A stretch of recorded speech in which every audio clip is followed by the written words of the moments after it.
I will be starting our meeting. Okay, here we go.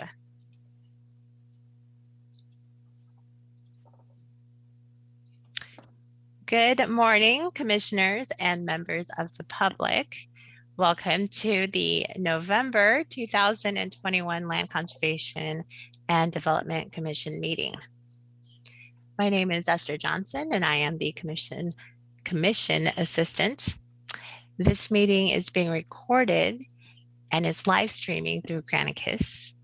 The recording will be made available to the public by early next week. Let's see.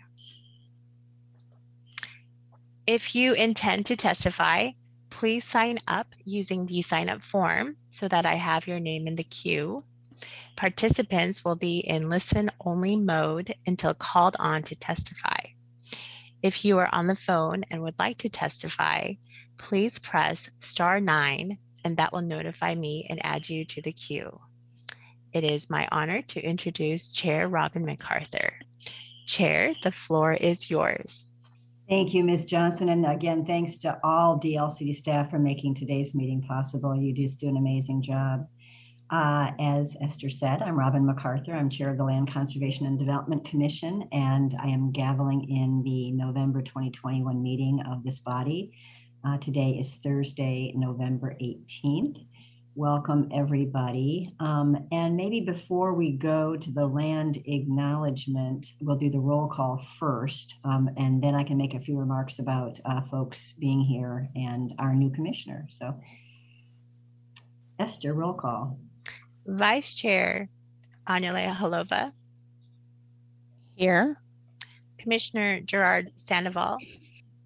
Here. Commissioner Nick Lilac. Here. Commissioner Stuart Warren. Here. And Commissioner Katie Jacobson. She has an excused absence. Yeah. Okay. Chair, you have a quorum. Great, thank you. Thank you. As I mentioned, Commissioner Jacobson is at the AOC conference in Eugene, which is a really good place for her. And but she will be tuning in tomorrow at about 10 o'clock. So she'll be there for all of tomorrow, well, most of tomorrow, especially the conversation about director recruitment.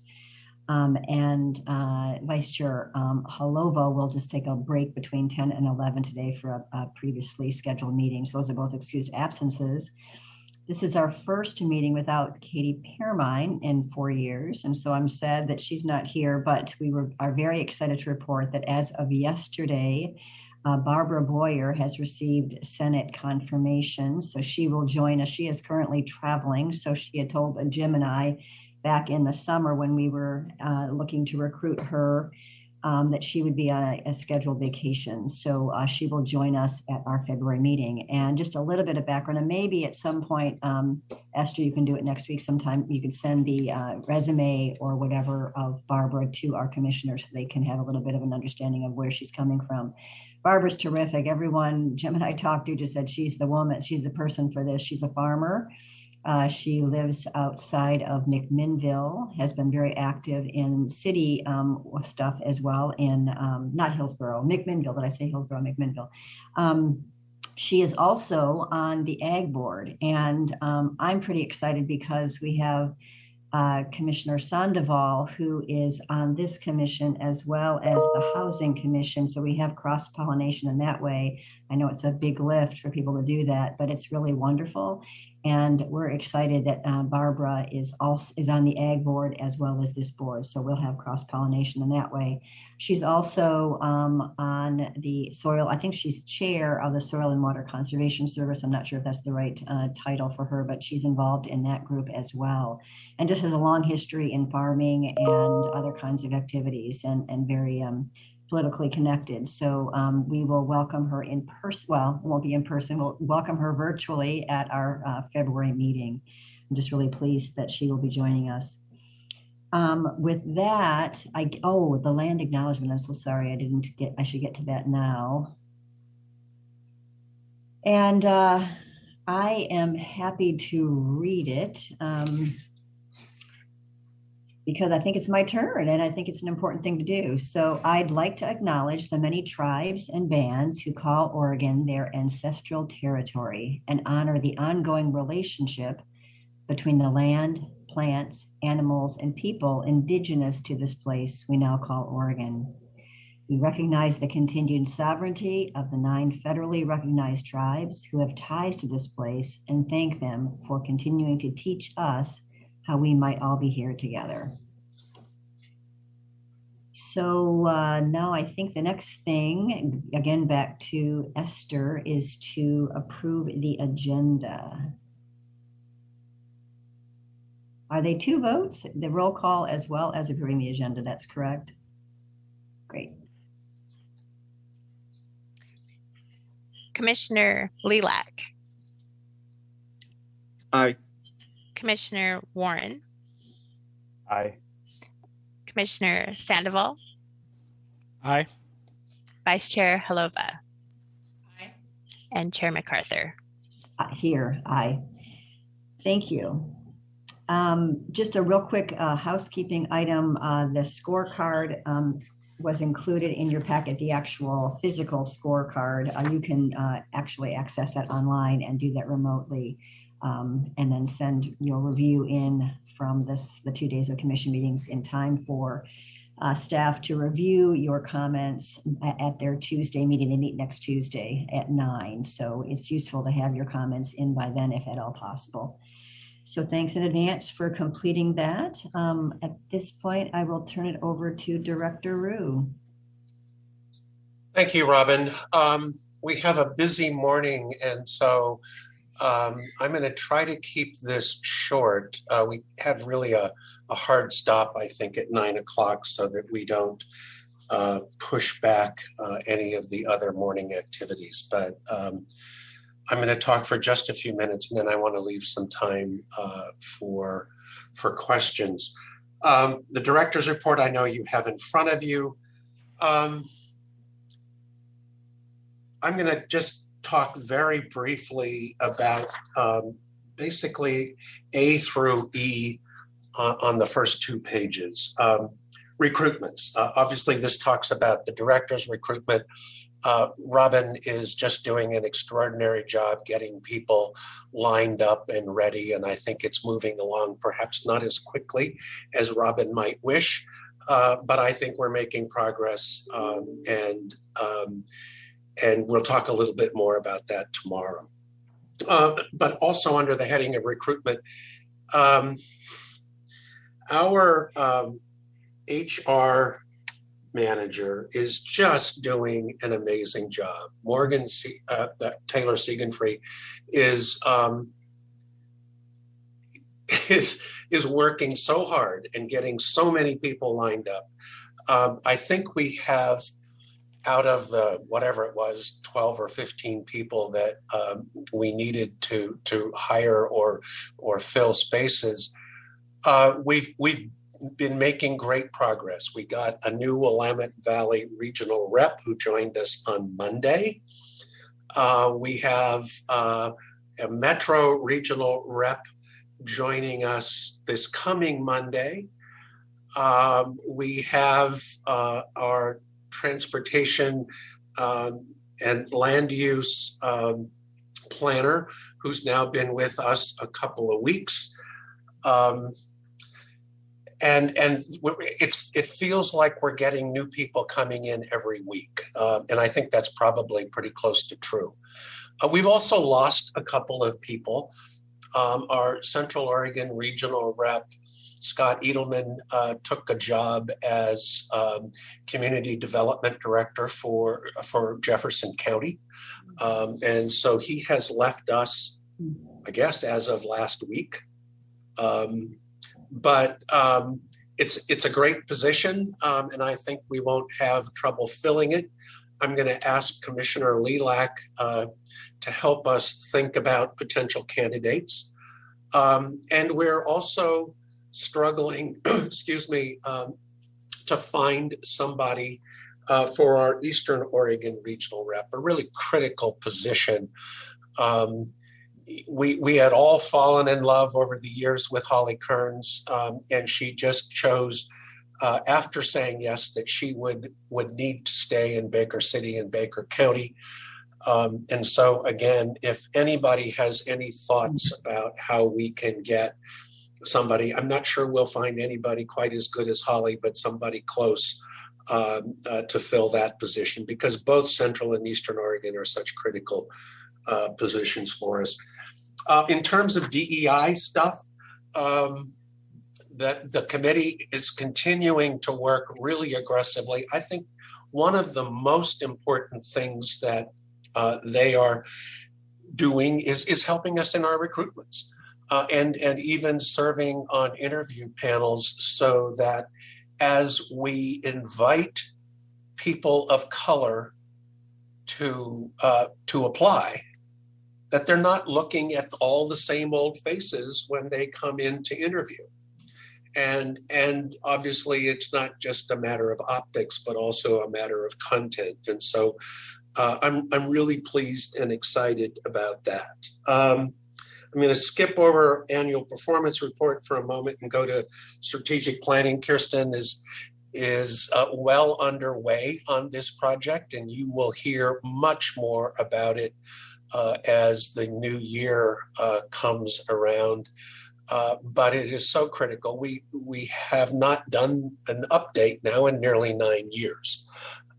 And we're going to use the strategic plan that we have as a pattern, but enhance it and change it and update it as we can. I do want to go back to DEI for a moment, and then talk about the annual performance report. This afternoon, I'm going to be leaving you at a little before 4 o'clock because the governor's office has called together, I don't know, 7 or 8 agency directors to talk about something called a racial impact analysis. We've been asked to work with the Racial Justice Council to come up with this racial impact analysis as part of our budget requests for the 23-25 budget. And you're right, this is still 2021. And so why am I talking about 23-25? Well, because budget instructions for that biennium will be coming out mid-spring, March, April-ish. And Carol Bovet, who I think, yeah, Carol's here. Carol is extraordinary at building our agency request budget. But alongside of that, for this cycle, we are going to be doing a racial impact analysis. And that is, with all of our POPs, with all of our programs, defining how we as an agency and through our work positively affect the lives of people who have been historically marginalized. Critical to that, and this is kind of an exciting thing, Amira Streeter, who many of you have met and know, has been shepherding a project for a legislative concept, a so-called LC in bureaucrat lingo, that we hope will pass. It almost certainly will be introduced, that will put together equity maps that, and I just looked at the outline the other day, there are like 25 priority considerations of where we look, how we look, and more importantly, what we do to address disparities in the population that we serve. And until we map it, until we document it, we don't know the problems, and not knowing the problems means that we can't design the appropriate remedy. And so it's just a huge thing going forward. And then let me just stop by a quick referral to Director? Yeah. Chair. I was just curious, when they said map, is this thinking spatial mapping, or is it map in a both spatial and numbers. I was just curious about them. It Mapping, is sorry. spatial mapping. It'd be so. Thank you, Anile. It is a heat map, spatial arrayed, but we also hope to incorporate data. So specifically, what's going to happen is in the LC, the CIO's office has a woman by the name of Catherine Helm, who you may have met at some point. But Catherine Helm is the state's chief data officer. Her deputy is Rachel Smith, who left us to join Catherine a couple of months ago. They are looking for a POP and a legislative concept to get some money, part of which would go to the Population Research Center at Portland State, to come up with this interactive viewer. So again, 25, 30 layers of different demographics that the individual user will be able to cater to answer specific questions. But yes, it is a spatial map. Yeah, that seems like it would be in line with the gentrification and displacement toolkit. Like that Absolutely. And so Lisa Bates is going to be part of it. Oh, awesome. Wonderful. Everybody's already thought of it. Thank you. Chair, I have Annual a question. performance report. It's here for your review. Commissioner Sandoval, excuse me. sorry. Yeah, thank you. Sorry, I couldn't find the hand raise button. But so yeah, I'm all pro data and so forth, but I think there needs to be a way to figure out how we can measure impacts that are like policy based. So for example, we're going to talk about this later, but updating goal 1 to reflect outreaching to communities of color. I mean, that would be huge, right? But that wouldn't really be captured in data or anything. And so I just want to kind of throw that out there that, it's all nice to, be measuring things quantitatively, but sometimes the biggest impacts are qualitative impacts that are not captured. Thank you, Gerard. That's a huge and critical point. And so, yes, as we begin to put together our legislative concepts and put together our agenda, obviously, the revisions to Goal 1 are going to be front and center. I've had a personal concern that we don't misrepresent. And as we invite communities into this conversation, which you're talking about, that we don't unduly raise expectations about the changes that we can make. We're still government. We're still bound by things that we can and cannot do. But I think in having a respectful conversation, and I think Kirsten and others have shown this with our CFEC RAC. We're very concerned about people who've never been part of the conversation, who perhaps don't even understand the language and all of the abbreviations and everything that we use, that we are there in a back and forth conversation, bringing people along with us at the same time that we're trying to get input. And so how we do that, frankly, I don't know. Kirsten does, and she has her hand up. So I think she's going to try to answer it. Try the keyword director, Chair MacArthur, Vice Chair Halova, and Commissioners, thank you. To Commissioner Sandoval's point, I just hope that we are doing the right thing in the CFEC rules and the climate friendly and equitable communities rules.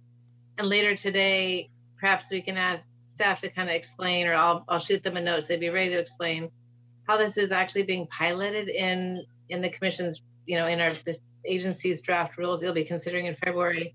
But the idea is exactly that, and looking for Commissioner Sandoval and others' guidance on this. But the idea is to use census data to map inequities that we can see via data, and then ask the communities to be having a conversation in those communities about strategies, anti-displacement, other public investments.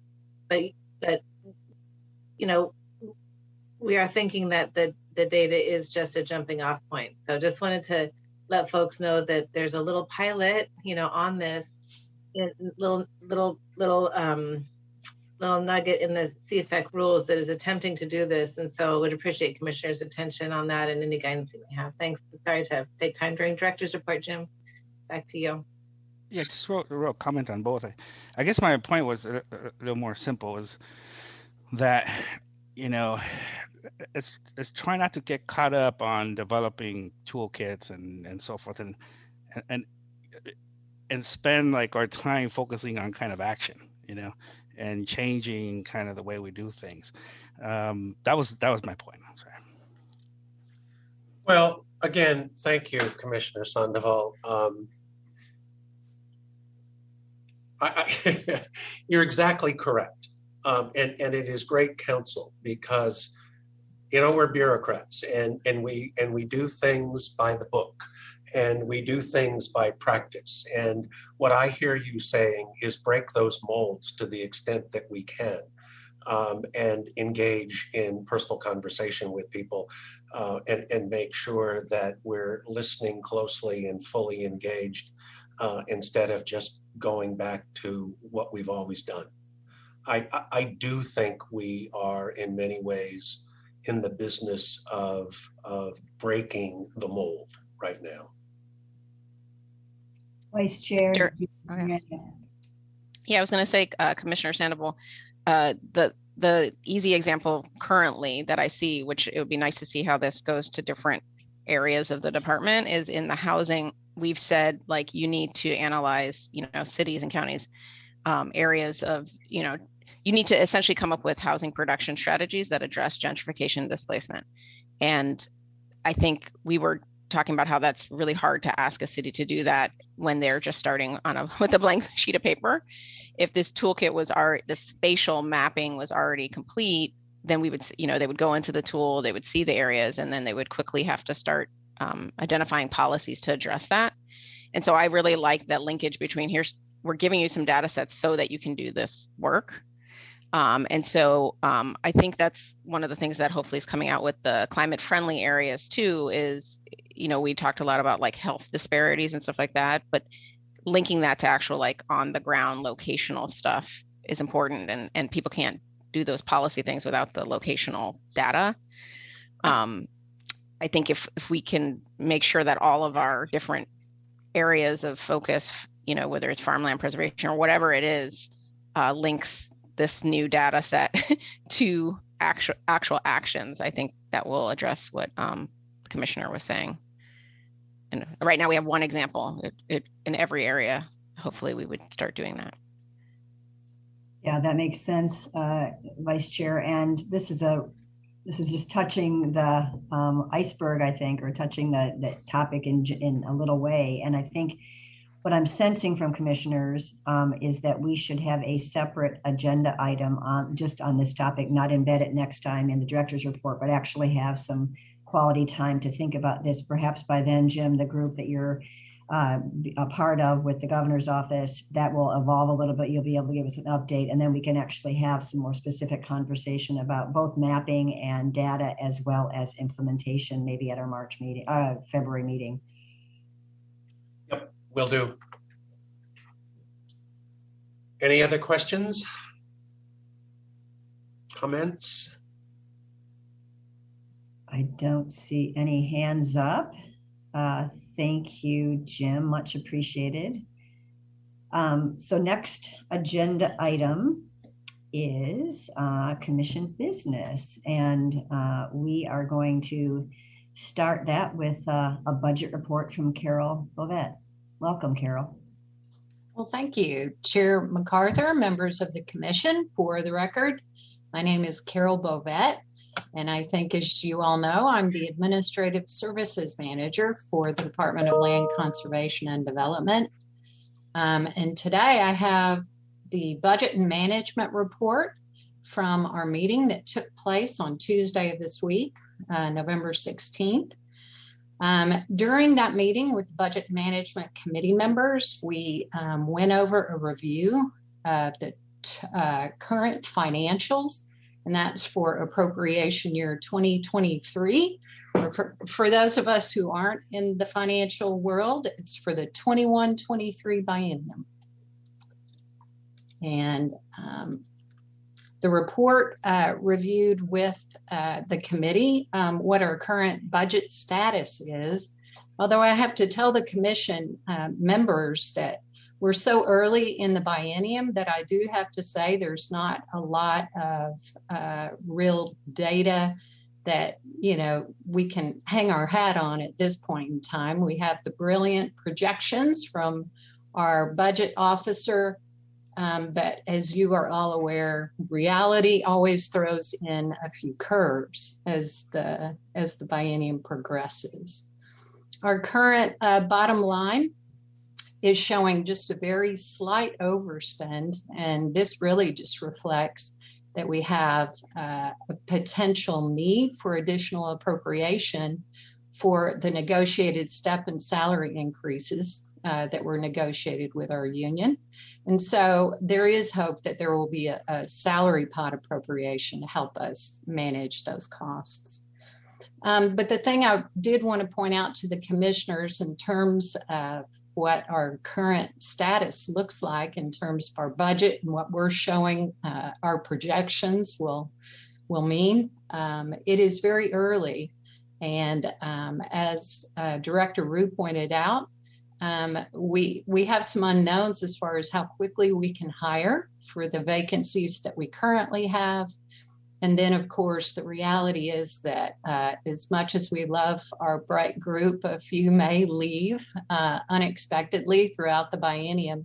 So there will likely be additional vacancy savings from staff vacancies that we will see as well. We also have a number of different projects going on within our walls, our virtual walls, if I can say. So we're also tracking very carefully how we're going to be spending on the numerous different projects that our staff are working on. So as we proceed forward, that may also be an area in which we get some variance from what our plan is at this point in time.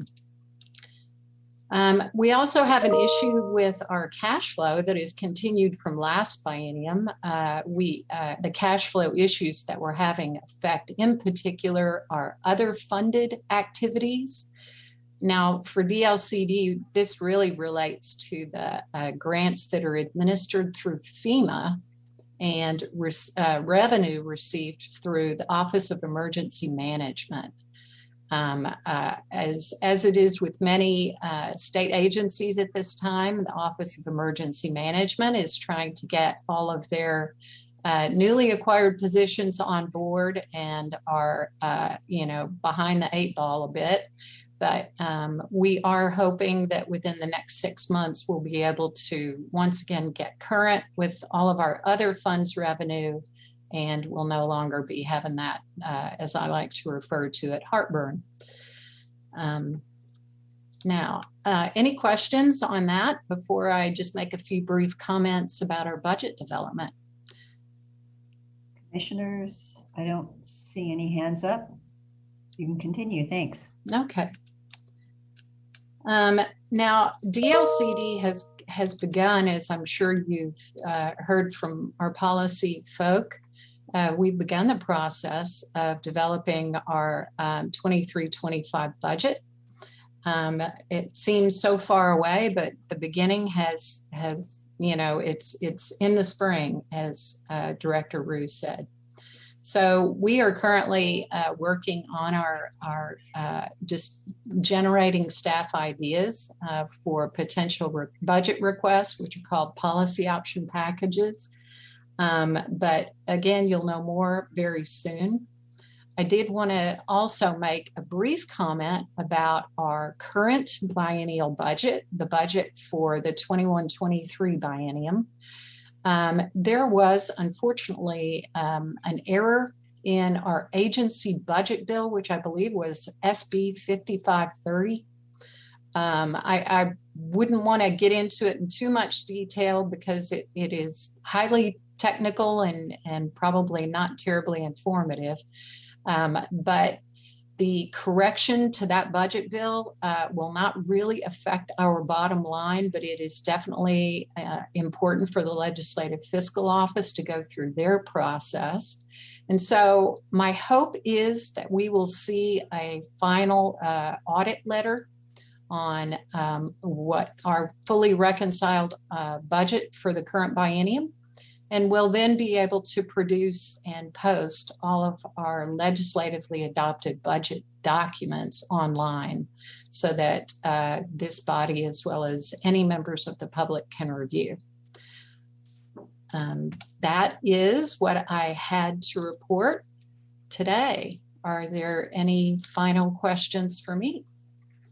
Thank you, Carol. Great report as usual. And thanks for being on top of that, you and Rochelle. Questions from commissioners? I don't see any hands up. So great, thank you. So Chair, you need a vote to approve this report, right? So after. Do I? Okay, maybe I do. I don't know. That's a question to Esther. I think we have traditionally had a vote to approve the BAM report, but I do have a comment that I'd like to make about budget build after that. So I'm just reserving a space.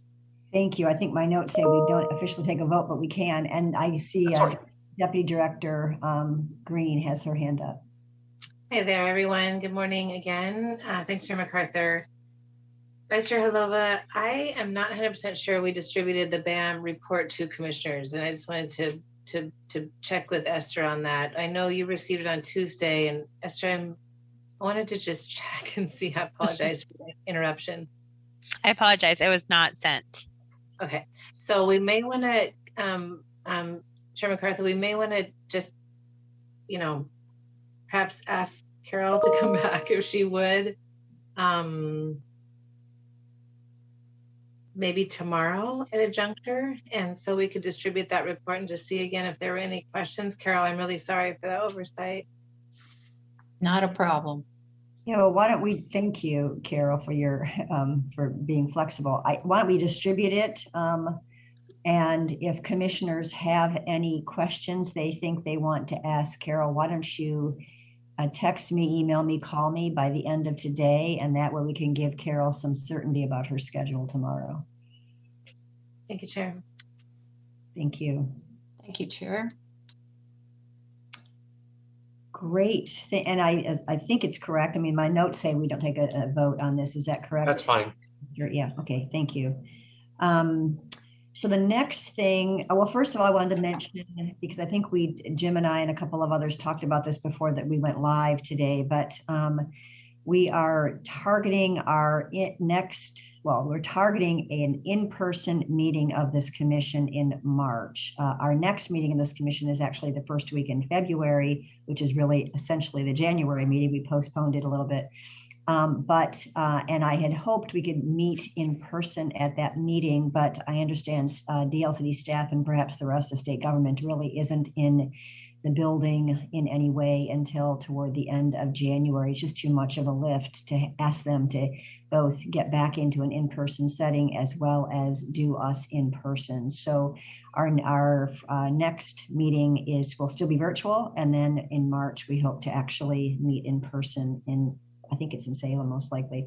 But that'll be the first meeting that we have of the two-part series to contemplate and hopefully adopt the CFEC rule. So that's probably a good milestone for a number of reasons to meet in person. The next thing on our commission agenda is to review commissioner volunteer opportunities. And in your packet, there's a list of committees that were required to be involved in by statute. It's attachment A in agenda item number 3. And there's the Citizen Involvement Advisory Committee, and that is a committee that's really important. Sadie Carney may be on the line. I think she probably is. And Katie Paramine did a really super job with that when she was liaison. I think that group only meets quarterly, but I might just ask Sadie to comment on it to give a little bit more information, because certainly people are going to want to volunteer until they know kind of the commitment and sort of responsibilities of a liaison. So I didn't think, I probably didn't prompt Sadie in prep to do this, but if Sadie is there, could you comment? I don't know that she is, Chairman McCarthy. The CIC is meeting, this is Kirsten. I believe they're meeting every other month at this time. Okay. And it's the best group. I just wanted to say, because Sadie would say that if she were it's a fabulous committee. So if anyone has time to be our liaison with that, we would be really appreciate that. And Kirsten, do you know if when the group meets, if it's a 2-hour meeting, what is your sense of that? Trying to keep it to 2 hours. Yeah, okay, that's they've had a few. They may have had a kind of a push here at the beginning as they onboard I think 8 new members. Really great, diverse group from across Oregon and demographics and socioeconomic levels. Probably our most representative advisory committee in the agency. Sorry, CFAC, that's pretty good too. But CIC is incredible, and just hope someone could give us light guidance. It's not a heavy lift. It's not rulemaking. Sorry, Commissioners Warren and Leland. Not a lot of to read in advance. Right. Yeah. No 100-page documents. No midnight readings to prepare for the event. And I did talk to Commissioner Jacobson about this yesterday. I was able to check with her. She is contemplating doing this, but she's at AOC today, and she's also, as you all are, very busy. But I think I'm sorry to interrupt you. Did you ask her about LOAC or CIAC? CIAC. Okay. So we're thinking about Commissioner Jacobson for LOAC because she is a standing commission elected official. Okay, great. But maybe we would certainly welcome her involvement in CIC as well. But with the LOAC being stood up, that's our other committee we're calling for here. Would be a commission liaison for the local officials advisory committee. Okay, that's great. Given the blankness in my column. It feels like I have to say yes. Well, you might be getting a few more responsibilities incoming. I know. That's why I'm hesitant. I have to point it out, I guess. Yeah. So I don't know what the guys' thoughts on it are. Yeah.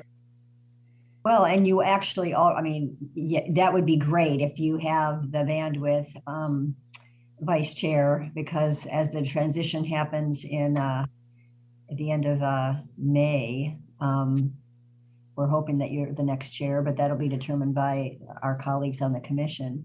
But there should be an X in your box because you're part of the Budget and Management Committee as well. So yes.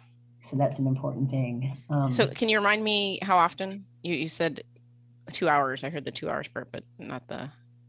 Every 2 months, every other month.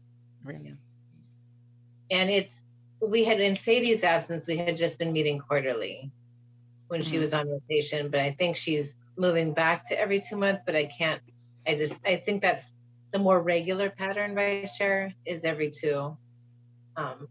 But thank you, that would be tremendous. We'd be very grateful to have you. Yeah. Awesome, thank you. Vice Chair Holova, before you raise your hand too many times, there were, I think, 3 X's in Robin's column. You will automatically inherit probably a couple of those. The legislative committee almost certainly, and so maybe I got to put my hand down now. Yeah, you might want to take your hand down. You might want to tape over that button on your lowering hand. Lowering hand. And luckily, we have 2 other commissioners that have their hands up, I think. Put their names in the box. Yeah, I had a question. Actually, I still can't find that button to raise my hand, Chair. So would it make sense, because I'm really interested in, potentially helping to update Goal 1. Would it make sense for me to be on this committee? Like, would that be, yeah. I think it would be a really perfect fit. And I think when I tried to get a hold of you yesterday, I left a long message, and I'm not sure if I added this one in there as one of my pointers, but I was trying to recruit you as well to think about this. So yeah, that would be awesome, really, on many fronts. Okay, yeah, then yeah, definitely I could do that. Great, thank you. Appreciate that. Commissioner Warren. I was just going to say, I can probably find the bandwidth for it too, since I only have one X in my row. Thank you. I appreciate that. And then Commissioner Lilac. Thank you. I was just going to say, I probably don't have the bandwidth until the CFEC process completes.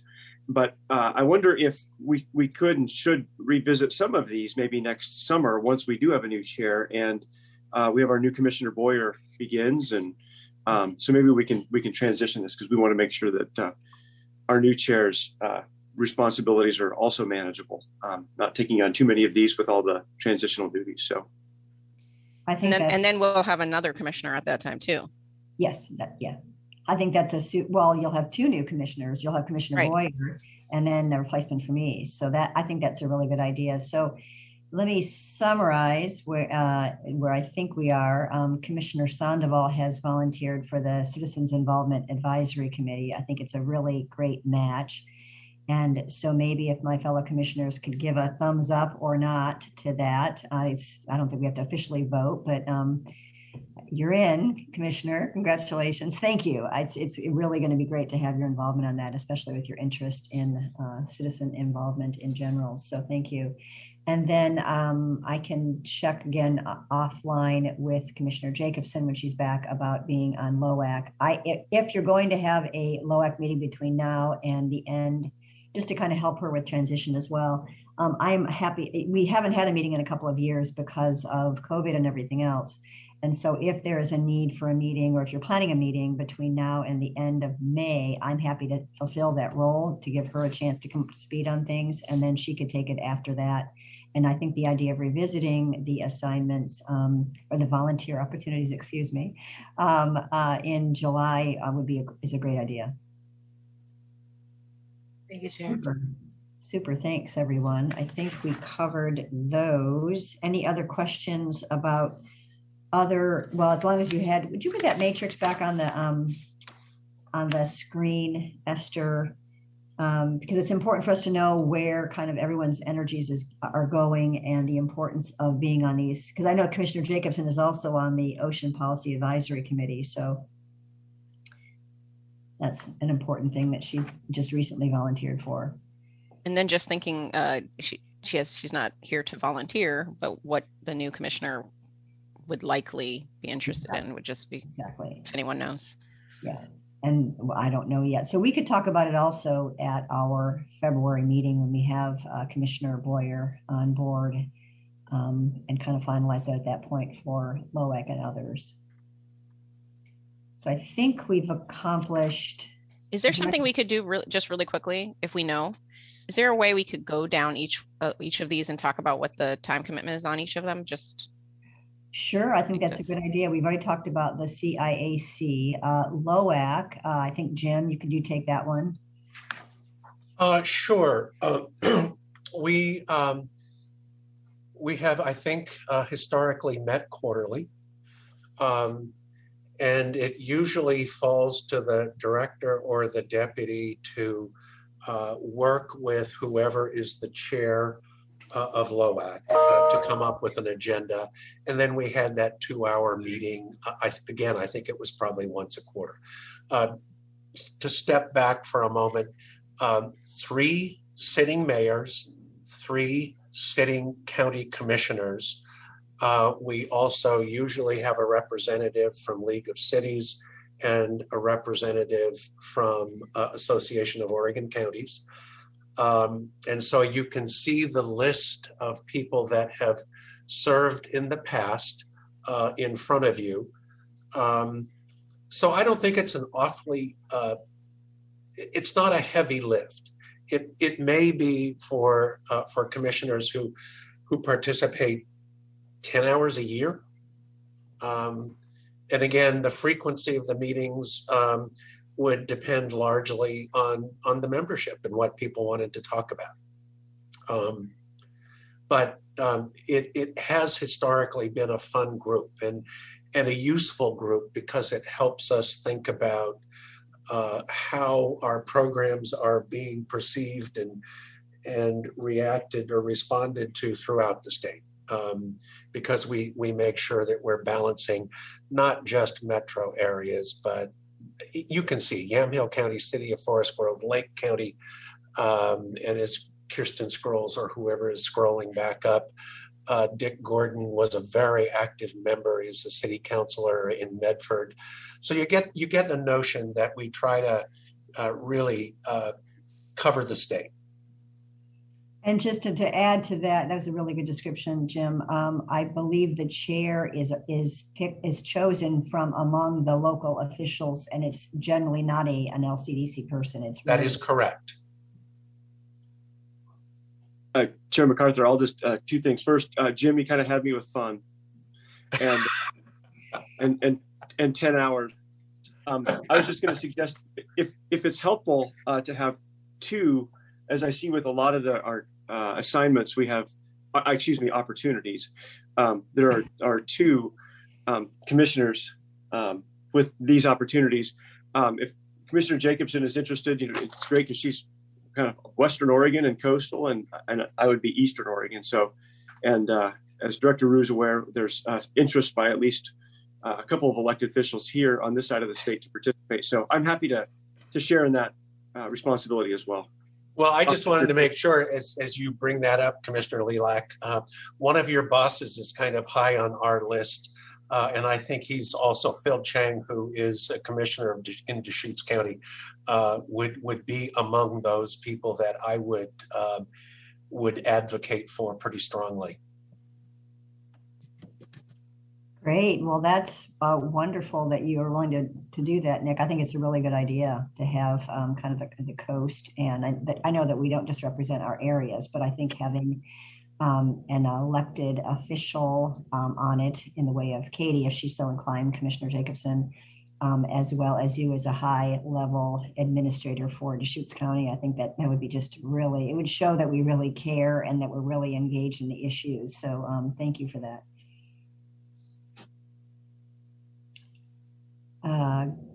I think, then we were going to go down this. So that was those two. And then Grants Advisory Committee. Yeah, I was sort of just, what I wanted out of this was just like, this is quarterly, this is monthly, this is just to get a feel for like the range of time commitments on that list. So Deputy Director Green. Thank you. Yep. So Grants Advisory Committee is just and Commissioner Sandoval served. Thank you. It's a couple of meetings at the beginning of the biennium after we receive our grant request to set up the criteria. That was very helpful, but that is just a once every 2 years. And then OPAC, I wish, gosh, OPAC, I think, regularly meets twice a year, Jim.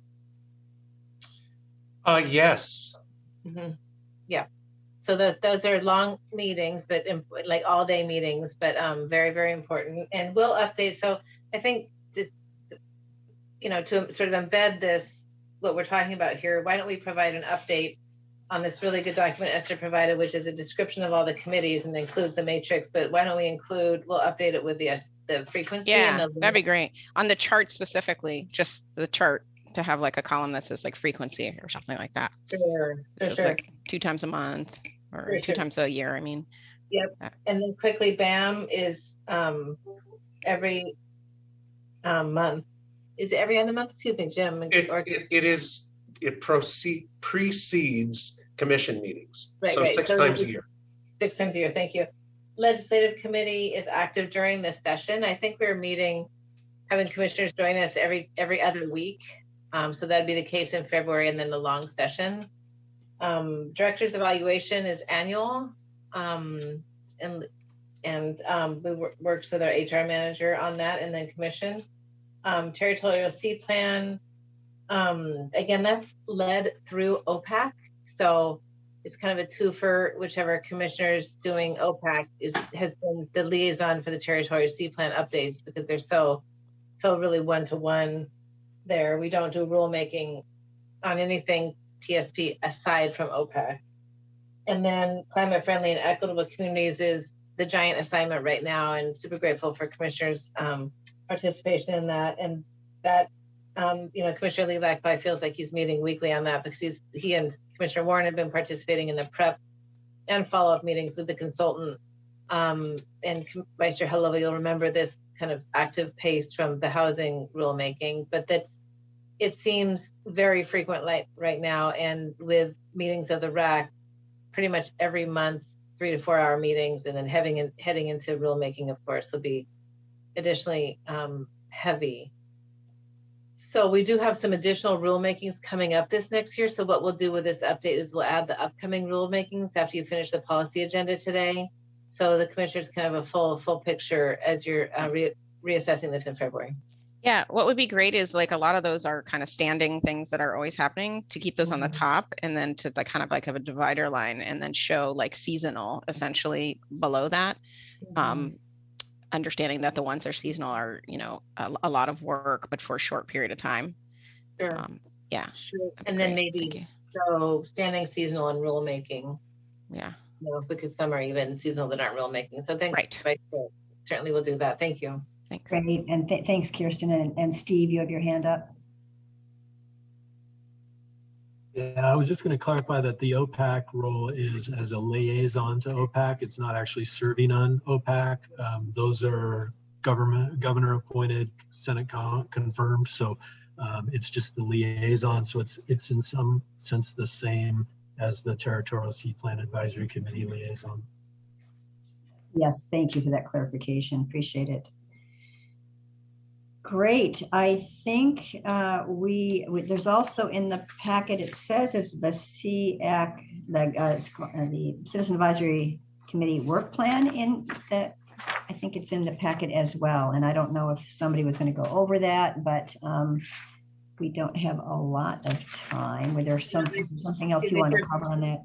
No, Chair McCarthy, it just was in there. I think Esther shared that as informational for anyone who is considering becoming a liaison for that committee. Okay. And in fact, just one note on that, the ACE Awards will be actually a 2022 activity. It won't be happening yet this fall, Commissioner Sandoval. So there's no sort of pending rush on that in November, December. That'll be moved. We'll update that work plan too with the committee. Thank you, Chair McArthur.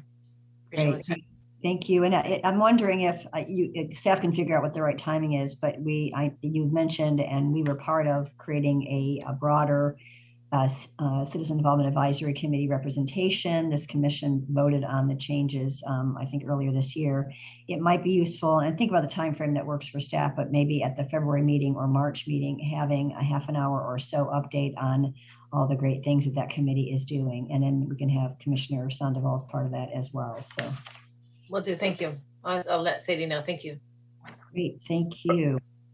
Hey, Chair McArthur, I just want to say you also deserve the check for the CFEC, because your participation and assistance throughout has been extraordinary. We couldn't do it without you. So we should at least put an honorary check in your box there as well, so you get credit, because you absolutely deserve it.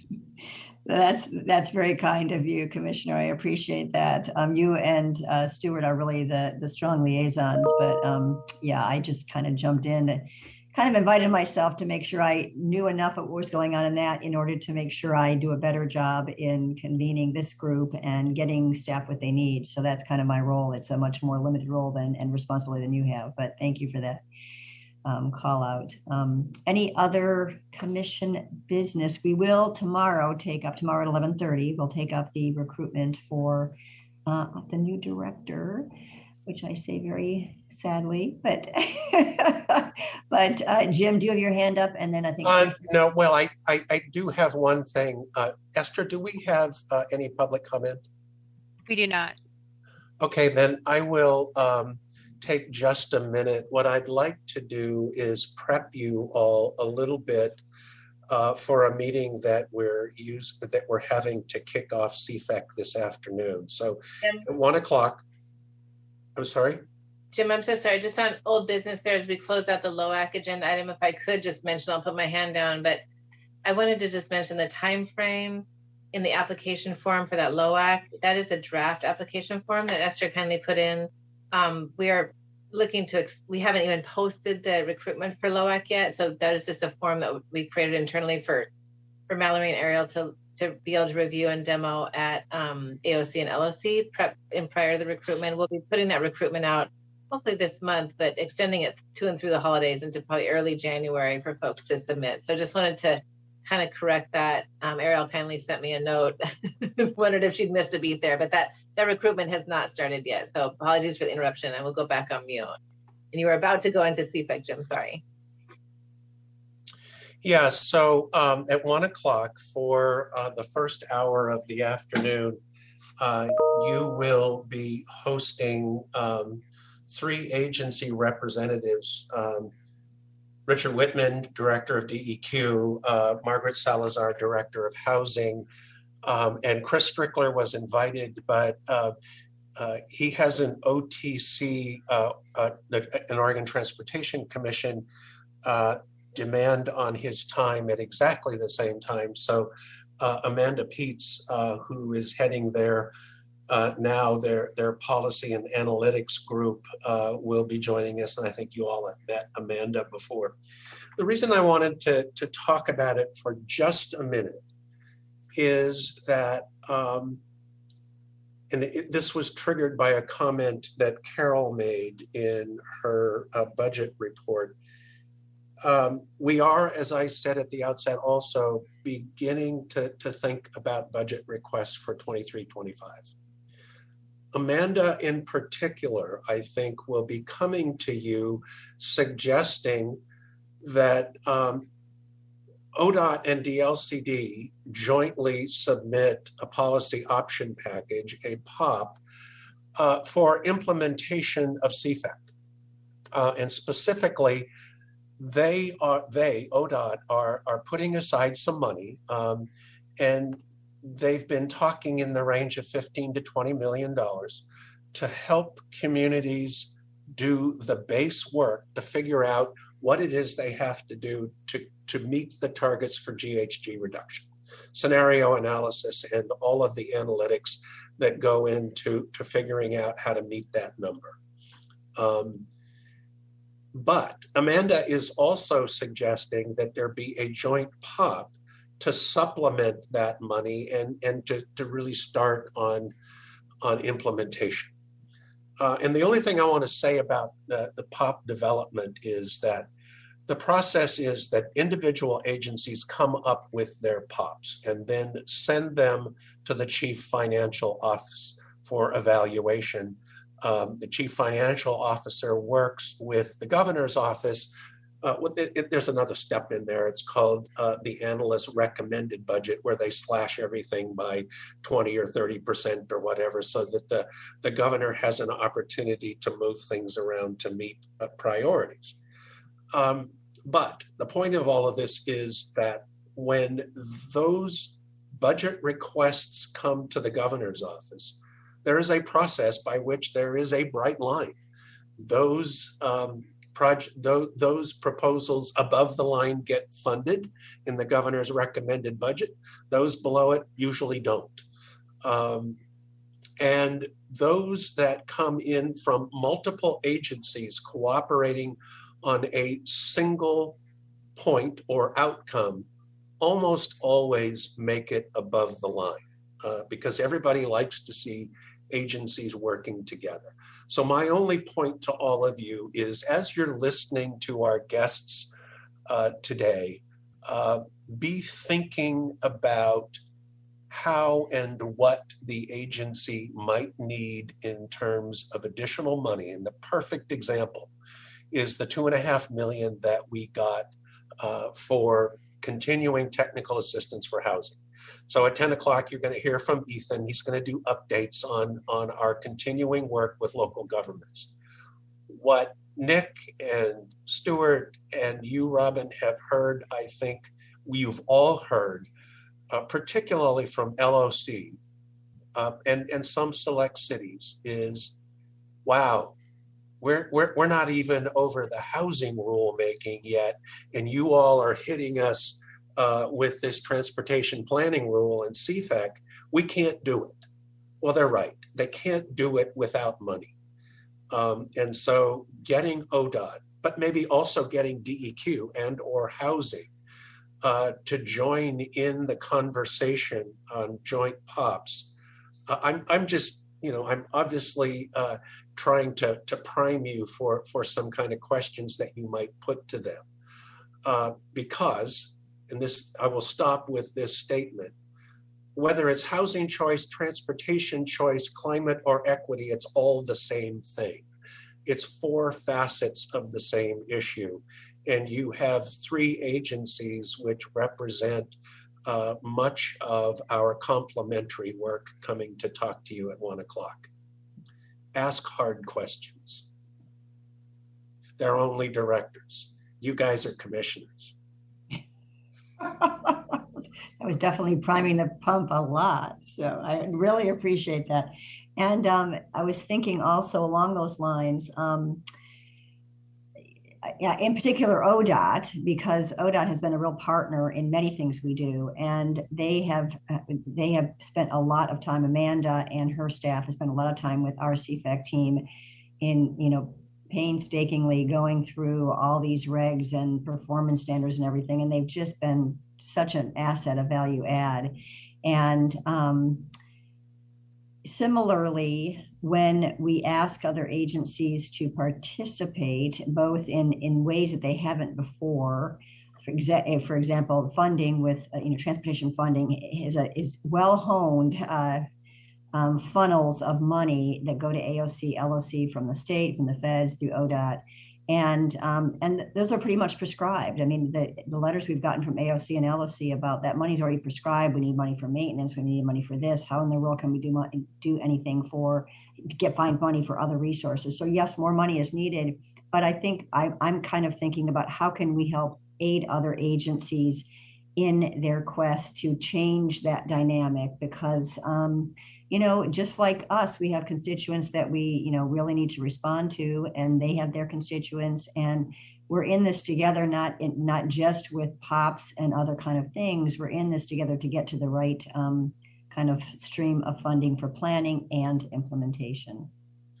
And so just, I said I was going to stop talking, and I have just one more comment to make. I talked to Margaret Salazar last week or the week before to go through and sort of brief her on what she should expect. And Margaret told me then that she's gotten even more money for affordable housing. So I told you, I think at our September meeting, that the legislature gave her $500 million specifically targeted for affordable housing. Turns out the feds have now notified her that they're sending her an additional $1.2 billion over the next 10 years for affordable housing projects. And what that means is that Department of Housing and Community Services is essentially a bank that invests in projects to cover that delta between the cost to construct and the cost to service the loan. And in some cases, it's a hefty delta. But they are using this money to make those projects financially viable. And so the $500 million needs to get spent in the next 19 months, 20 months, I guess, whatever we have remaining in this biennium. The $1.2 billion can last over 10 years. But the point is, there's money out there, and it needs to be, in my opinion, the housing that Margaret invests in needs to be supportive of transportation options, equity, and climate considerations. And that's what we all are talking about. Yeah, excellent points, Jim. Anything from commissioners? Questions, whatever?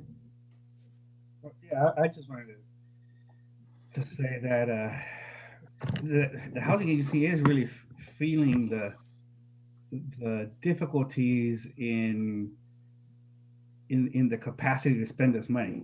So that's something that we're really trying to grapple with. But I totally agree with what Jim is saying, And that's something I'm really pushing, is trying to figure out ways to kind of link both of our missions together, especially around climate issues.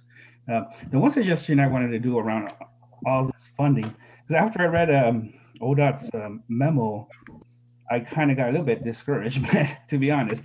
But I think it would be useful for the commission to understand, maybe you could create some sort of Venn diagram that shows, okay, this agency has this pot of money, this agency has this pot of money, we have this pot of money, and where in the middle, you know, there's all these different regulations, you know, the feds make us use this money for that, but what is in the middle that those agencies could actually share with us?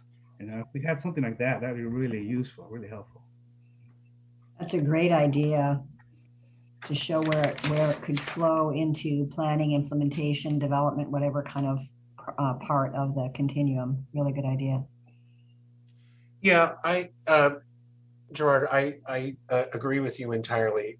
I assume you're talking about Chris Strickler's November 1st memo. ODOT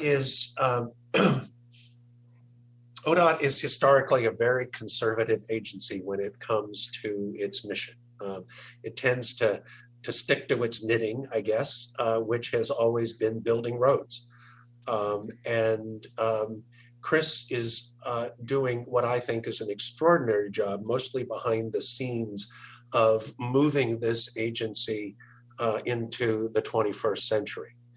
And asking them and pushing them to be far more flexible in how they spend their money. Everybody hears about $1 trillion of infrastructure money and assumes that ODOT is going to be swimming in cash.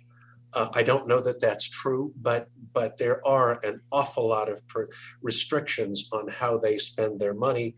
And they are, as a culture, pretty conservative about making commitments. And so, again, I think this is worth pushing on a little bit. DEQ has a different issue that I want you to be alert to and aware of, and that is in their climate protection plan, they're going to be putting a price on carbon, putting a price on all imported fuels, and in Oregon, that's all fuels, all petroleum fuels. So there'll be a carbon price on all imported fuel, and there will be a carbon price on a small subset of stationary sources. Right now, the commission, the Environmental Quality Commission, is struggling a little bit. Struggling is the wrong word. They are deliberating over what that price of carbon ought to be. I think at a floor, it is going to be the so-called social cost of carbon that incorporates all the externalities that never get calculated in the market price. And that social cost is around $80 a ton. The market price, a quarter of that, 20-ish. But I talked to Richard a couple of days ago, and he's talking about maybe even raising the price a little bit beyond the $80 social cost of carbon, which was a number that was basically calculated by the Obama administration. So there's work to be done, but how do they spend that money? Potentially a lot of it. And again, EQC is working on that right now. It's not clear to me that there's a big opportunity for us in planning work to work with DEQ, but again, I think it's worth having the conversation. Thanks, Jim. Vice Chair Halova. Oh, I just wanted to concur with Commissioner Sandoval on I'm always into like visuals and being able to see where things come together. I think that's been very helpful to the commission. This comes up a couple of times, and I'm going to bring it up again in thinking about all the money that OHCS has and thinking about how that money aligns with our housing goals, but also our climate goals.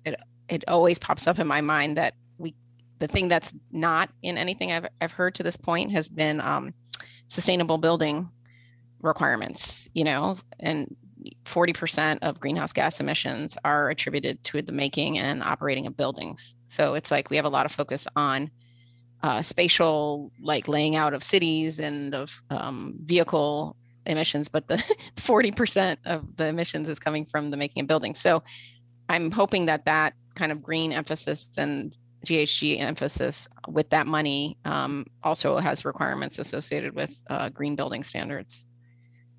And I don't know who might be advocating for that, because I think we talked about this before, that sounds like the building codes division is not involved in these processes, which I don't think they necessarily need to be. It's not necessarily change the code of Oregon. It's more about money should be tied to making sure that the product is sustainable.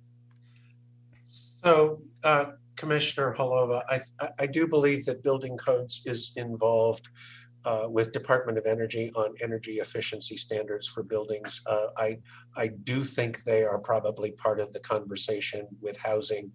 So it's not that they're not at the table. Okay, that's good. But I don't think that we see them although I do believe they've had inputs into CFEC as well. Okay, I think last time we talked, it was a question mark. So yeah, it was. And they're also part of the conversation about EV charging. Mm-hmm. Yeah, you have to be. Yeah, good. Yeah, because a lot of those can be tied to building construction, the EV charging part. But Vice Chair, these are really good questions to raise again in the context of the conversation this afternoon. So, and everyone else. Deputy Director Green. Thank you, Chair McCarthy. That was just what I was going to encourage, is that would be a great question for OHCS about their funding and green building and energy efficiency. They've long had a program on weatherization. And, so I think that's just a great question. It would be, and Director Salazar would have the answer. Thank you. Great. Thank you, Jim, for raising this. It's really important for us to have kind of this pre-conversation to kind of think through, prime the pump and think through some of these interconnections, because this is a really valuable hour that we have with these pretty important directors, and they're busy, Jim's busy, and thanks to Jim for getting this group together. But it's this is our shot. We might be able to entice them back again, but this is a really important opportunity that I don't want to squander. Chair, if I may. Yes, please. So I think that's a great point that the Vice Chair is making. At least at the big picture level, in terms of our housing strategic plan, in terms of how we evaluate tax credits, I haven't seen that discussion within that. And so, that's definitely something we should bring up with Margaret. Yeah, I think a lot of times out and about, it's seen as a kind of a burden to projects, which I get that, being a real estate developer. But everything that we've said and written about and regarding to equity is that people from low-income communities bear the brunt of the kind of resiliency issues and those issues. And so to actually pre-invest in those communities with sustainable building would mitigate it, obviously, for the future. So it's very much tied to equity, the idea of sustainability and affordable housing. Yes.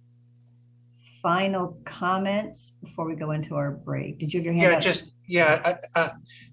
Just to Anjali's last point, it's not affordable housing if you have to have a car or two to get around and pay whatever, $400 or $500 a month for transportation.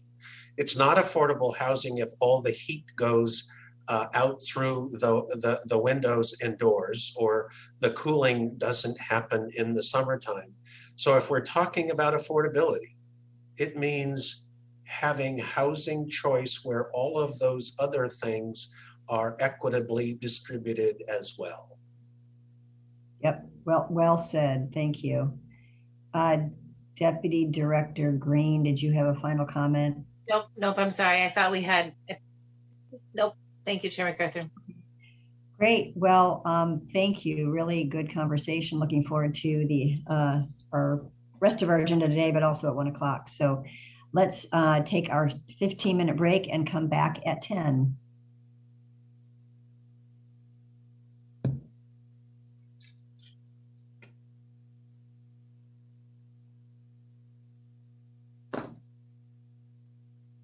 Recording stop.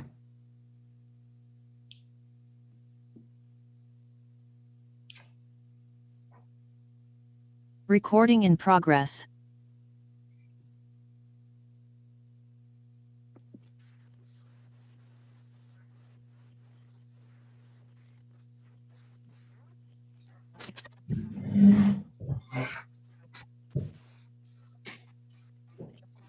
And affordable housing initiatives.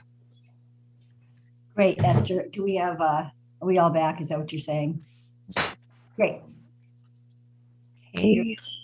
Yeah, you're kind of, your voice, your audio is kind of off a little bit. Anyway, I can go ahead and take it from there. Thank you, Esther. Welcome, everybody.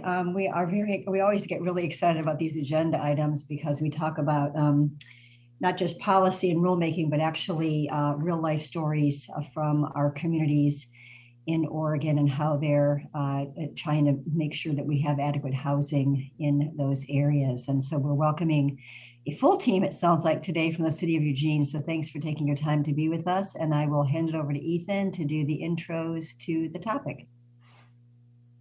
Thank you, Chair MacArthur, Vice Chair Halova, and members of the commission.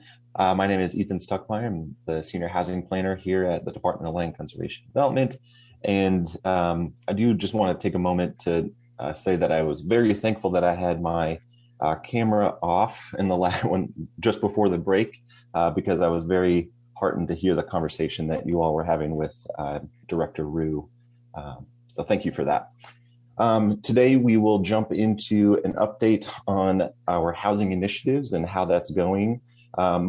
Partly this agenda item is very exciting because we have some guests here today from the city of Eugene to talk about their process and implementation of House Bill 2001. So there is a lot to talk about in this agenda item. We've been in a bit of a lull, but really that's kind of picking up now that cities are really kind of diving in and actually having some public hearings on House Bill 2001. So we've also expanded this to talk a little bit about some of the work that we're doing on House Bill 2003. So this agenda item is kind of growing and growing as we get into the HNA and Housing Production Strategy kind of program beginning in 2022. So we'll talk about both of those today. First, a real quick reminder on House Bill 2001. I do this every time, but I wanted to show this particular graphic because I think it really illustrates the requirements really well, and it kind of shows that we're becoming more complex in how we talk about House Bill 2001 and a little bit more nuanced. So, of course, cities over population 10,000 outside of the Portland metro have to require duplexes on or allow duplexes on each lot and parcel, zoned residential, and cities larger than that, 25,000 population and over outside of metro, and cities 1,000 population in metro have to allow those higher level middle housing types in areas zoned residentially. I also want to kind of overview House Bill 2003 a little bit. You might remember that there's 3 major components of House Bill 2003. We'll talk about each of these in a little bit of detail today. The first is the Regional Housing Needs Analysis, a pilot program, which is really beginning work now. And then the 2 other parts are the Housing Needs Analysis program, puts that on a fixed schedule, 6 or 8 years, depending on where that city is. And the Housing Production Strategy, which is a new program that cities across the state will be entering into about how they will be facilitating the production of that needed housing. I wanted to pause here for a moment and talk a little bit about the changes to some of, or the graduation of some of the cities across the state into this program. So the US Census has released their 2020 data, and that has brought 4 new cities into the ranks of 10,000 population. Those cities are Astoria, North Bend, Molalla, and Monmouth. So those cities will begin kind of into both the House Bill 2001 and 2003 requirements once we get the certified population estimates on December 15th of this year. In addition, the city of Newburgh has exceeded the 25,000 population threshold, so they are moving from a medium city to a large city. All right, so what are we doing as a department to assist cities in doing this work? Of course, that includes guidance. It includes conversations that we're having with those local governments about how to implement the rules of in House Bill 2001, Division 46, and some of the additional pieces of legislation that have come about in the 2021 session that kind of follow up to House Bill 2001. So we provided a series of guidance documents, and those are being continually updated. We're considering, doing kind of a part 2 to the Senate Bill 458, the expedited land division process, a part 2 to that guidance as we get more and more questions about how to implement that. So these are kind of intended to be evergreen, and we will add to them as we have the opportunity and the capacity. We also are continuing the open forums that we hold monthly. Those are really a great resource for not only, I think, the local governments, but for DLCD to hear where the major pieces of concern are, or what the issues that the local governments are having. So we will continue those until the June 30th deadline, June 30th, 2022 deadline for cities to implement House Bill 2001.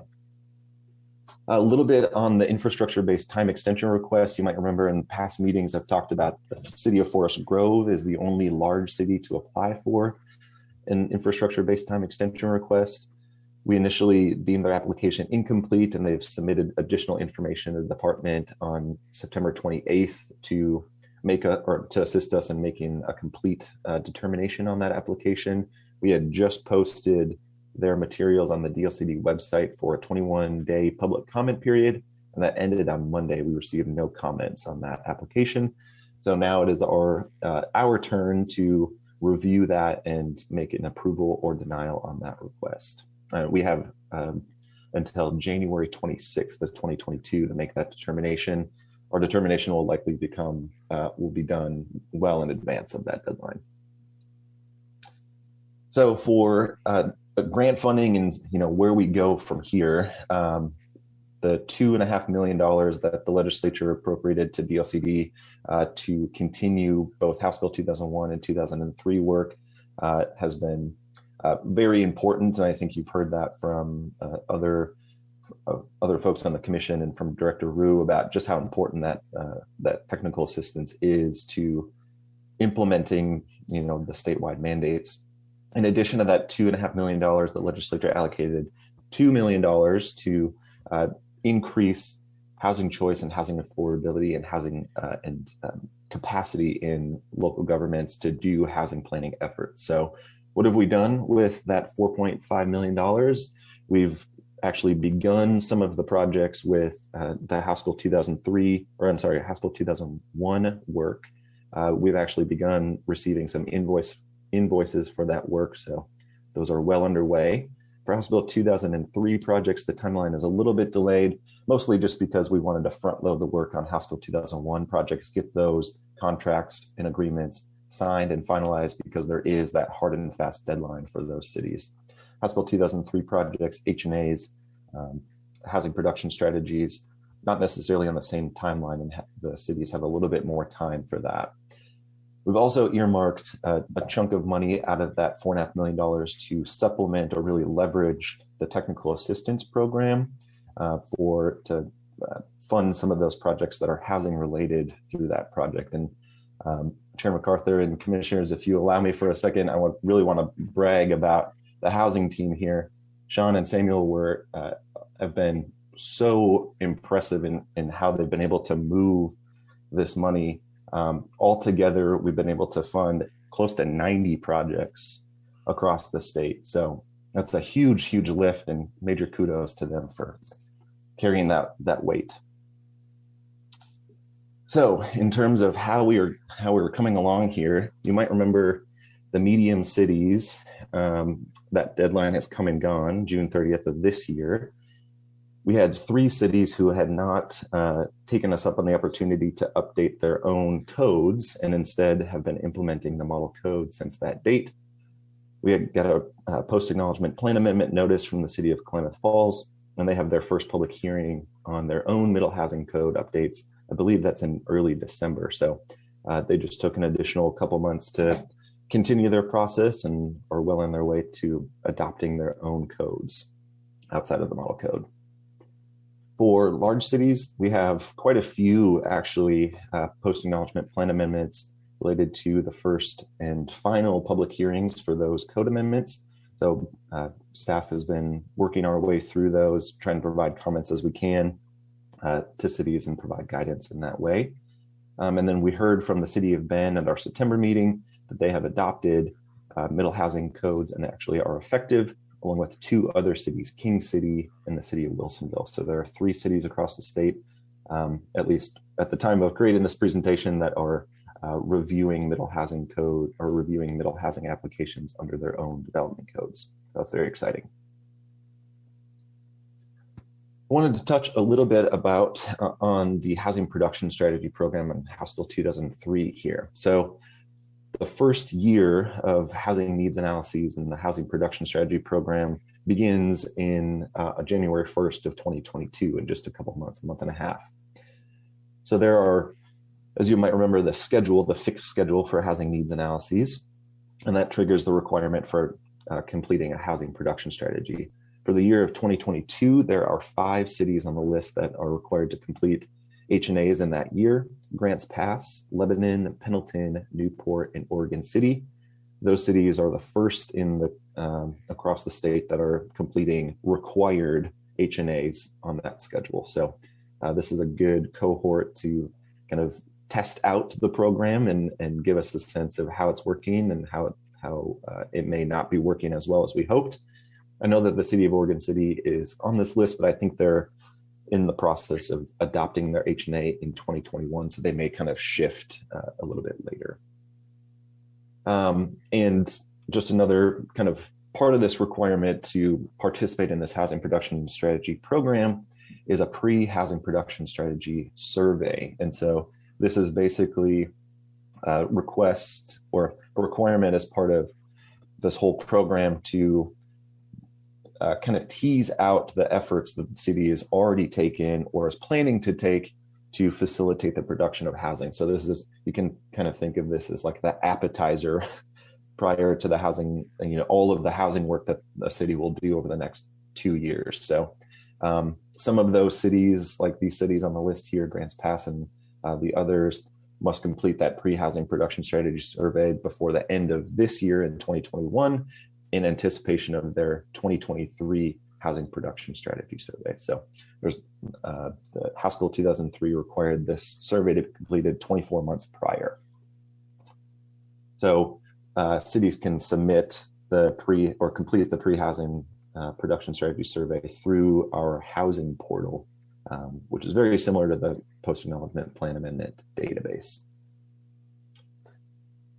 Finally here, the regional housing needs analysis is something that is really kind of picking up in terms of the effort here on the housing team. So Sean Edging is leading this effort and has put together a working group to basically fulfill the direction of the legislature that we received through House Bill 5006, which was to study and make legislative recommendations to incorporate a regional housing needs analysis into the Oregon housing planning framework.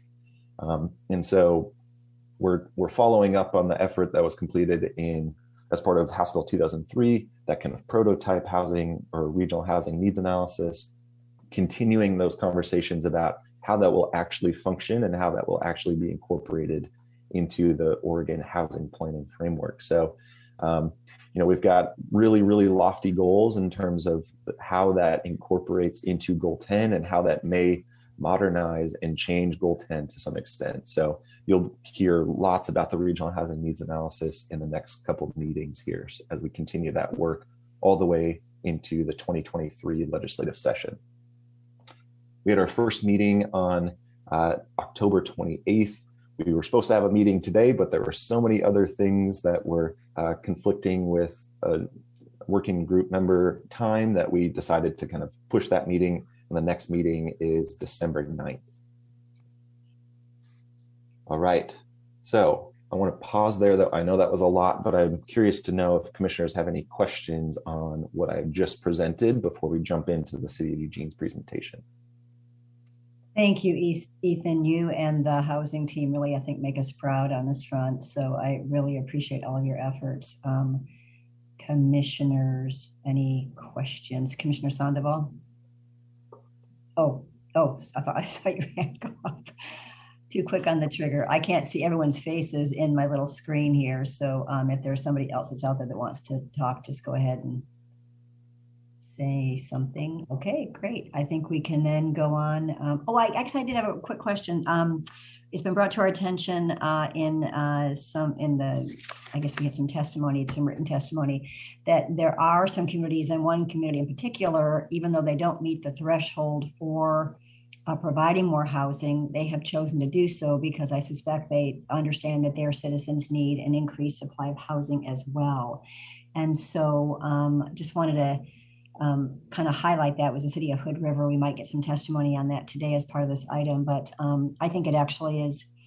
I want to recognize staff and the legislature and the press and all the other folks and groups that collectively increased or provided a spotlight on the issue of affordable housing in our communities, because it's really important to have an adequate housing supply for all citizens. So thanks again to the staff here, but collectively to everyone who's been involved in that effort. With that, Commissioner Warren. Yes, thank you, Chair. I just want to tack on the City of Talent also voluntarily complied with 2001, and that's super exciting, especially as they rebuild after the previous wildfire. Yes, thanks. Really good point. Thank you. Okay, Ethan, do you want to, I want to welcome our Eugene folks, and maybe you can do the intros. Yes, thank you, Chair. So I'm incredibly excited to have the City of Eugene here today to give you an update on how their process has transpired over the course of the last probably year and a half.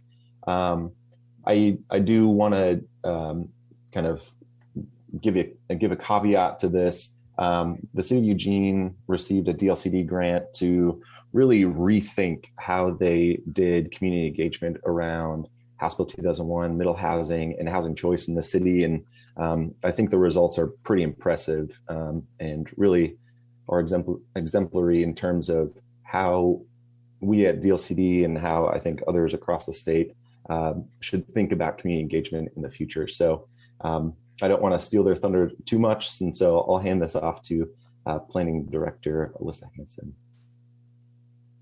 Great.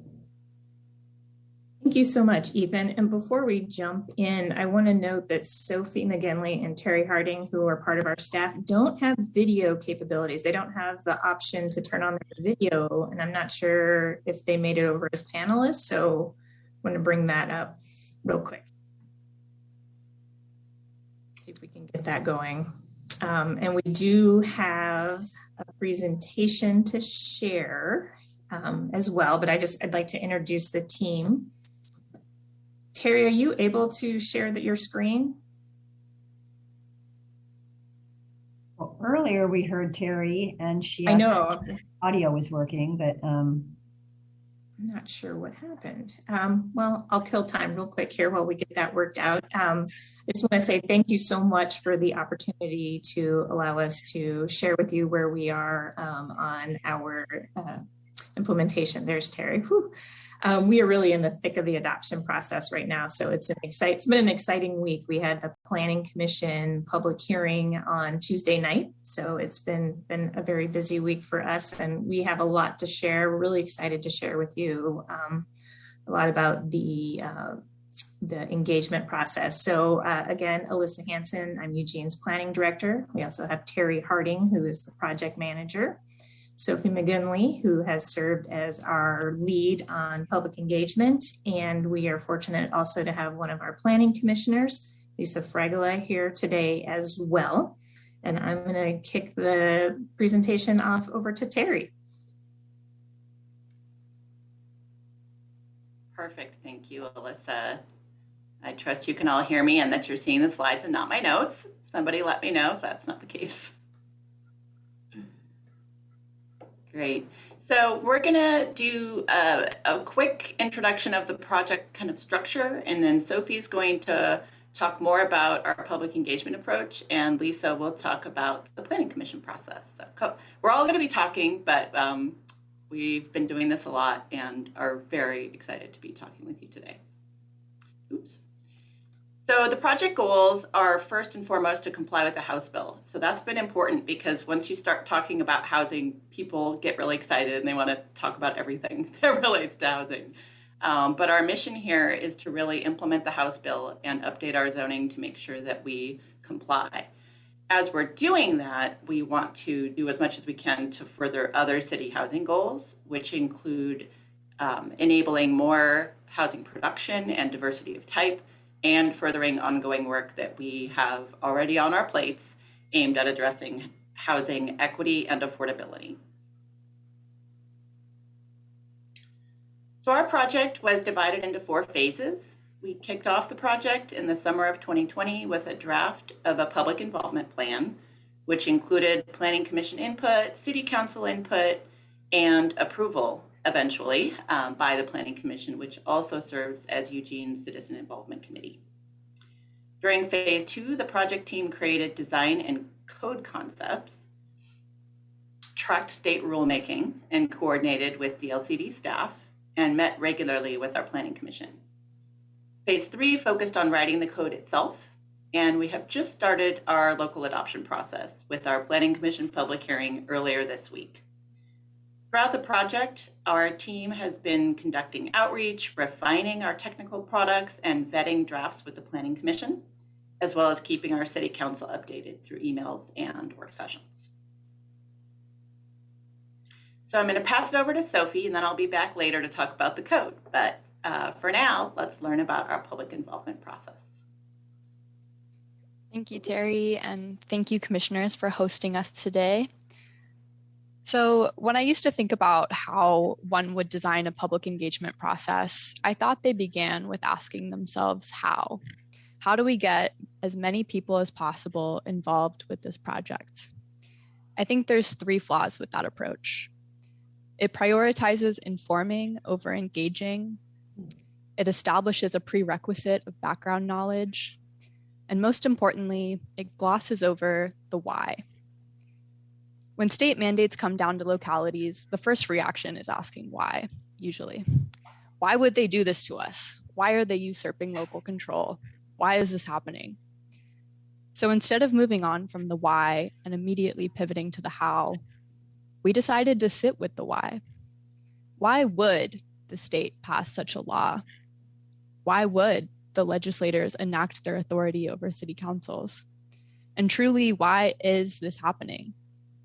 So we sat in our respective living rooms because there was a pandemic and thought, and we talked, and we came to the conclusion that our entire public engagement project had to tie into why we were even implementing this project at all. And we came up with 3 general themes. I talk in 3s a lot. Single family only zoning has to go because it was implemented to exclude people and disproportionately excluded Black, Indigenous, and other people of color. The public processes of the past have excluded people. They have been designed really well to hear from a very involved and very vocal subset of the community, and we always want to hear from those folks. And there were numerous voices that were not in the room. Even the very name of Goal 1 excludes people that care deeply about their communities. Calling it and aiming for citizen engagement prevents community members from participating only because they haven't overcome long and expensive bureaucratic processes to change their citizenship. Asking people to share their thoughts about land use isn't enough. We had to spend time establishing background knowledge, connect land use to other issues, and create opportunities for meaningful dialogue and deliberation by everyday people. Sounds easy, right? So to sum up our approach, we started with the racist and exclusive history of residential zoning. We talked about that right when we presented our public engagement plan, and there's a section on it in the public engagement plan. We created spaces that would be occupied solely by those who we have not heard from before. Of course, there were other spaces, but we had to create spaces that were only for folks that we had not heard from before. And we spent a lot of time talking about the why. And with the support of city leadership like Alyssa, Terry, and Commissioner Fragola, bold action and statements about zoning and equity from you commissioners at the Land Conservation and Development Commission, and a premium Zoom license, we were on our way. And Terry, you can go to the next slide. This past slide provided an overview of our public engagement components. However, I'd like to highlight a few components. I'm always happy to answer questions later. So one of the components of the public engagement process was the use of a lottery selected panel representative of Eugene demographics. We partnered with Portland-based nonprofit Healthy Democracy to send out random mailings to 7,500 homes in Eugene, and then used an algorithm lottery method to select 29 everyday Eugenians to serve on this panel. We started by asking who should be in the room. The lottery algorithm is able to select for certain demographics. We landed on 7: age, council wards, disability, renting or owning a home, gender, race and ethnicity, and educational attainment. We knew that these demographics were not all inclusive, and we wanted to start somewhere. The panel met 15 total times. The first 10 meetings were spent hearing from 20 local and state experts on things like city processes, land use, climate, and the history of land use. Then the panel deliberated and produced 3 recommendations: one with guiding values and principles for the project, another with technical recommendations, and lastly, one with engagement recommendations. And each of the panelists were compensated for their time. Next slide, please. And those demographic targets had some really cool results. 8 of the panelists were under the age of 25. We had folks from all neighborhoods of the city. 1 in 6 panelists experienced a disability. Almost half of the panelists did not own their homes. There was gender representation. Educational attainment ranged from not having a high school diploma to having advanced degrees. And race and ethnicity demographic targets used local school age data. On that last point, we discussed that since this was a long-range planning project that affected the next generations the most, the panel should be reflective of that. You all are also well aware about Oregon's laws that directly excluded non-white people from the state. Although no longer state law, that exclusion resulted in a community that is still overwhelmingly white, with 87% of community members identifying as white in Eugene. That is slowly changing, and our grade schools are more diverse than our adult population. Next slide, please. Thank you. However, even with using grade school demographics for the panel, it was still a white-dominated space. We asked ourselves what it meant and what was required to do equitable engagement in a primarily white community. So, staff created a panel outside of the Healthy Democracy process that was comprised of representatives from organizations serving underrepresented communities. Similar to the lottery selected panel, the Equity Roundtable participants were also compensated for their time. I'd also like to say that this approach was not a solution, it was a beginning, and I'm looking forward to continuing and expanding it. Next slide, please. Along with the Equity Roundtable, there were other engagement efforts and groups that the lottery selected panel continued work alongside. Remember, I said that the panel, oh, sorry, I did not say this already, but the panel was designed, and both of these panels were designed to add to, not to replace our existing tools. We had a panel with representatives from city board and commissions, a panel with representatives from local stakeholders, a focus group of local developers and architects, widespread community involvement with a survey, which this slide features, lots of activity on social media, and 21 meetings so far with the Planning Commission and City Council. And the survey that we launched received 741 responses in both English and Spanish. It was available translated in Spanish. And it was open for a month because we were doing this in 2020 when everything was online. So it took a little bit longer to do this online engagement. And generally, the demographics of the survey takers matched those of the community, and we heard from renters and homeowners, people of all ages, and people in all wards. Next slide, please. We also partnered with the University of Oregon with 4 incredible undergraduate students who conducted focus groups and received 137 surveys from students. Then 2 student interns took that work a step further and developed a GIS story map for a Gen Z audience, which I was delighted to see linked in your packet today. Next slide, please.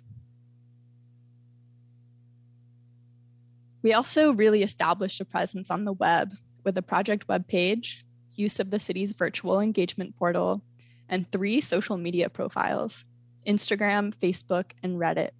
You can follow us at Huge Planning. We've done Instagram Trivia Tuesdays with project information, posted clips from public meetings, held 5 Facebook Live video events connecting land use to issues like climate change and social justice, and even did a Q&A session on Reddit with local Eugenians. Next slide. And here's a graphic summing up the engagement work that you couldn't possibly read over Zoom, but it's available on our webpage, and I encourage you to explore it. Next slide, please. So we had a lot of groups, but what did we ask them? It wasn't, do you want to implement the bill or not? We know how that would end. It was, how do we want to implement this bill that best suits Eugene? During the first phase of outreach, the RAC and TAC were still establishing the minimum standards. This could have been an obstacle, but it actually benefited us because we spent that entire phase not talking about technical code standards. Instead, we talked about guiding values and principles. One of the guiding values and principles that we heard from every one of our outreach groups was to go beyond the minimum required by the state. This then informed the development of 3 options that we like to call allow, encourage, or incentivize. Allow is doing the minimum required by the state and the minimum standards. Encourage is reducing barriers to middle housing. And incentivize is do even more and lower costs even more for lower cost development. Next slide. And then something surprising happened. All of our outreach groups, including the majority of survey takers, recommended that the city encourage and incentivize middle housing in the code. And that's why our recommended code does just that. I have a lot more to say, but I'll stop here. So in closing, I'm proud to share this approach with you today, and I hope that this work is seen as a starting point. We have a long way to go with engagement, and I'm grateful to have reflected on these early steps with you. And I'll hand it back to Terry. Thank you, Sophie. I'm actually just going to transition it over to Commissioner Lisa Fragola to talk a little bit about our Planning Commission process. Thank you, Terry. Greetings, Commissioner. My name is Lisa Fragola, and I use she, her, they pronouns.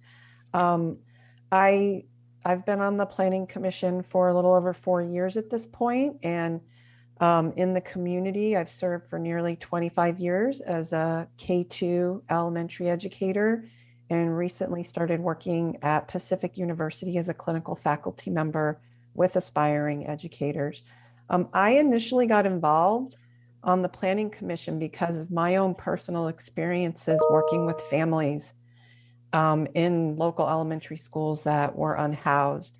And not only the experiences of unhoused families, but also seeing the stress that trying to stay housed created for families and what that meant for them in terms of the ability to support the students that I was working with stay engaged with education. So that's what initially got me involved. And I never thought I would have the opportunity to engage in this work so deeply.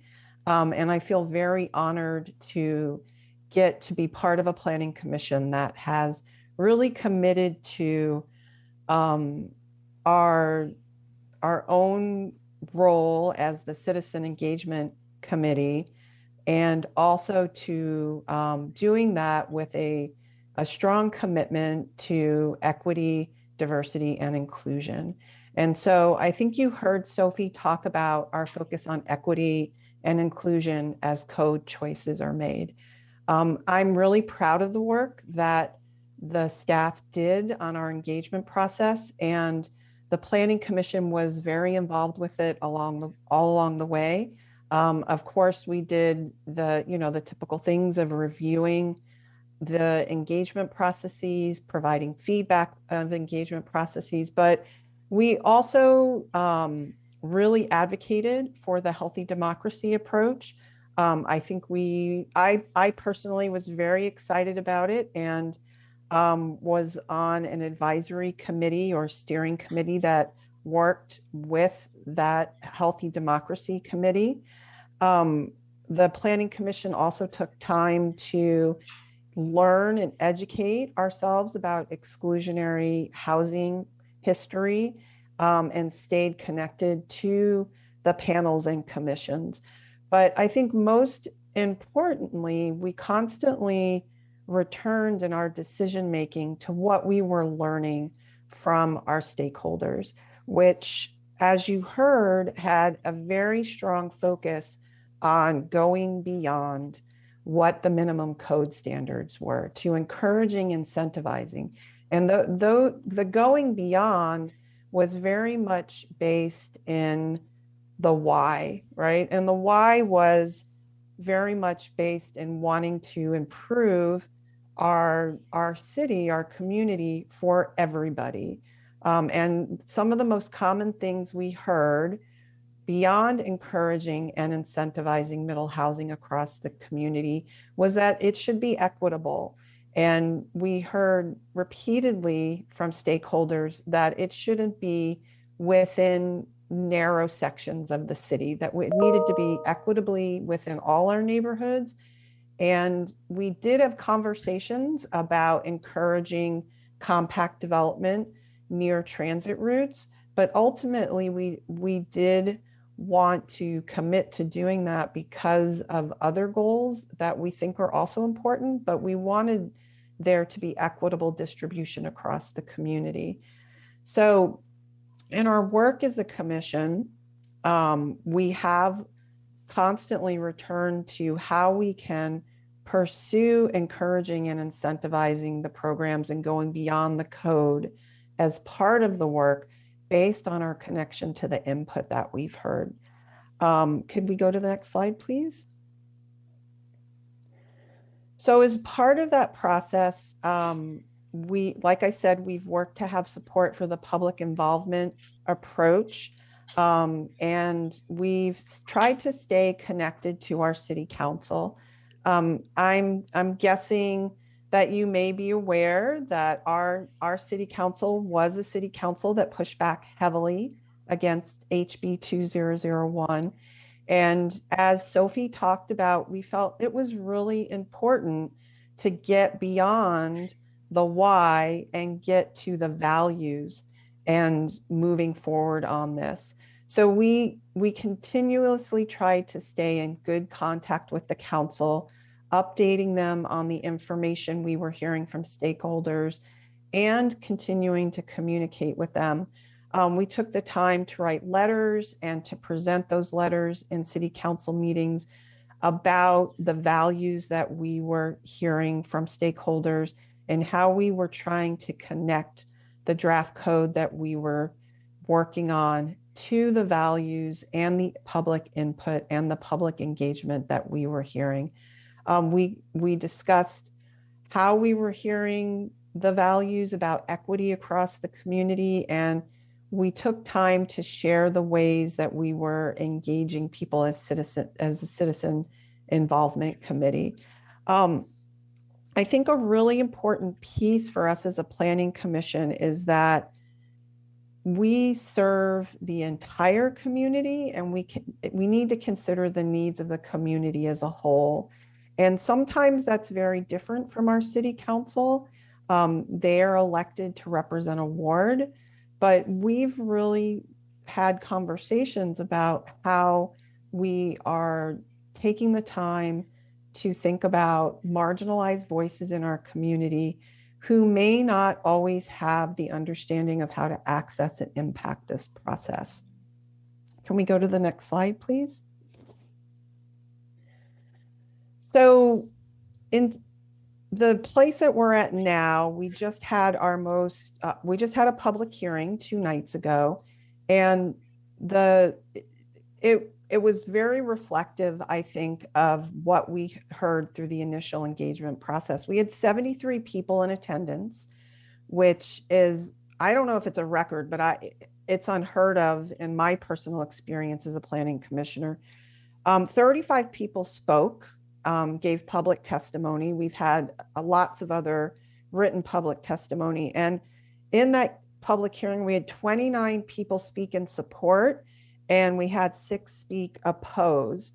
Of several of the people who were opposed to our draft plan, they were in support of implementing the minimum code. So they recognize that we need to implement the minimum code for HB 2001, but they would like to see us apply the incentivize and encourage strategies simply to affordable housing. The thing that was very intriguing to me and also encouraging was that of the 35 people who spoke, it was a very diverse group of people. They represented all of our neighborhoods. There were people from all over the city. They were of diverse ages. They were of greater diverse ethnic communities and cultural backgrounds and race than I have seen represented before. And I think it aligned strongly with what we heard and saw in our initial engagement process. I felt like we heard loudly that they want us to be bold. We all know that change is necessary and that we are being asked to take on that change in a bold way and go beyond what the minimum requirements are.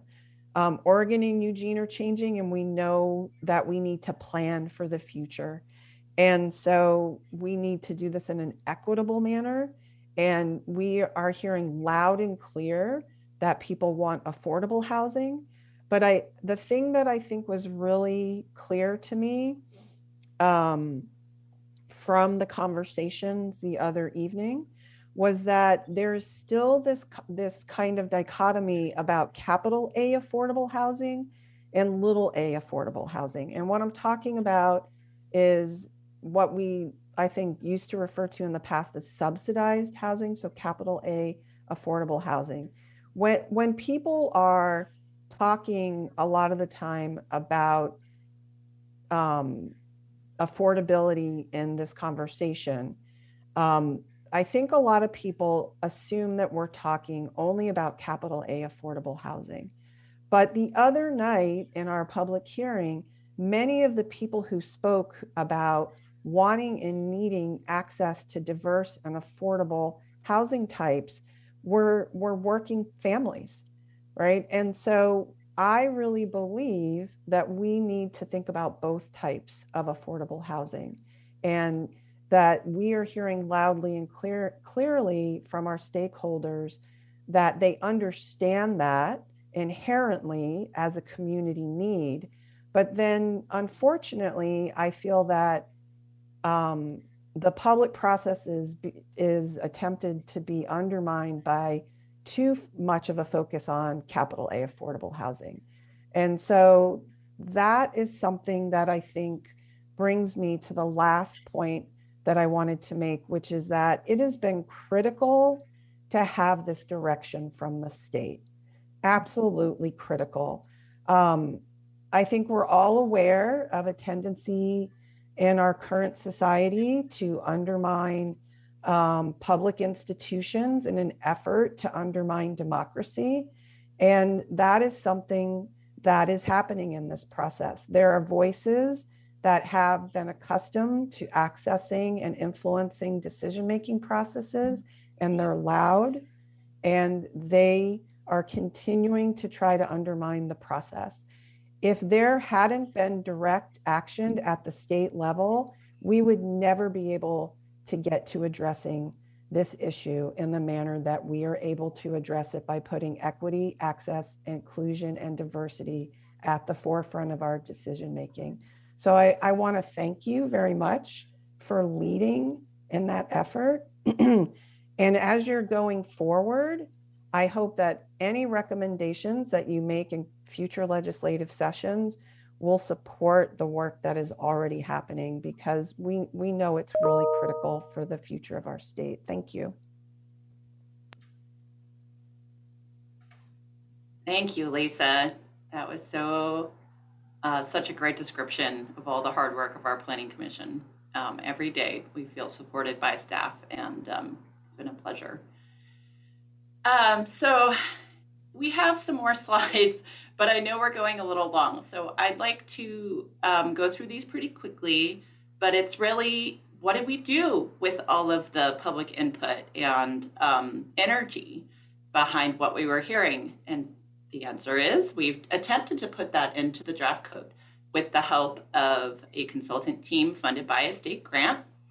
So I have a few slides here that will highlight a couple of things that we've put in the draft code and that we're moving forward with getting public comment on. The Planning Commission discussed flexibility as one of the key ingredients in the new code. So plexes are proposed to be available as either attached or detached housing, which allows property owners to keep existing homes and add units elsewhere on the property, and potentially increases home ownership opportunities and lowers costs. For a minimum lot size, the draft code lowers the numbers to a level that encourages and incentivizes more housing opportunities. And it also aligns with the House Bill's exemption for middle housing from meeting maximum density requirements. For incentives, a couple of things are proposed. Reducing parking requirements if housing is either near transit, has on-street parking available nearby, or the units are small. Reducing lot size requirements if the units are small. These incentives are things we can do in the code to encourage smaller and more affordable housing options without requiring middle housing to be capital A affordable to certain income levels, which is conflicting with the law.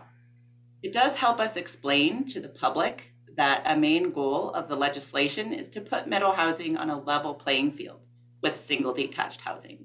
So whatever the city requires or allows for single detached, we need to allow at least that much for middle housing.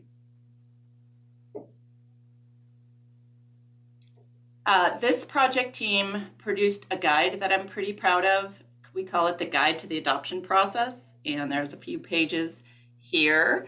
This went out shortly after we published the draft code and really summarizes all of the background information, and it contains tables that summarize some of the key components of the code. So here's on the next slide is an enlargement of one of those comparison tables. So you can see for minimum lot size, we've listed what the minimum standards require in the first column, and then what would be required by the model code in the middle, and then on the right, what is proposed for Eugene's zoning, and how that lines up with our allow, encourage, or incentivize options. We also published this graphic, which was done by Jennifer Knapp in our team. This compares what is allowed by our current code for a single family house to what would be allowed by middle housing. And so building A is a maximum build out for a single dwelling. Building B is maximum build out for an attached plex without parking. Building C is a single dwelling that's more typical to what exists today. And building D is maximum build out for a plex with parking. And then in the bottom pictures, you can see the back view, and it really does a good job illustrating the trade-off between building space for housing on a lot and using that space for on-site parking. We also published this lot size map that you can zoom in on and find out what would be allowed in your part of town. There are columns that show which housing types would be allowed in each of the lot size categories. And that's been a popular tool. And then we've really talked about these things already, so I think I'll read through this pretty quickly, but mention that the project team developed a middle housing affordability FAQ to answer a lot of these questions, because as Lisa said, there's been a lot of interest in this and a lot of questions about what the city can and can't do under this House bill and what can we do outside of the House bill. That continues to be part of our conversation. And our last kind of technical slide here is a chart we borrowed from the Lane County Affordable Housing Action Plan. And this really helps people understand who we're talking about and what kind of incomes people are making and what they can afford in housing. The blue box there is the effect of the incentivized code option on our local housing market. And it really helps bring estimated rent and affordability ranges to folks that are forklift operators and minimum wage earners in our community. So that helps people understand who we're talking about. Single family or single detached housing is really off this chart to the right, and housing costs have increased so much over the last year that it's becoming even more important what middle housing can do. Okay, that's it. I'm going to pass it over to Alyssa for some closing comments. Thank you. Thank you. Thank you all. I will try to get through these fairly quickly so there's time for questions. In terms, I just want to acknowledge, and I think we all acknowledge that there's a changing landscape, whether it's about our, our demographics, our housing choice and needs, about the climate crisis. And, we've done this entire project in a pandemic and really had to think, differently about how we live, work, shop, and engage the public.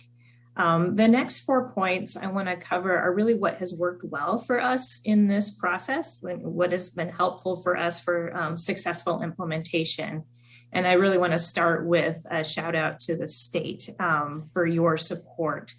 The housing team, Ethan, and the housing team, which you've already given a shout out to, we couldn't have done this without their support.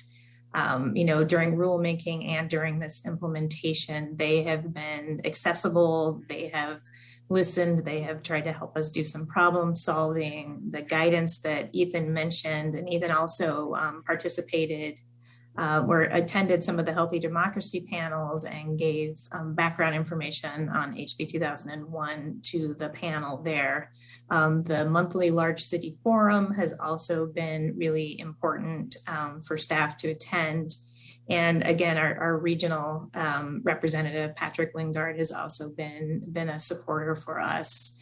Also, in terms of state support, you've heard mentioned that we did receive grant funding, and that was instrumental in us being able to have this robust of a public process. In our city, we plan our planning projects out somewhere between 2 and 5 years. So we have a full work plan before this was, dropped in the middle of it. And so fitting this in was challenging, but with that additional financial support, it made it work for us to be able to hire consultants to help us with the technical pieces, to hire facilitators to help with the panels, to be able to compensate the equity panel and the Healthy Democracy folks. This was also happening during a time where we were experiencing a budget reduction. So honestly, that state funding was, as I said, instrumental for us being able to carry this project forward. In terms of clarity and flexibility, those might seem like they're opposite, but to us, I think having flexibility within parameters is really key. It recognizes, and this is really about the rules themselves, it recognizes that each city is different and that we might need some choices within those boundaries. And Terry gave an example. The code, it defines what a duplex is, what a triplex is, what a fourplex is, but the rules gave us that flexibility to decide if, as a city, we wanted them to only be attached or if we wanted to include detached in that definition. And that is a great example of flexibility and choice at the local level. Third on that list is making sure things are achievable. I mean, we understand that the state law is ambitious and that's important, but it needs to be able to have successful implementation. And for us, that means it needs to be achievable. And in this case, they really did incorporate local expertise so that it is something that we can implement on the ground. Very important. And then finally, realistic timelines. That was really important. You've heard, and you probably imagine, and you're right, that our public engagement piece, that was a heavy lift. I mean, we wanted to focus intentionally on equity and inclusion and do it in a very meaningful way. And that takes an investment of time. We didn't want those interactions to be transactional, to be, just move in and move out. We wanted to establish relationships, make sure folks had an understanding of all of the background materials, and that took over 10 months to be able to incorporate that into this process, and that was really important. Those are just my closing thoughts, and I want to again thank you for giving us this time to share how our project has been going, and we're really excited to see how the adoption process goes, and hopefully have another report for you and sometime in the next few months about that. And we are available for questions if there's time. Thank you. Thank you. Excuse me. That was just an amazing presentation. I am very impressed in a wow sort of way, just with everything you've described. I'm excited about what's happening in Eugene, but I'm also excited about the potential to export some of your hows and whys and approach, your very thoughtful approach to engaging folks and to deliberate to get to a really good outcome. So it just really, kudos to everybody, the whole team. The presentation was excellent too. Questions from commissioners. Commissioner Sandoval, you have your hand up. Yeah, thank you, Chair. First of all, I should say I'm a resident of Eugene, so I'm really happy to hear what a positive reaction you had around these issues. So I had 3 comments. The first one is that this morning I just volunteered to be the Commissioner's Liaison to the Citizen Involvement Advisory Committee, and I want to recruit Sophie to be on it. So hopefully I can follow up with Sophie and I just think that the outreach that you did was very substantive, it was well thought out, and I think you did a really fine job of outreaching to communities whose voices are not usually present during these processes. So thank you for that. My second comment relates to college. Eugene being a college town, I'm also a professor at the U of O. And so I would think that would make a big difference here, because there could be like a really good market for student housing related to, diversifying the housing stock. And so I was glad to see that you incorporated students into the outreach. I thought that was a very smart thing to do. My last comment, I'd be curious to see how Springfield ends up doing their public outreach and implementing this process, because sometimes I see the cities working very differently. So I think if maybe in the future we can invite the city of Springfield to tell us their experience, even though both cities are like right next to each other, I think they could potentially have a very different experience with this. So overall, yeah, just thank you very much, and you did a wonderful job. Thank you, Commissioner. Commissioner Lilac, and then Commissioner Warren. Chair MacArthur, and I want to echo all of your comments just a moment ago, as well as Commissioner Sandoval's. I think the process was outstanding, and just a model and in establishing and creating an equitable process. And I think exactly as Chair MacArthur said, I was going to say the same. As I do hope you share this presentation, this approach across the state. And I hope you consider proposing a session at the National Planning Conference in San Diego next spring, because this is such an outstanding process. I have a lot of questions, but I'm just going to ask one. I had tracked kind of closely about the city council's real concerns, if not just outright opposition to House Bill 2001.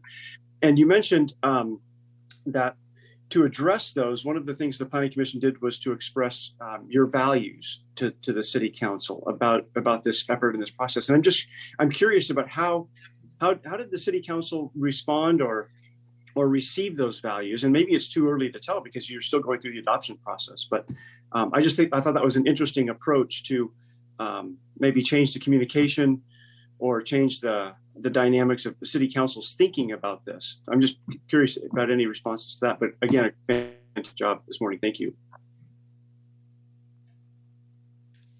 I have a quick comment in response to that, which is that there were some interesting timing features to this project.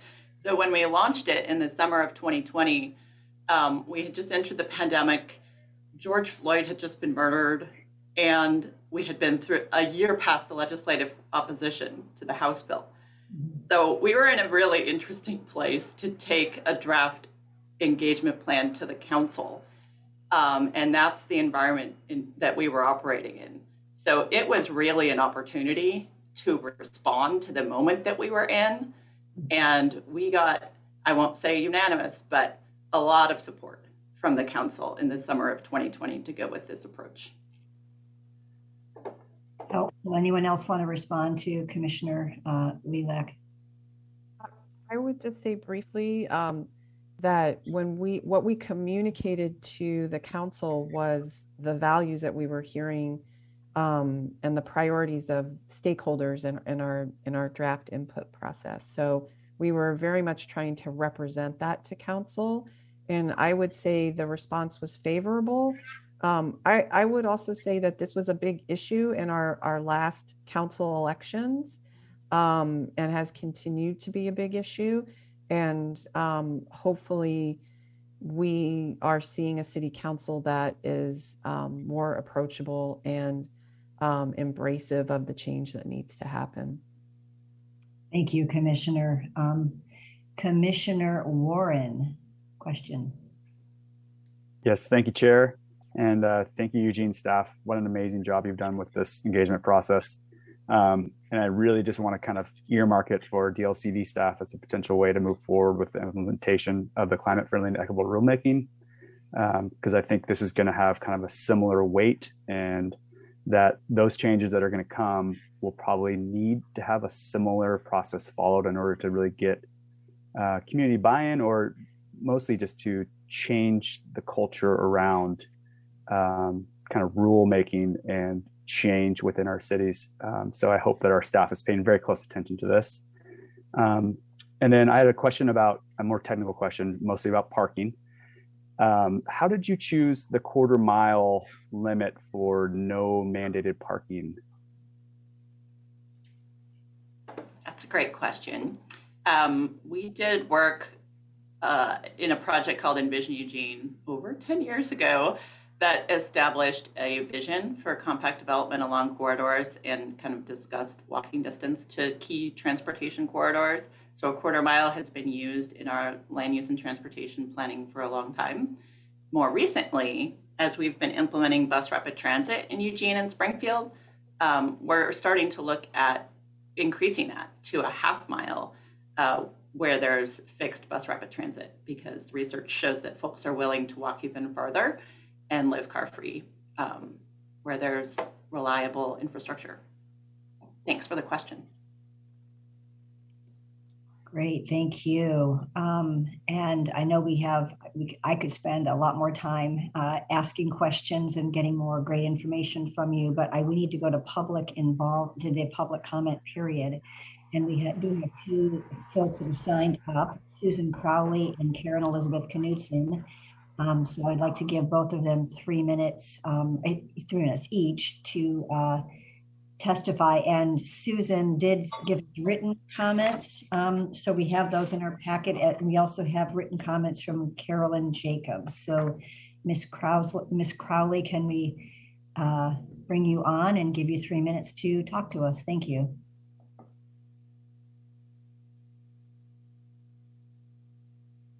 You may be on mute. I don't know, but I haven't, yeah.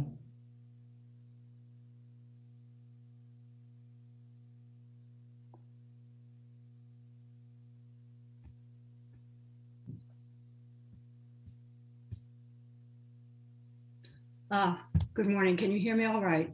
Yes, thank you. Welcome. Chair MacArthur, commissioners and staff. My name is Susan Crowley, and I've been a parks activist in the city of Hood River for about 3 or 4 years now. And I'm a former attorney for the low income. I'm an early middle housing supporter. I helped bring the issue before the Hood River City Council. And I want to just mention that by raising concerns, as was suggested, one is not necessarily undermining democracy. I think it's important to raise some of these points at an early stage in the process.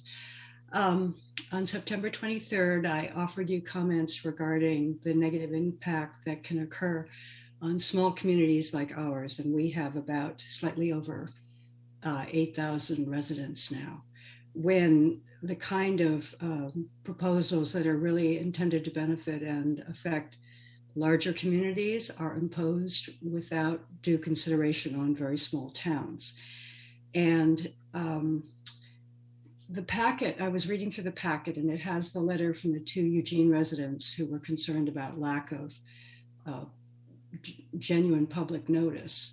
And I don't know anything about the facts of that situation, but I want to share with you concerns of what happened here in Hood River, and which, by the way, are now being litigated before LUBA. There was a similar push to what appeared to be a predetermined judgment in our town. And it resulted in a rushed process and a code that allows, without exception and by right, density levels that often exceed those proposed for Portland in all neighborhoods, and effectively, as of course is intended, eliminating R1 zoning. Now, regardless of what one feels or how one supports such proposals, the issue that's really important here is that few local citizens were really aware of what was going on. There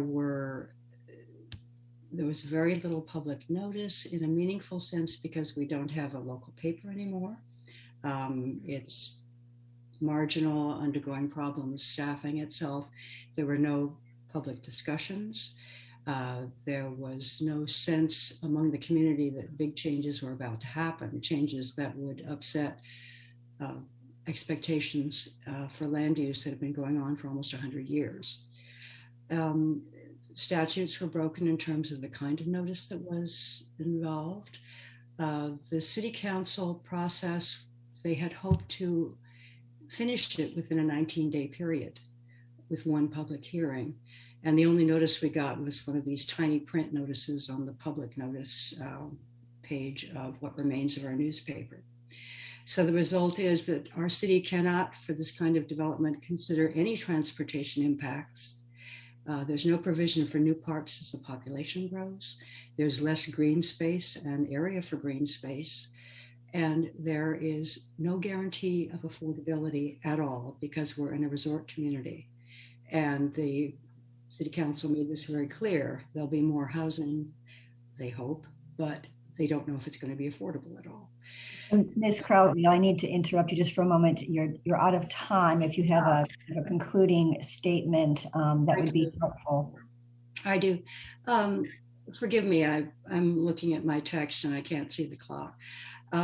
So regardless of what one feels about the issue, it's important that significant changes like that thoroughly involve the public, that people understand the good and the bad that could result, and have a chance to balance things so they really match a community's needs. And what works for Eugene does not work for a city of 9,000. So our case is now in appeal. We could have come out with a good result that would have suited our city, and we did not, because to a large degree of pushing by DLCD staff. So you want to be aware of this kind of negative impact in future, I would hope. Thank you. Thank you, Ms. Crowley. Any questions from commissioners? Not seeing any. We'll go with our second person who signed up, Karen Elizabeth Knudsen. Welcome. And you have 3 minutes.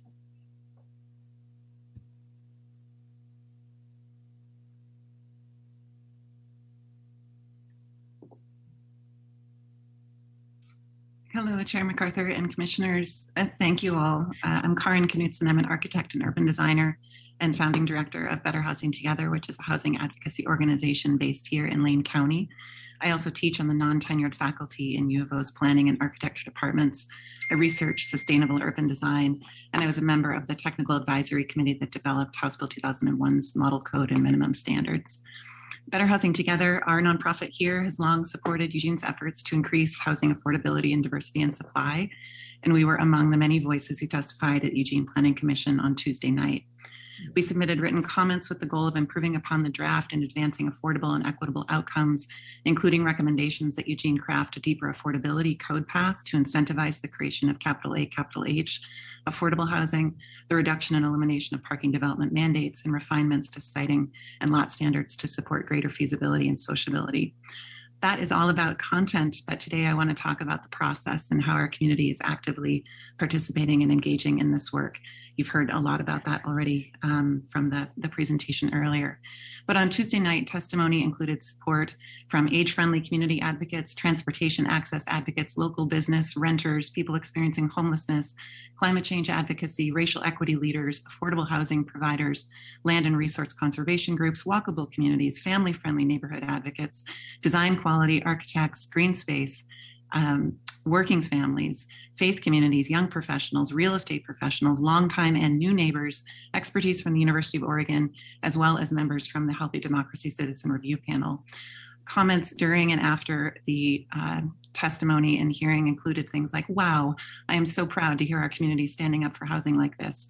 This is a game changer in our housing work. It is transformational and it needs to be. Absolutely amazing. So many different voices are expressing passion and care for providing housing needs. This is so inspiring to listen to our community together and mobilizing around housing. It is indeed very unusual. As you well know, often historically, one or two loud voices can claim to represent entire neighborhoods and sometimes spread misinformation and misunderstanding about laws meant to increase housing availability and affordability within communities. Goal 1 does not mean that one person has veto power over housing and land use decisions within a community.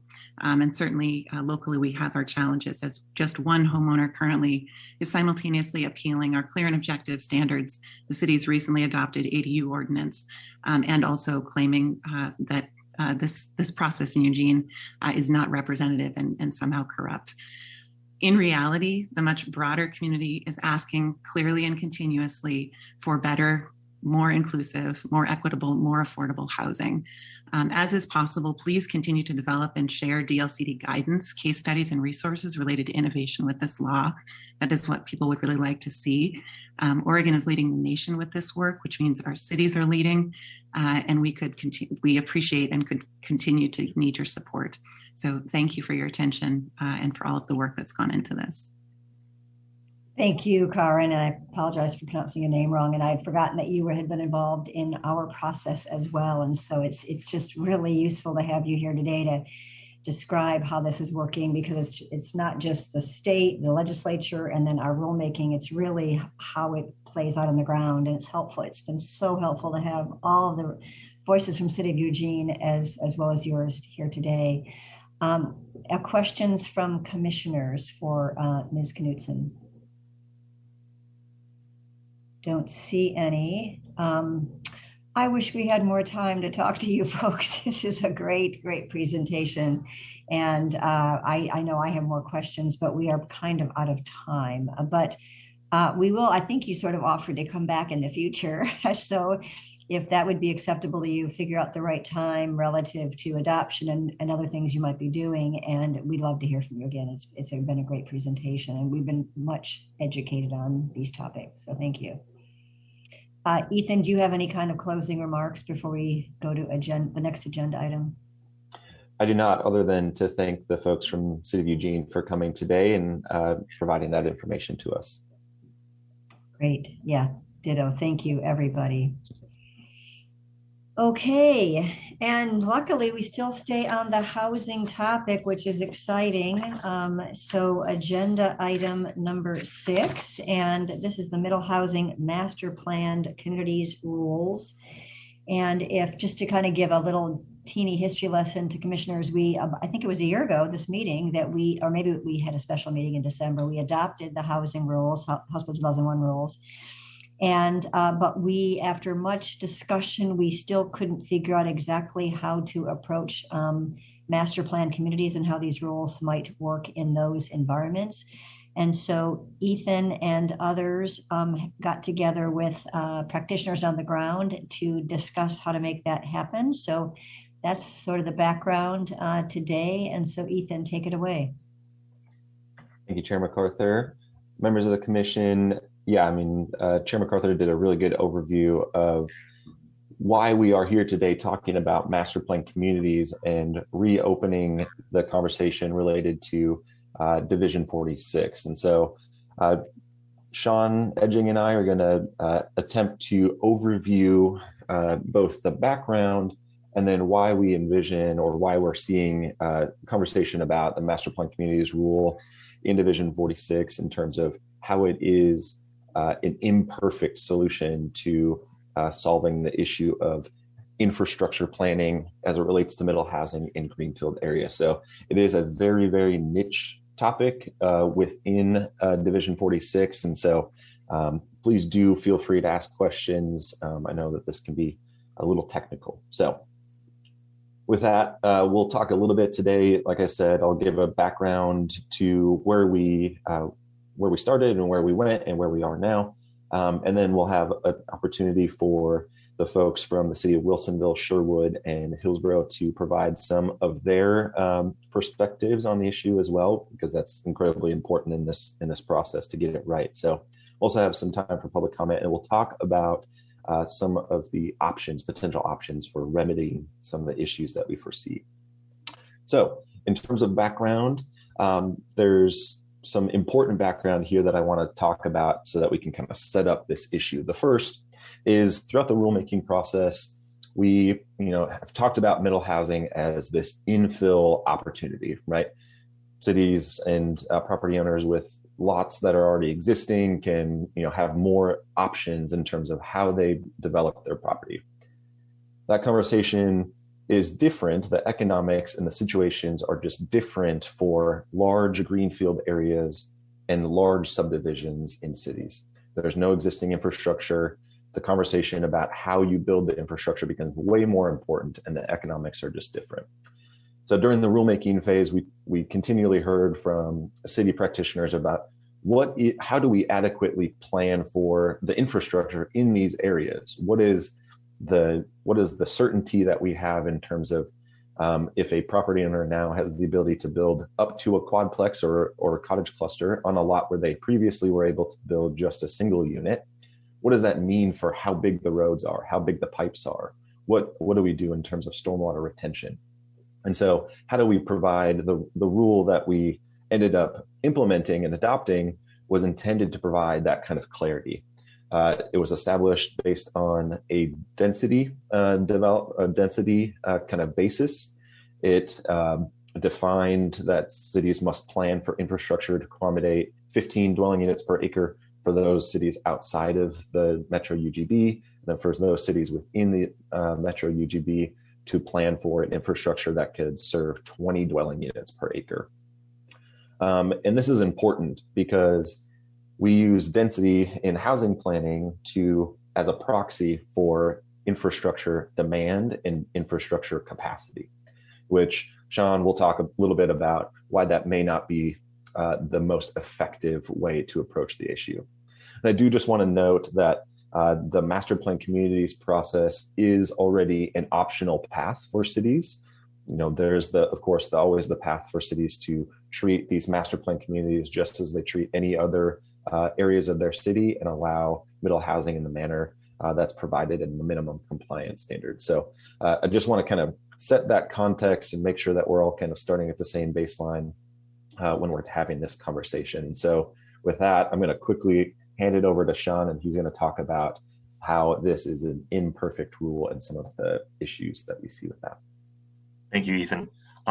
Chair MacArthur, members of the commission. So my hope with these kind of next couple of slides is to illustrate that, the master plan community rule is really one that intersects with an issue that is much bigger than the actual rule itself, which is how we plan for infrastructure, especially in greenfield contexts. And I really want to emphasize that as we're diving into this, we're really just kind of scratching the surface of a lot of the issues that we're going to really have to continue grappling with if our goal is, more affordable, fair, and equitable housing outcomes. So with that, let's dive into at least some of the reasons that we would consider this to not be the best way to approach planning in greenfield contexts. Ethan, if you could move to the next slide. The first reason is that this policy really focuses on expected build out in terms of unit density. And one of the issues that we have underlying this is that expected unit density without any kind of meaningful differentiation between different types of dwelling units is really a pretty poor infrastructure capacity planning tool. And I'll expound on that, why we think that's the case, if you can move to the next slide. So it's kind of a reminder of one of the big questions that we kind of had to grapple with as part of rulemaking is one posed based on kind of the uncertainty that comes in new subdivisions. Specifically, if we have these lots that can now allow anywhere between 1 and 4 dwelling units, or potentially more with cottage clusters, how do cities actually approach planning for infrastructure in those areas? Are they going to have to essentially assume the worst case and plan 4 times the infrastructure that they otherwise would for a single family detached subdivision? And we knew that this, wasn't the case really for kind of 2 major reasons. The first one is we don't expect every new lot to be built out with a quadplex, but also we knew kind of intuitively that the impact of a quadplex wasn't going to be, exactly 4 times that of a single family detached dwelling. And of course, this posed different problems for us. Well, then what is the expected build out and what is the impact of middle housing in comparison to single family detached dwellings, recognizing that it's not exactly 4 times the amount. And that was something that we didn't really have very good answers to.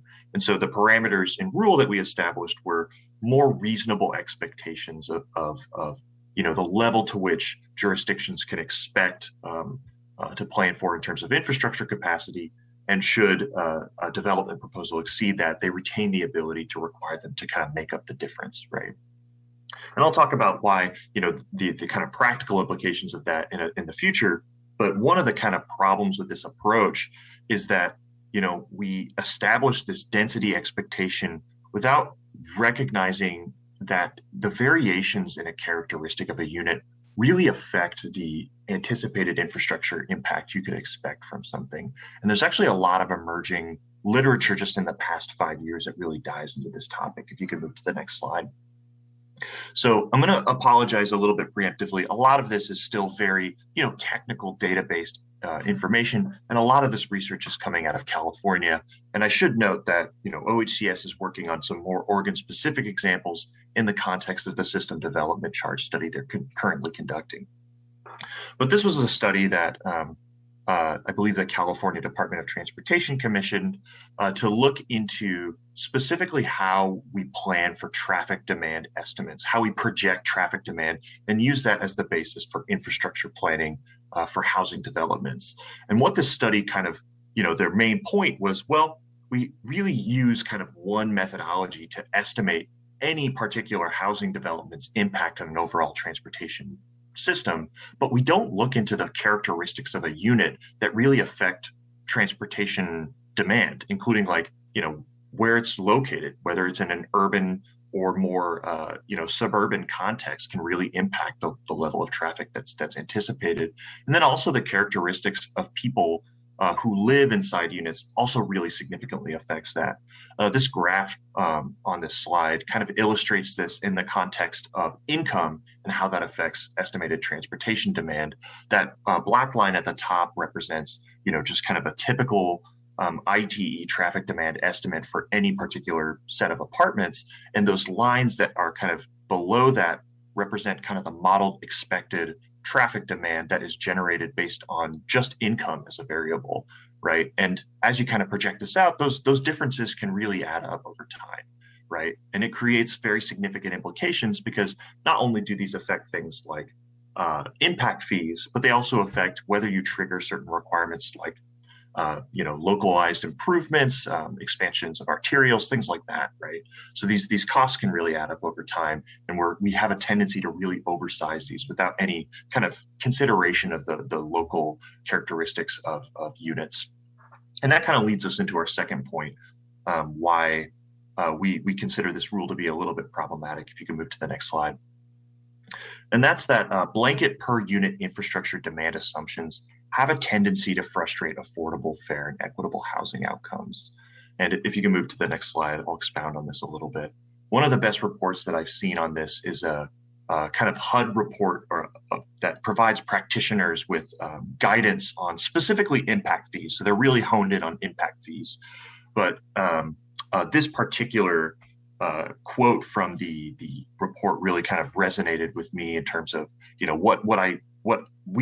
our kind of analysis of the literature really seems to suggest, which is that flat rate impact fees compromise affordability and are socially negative to the degree that they systematically overcharge purchasers in smaller, less expensive houses or apartments and undercharge others in the most valuable houses. And, in terms of the studies that we've seen, extending to, mostly impact fees, but also just transport or infrastructure planning in general, a lot of the dynamics of our estimates and methodologies really have a tendency to kind of bias against smaller and higher density housing, preclude housing where the demand is greatest, and decrease housing affordability generally. And to kind of illustrate that, we have another example coming out of California. If you could move to the next slide. In this study, these researchers kind of developed prototypical housing developments to get a sense and estimate the impact fees that would be levied for these housing types based on kind of the existing SDC or impact fee schedules of these various jurisdictions. And when you take a look at it from the per unit, kind of estimate, they actually seem pretty reasonable. Like if you were to look at this graph here, for the most part, when you look at a per unit assessment of impact fees, most cities tend to charge single family and multifamily dwelling units at a roughly the same rate. And in fact, in a lot of cases, they charge multifamily units, somewhat less to even a significant amount less than single family detached dwellings. The problem is when you kind of start looking at other factors that really correlate with the number of people you would expect to live in a dwelling unit, it paints a pretty different picture. If you can move to the next slide. They also looked at how these really kind of spread out in terms of the estimated impact fees per bedroom and per square footage. And these are particularly important because both of these metrics, especially square footage, really correlate with the number of people you would actually expect to be living in a dwelling unit over time. And pretty much in every case in these Californian cities, the amount that is kind of imposed for impact fees is significantly disproportionate to the kind of multifamily developments that are proposed. And this is, kind of problematic from a variety of perspectives. First, this doesn't account for the fact that, often these prototypical multifamily developments will have a much less overall impact proportionately than single family detached dwellings. But it also kind of, if you were to think about the characteristics of people who would be living in these units, generally the folks who would be living in the multifamily prototypical units would have significantly less wealth and income than the folks who would be living in single family detached dwellings. So it has kind of a very disproportionate effect on the folks who are living in these unit types. And I do want to note that this isn't to, say that, impact fees aren't an important part of the development process. Obviously, we need to make sure that housing is supported by adequate public facilities that ensure that they, have adequate infrastructure and things that are necessary for urban development. But at the same time, when we think about the implications of how these types of taxes are levied, right, they can have really significant impacts on the ability for people to pay. And so, I guess backing away from that and moving to kind of some of the more practical considerations that we have, if you could move to the next slide, is that really the implementation of this provision is not very practical for local governments, right? We intended this to be kind of an optional, almost like a safe harbor approach for infrastructure planning that is intended to provide a greater degree of certainty for local jurisdictions. But in some ways, it doesn't deliver to that in the way that we would hope. So if you can move to the next slide. And you're going to hear from local jurisdictions directly on this, but some of the themes that we've been hearing as we've been, talking to local jurisdictions include the following. The first one is that, what do you do in scenarios where, perhaps you plan for infrastructure capacity to support 20 dwelling units per acre, but the actual expected build out is much less than that, right? Maybe the market forces don't support 20 dwelling units per acre. Are you, expected to kind of overbuild this infrastructure? And then if so, right, that creates additional costs for housing that are kind of otherwise not really necessary, right? And then if you're trying to avoid overbuilding infrastructures, that creates a lot of cascading questions in terms of how do you actually phase these master plan community developments, right? Because a lot of these decisions have to be made at the outset, and it creates problems when you have, you know, variety of developers coming in at different times, building out different portions of the entire master plan community. And then, of course, also, how do you set system development charges in a way that accurately reflects the kind of anticipated infrastructure demand, especially if you're not trying to overbuild those infrastructure systems. And so I think to expound on these kind of issues and themes more in detail, we've invited some folks from cities in Washington counties to talk about some of the challenges that they've been experiencing. If you can move to the next slide. Yeah, thanks, Sean. And commissioners, I'm going to jump into our invited testimony. But before I do that, are there any questions that you have on any of those reasons or technical pieces of where we're at? I think it was a really good frame. I have a question really about some of the great studies that Sean and you, Ethan, are uncovering that talk about trip generation and transportation analysis. And I'm wondering, and you were looking at that in terms of this project, but obviously that same work is being looked at in the climate-friendly rulemaking. So you don't need to answer it now, but just maybe a very generalized answer. Is some of that great knowledge about trip generation being exported, imported, whatever the term is, to the CFAC work?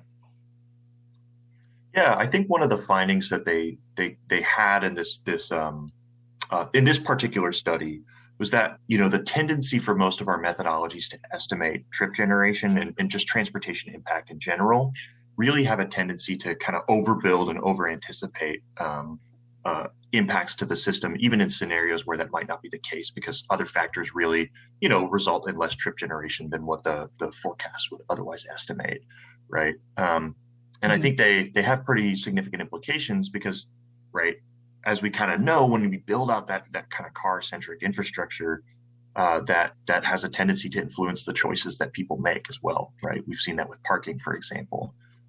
So I think it's definitely kind of an expanding area of research. A lot of the studies that I've been seeing have been in kind of the last 5 years or so, but I think it's gaining more attention from practitioners. And Chair, I'll just add that, you know, I'll talk about this a little bit later in the presentation, but this is really a growing focus of Sean and Samuel and I's time on, we're clearing these hurdles, we're removing these barriers to housing choice, but there is one stone left unturned at this point.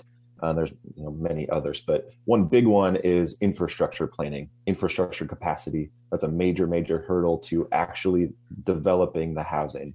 And so, this is our trying to chip away at that big rock in terms of, how can we solve this specifically in the master plan communities portion of the rule, but then also, more broadly in terms of housing choice, and then, hopefully extend that to the other work that the agency is doing. Makes total sense. Thank you. Commissioner Warren. Yes, thank you for that excellent presentation as always. My question is around the impact fees and just trying to understand, I think, the nuances a little more clearly. So on one of the first slides you showed, it showed that single family housing kind of had more impact fees, but then the second one, it showed how it broke down by bedrooms. And so I guess my question is what is that breakdown? So does an impact fee charge on a square footage sort of a situation, or how are impact fees assessed?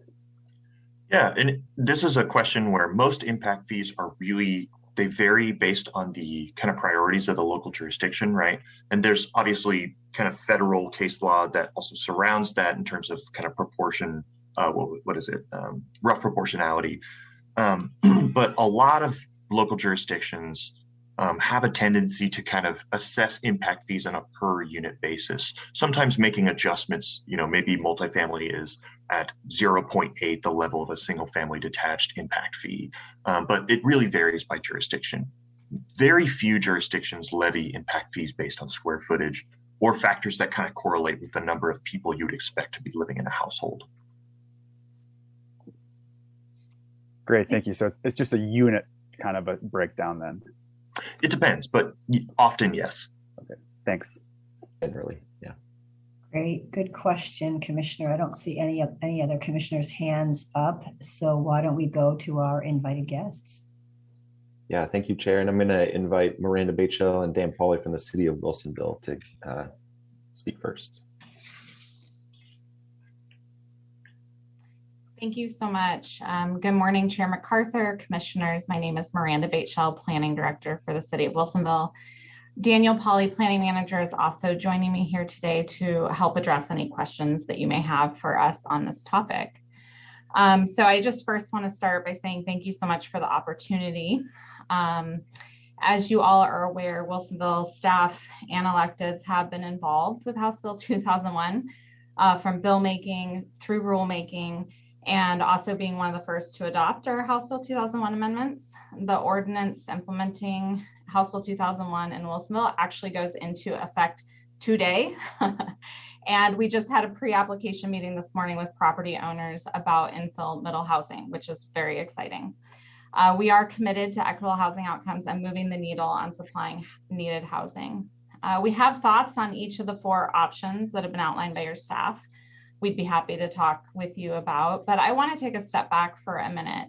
As one of the cities who initially pushed for an alternative set of rules for master plan communities or new urban growth boundary areas, I feel that the current rule departs a little bit, at least from our initial intent.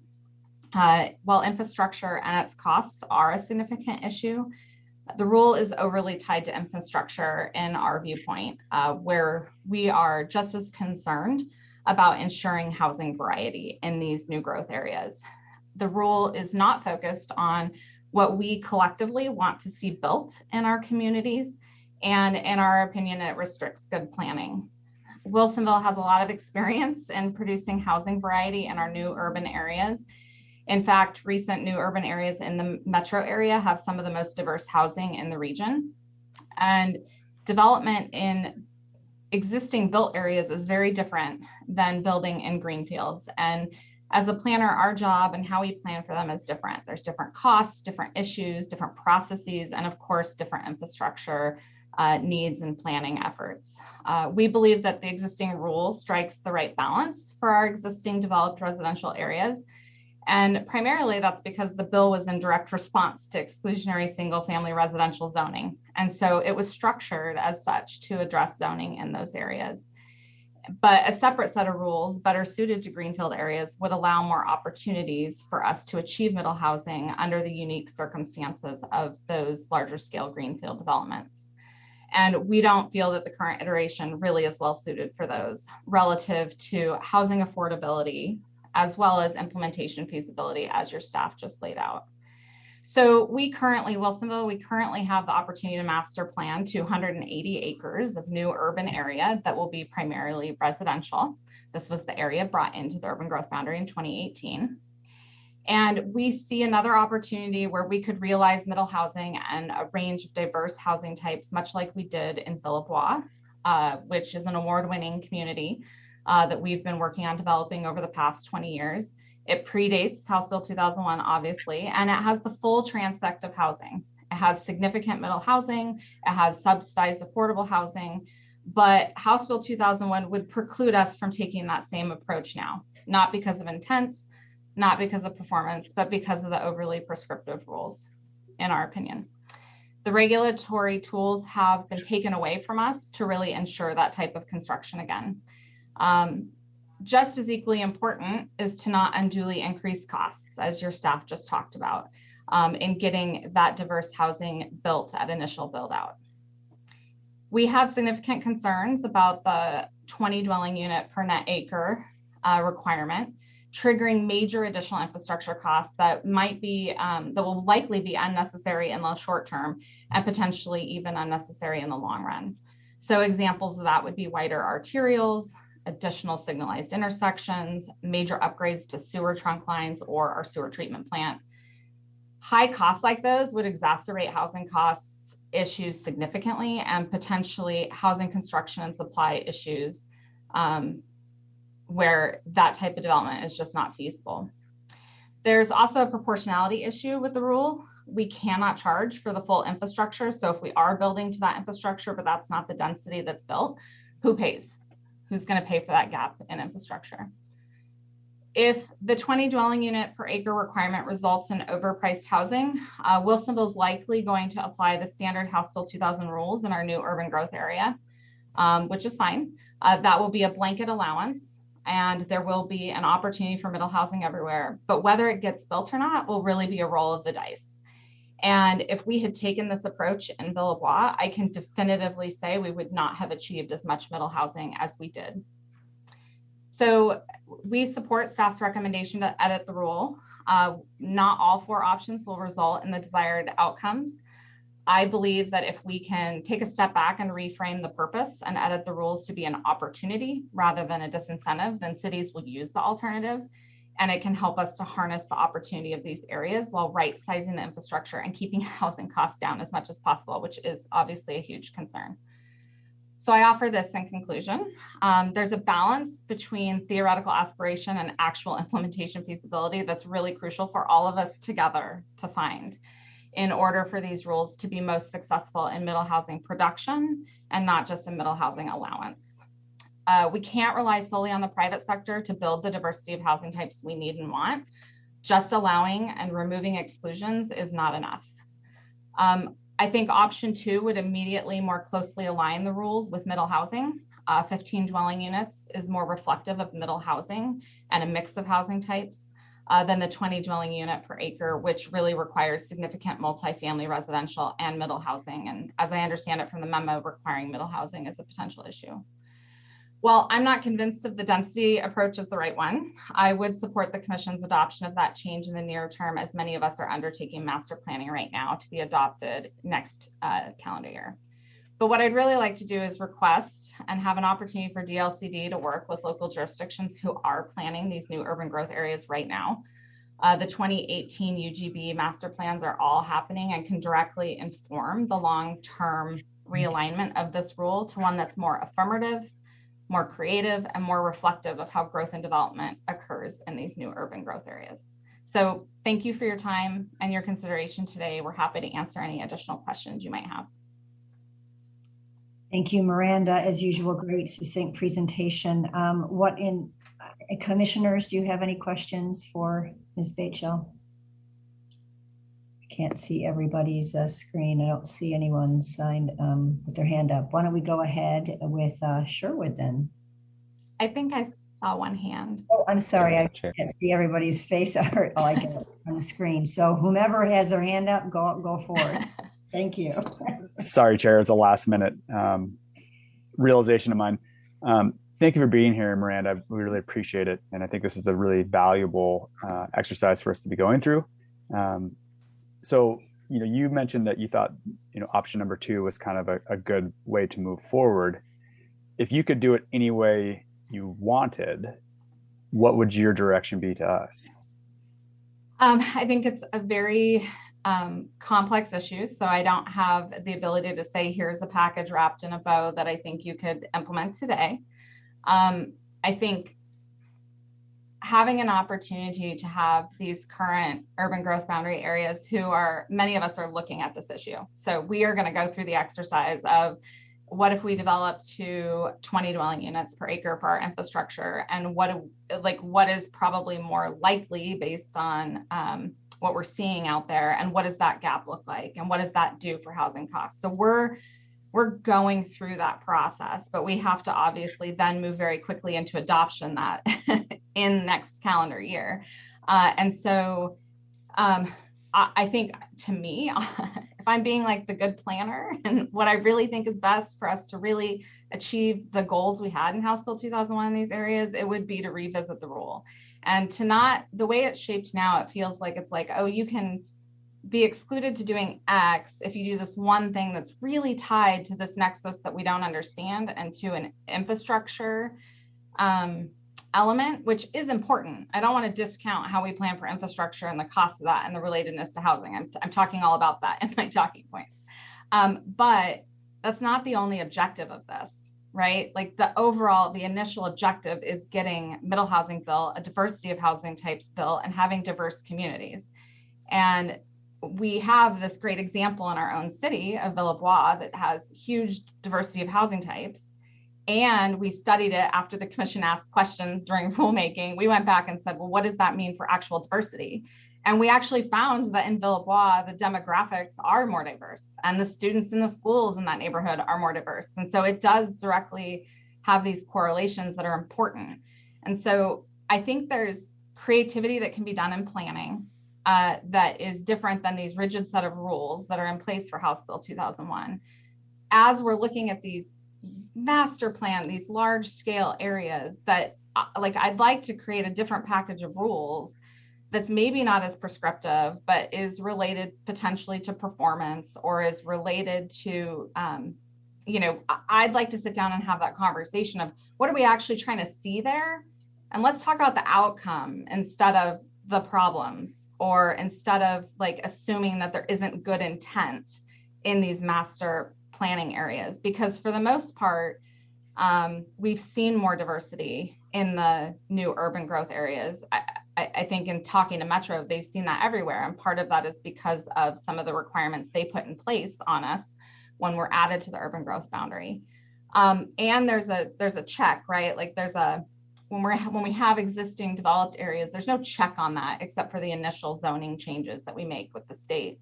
But in master plan communities, there's, our planning that we have to do through Metro. There's a regional check and a state check where the state is involved in these master plan efforts. And so I guess I'm asking for more work, and all of my friends in the other cities are equally as busy as I am right now with development. So we all are, they're probably going to hate me for this, but I honestly would like to see us revisit that rule and make it more outcome based and really focused on what we're trying to achieve in these areas, instead of just tie it to this infrastructure question. Because I think if we can actually do planning like that, then the cities know how to right size infrastructure. We've been doing it for a long time.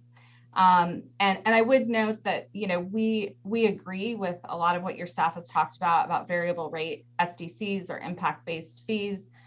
I actually started that research over a decade ago when I was at Metro with my friends at Portland State University. The city of Wilsonville is looking into that through our Frog Pond master planning for applicability citywide. But the thing that addresses is the equity, the equitable piece, how you take the pie and cut it up into pieces, but it doesn't address the size of the pie. And that's the issue we have in the master plan area, is if we are making the pie way too big, everybody's equitable share, even if they have various size pieces based on their impact, they may be paying still for too big of a piece of pie. And with the cost of housing and lumber and sourcing issues, everything we're seeing, adding an extra layer on top of that could just halt development altogether. Anyway, that was a really long answer to your question. I'm sorry. It's very helpful, though. Thank you. Other commissioners, other questions for Ms. Bateshell? Not seeing any. You might have answered all of our questions as part of that. So, thank you. You're welcome. Back to Ethan. Thanks, Chair. And we'll go to Erica Palmer in the city of Sherwood now.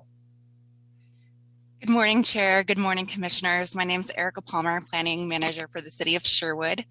I just want to thank you for your time this morning, listening to the issues raised about infrastructure planning and implementation for middle housing and master plan communities. As you know, infrastructure planning and its implementation really, truly set the stage for development to occur.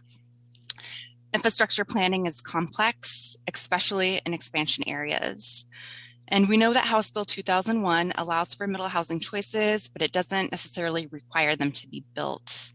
So when we plan for expansion areas, we make assumptions about planned growth, but what is expected and what actually gets built can be imperfect.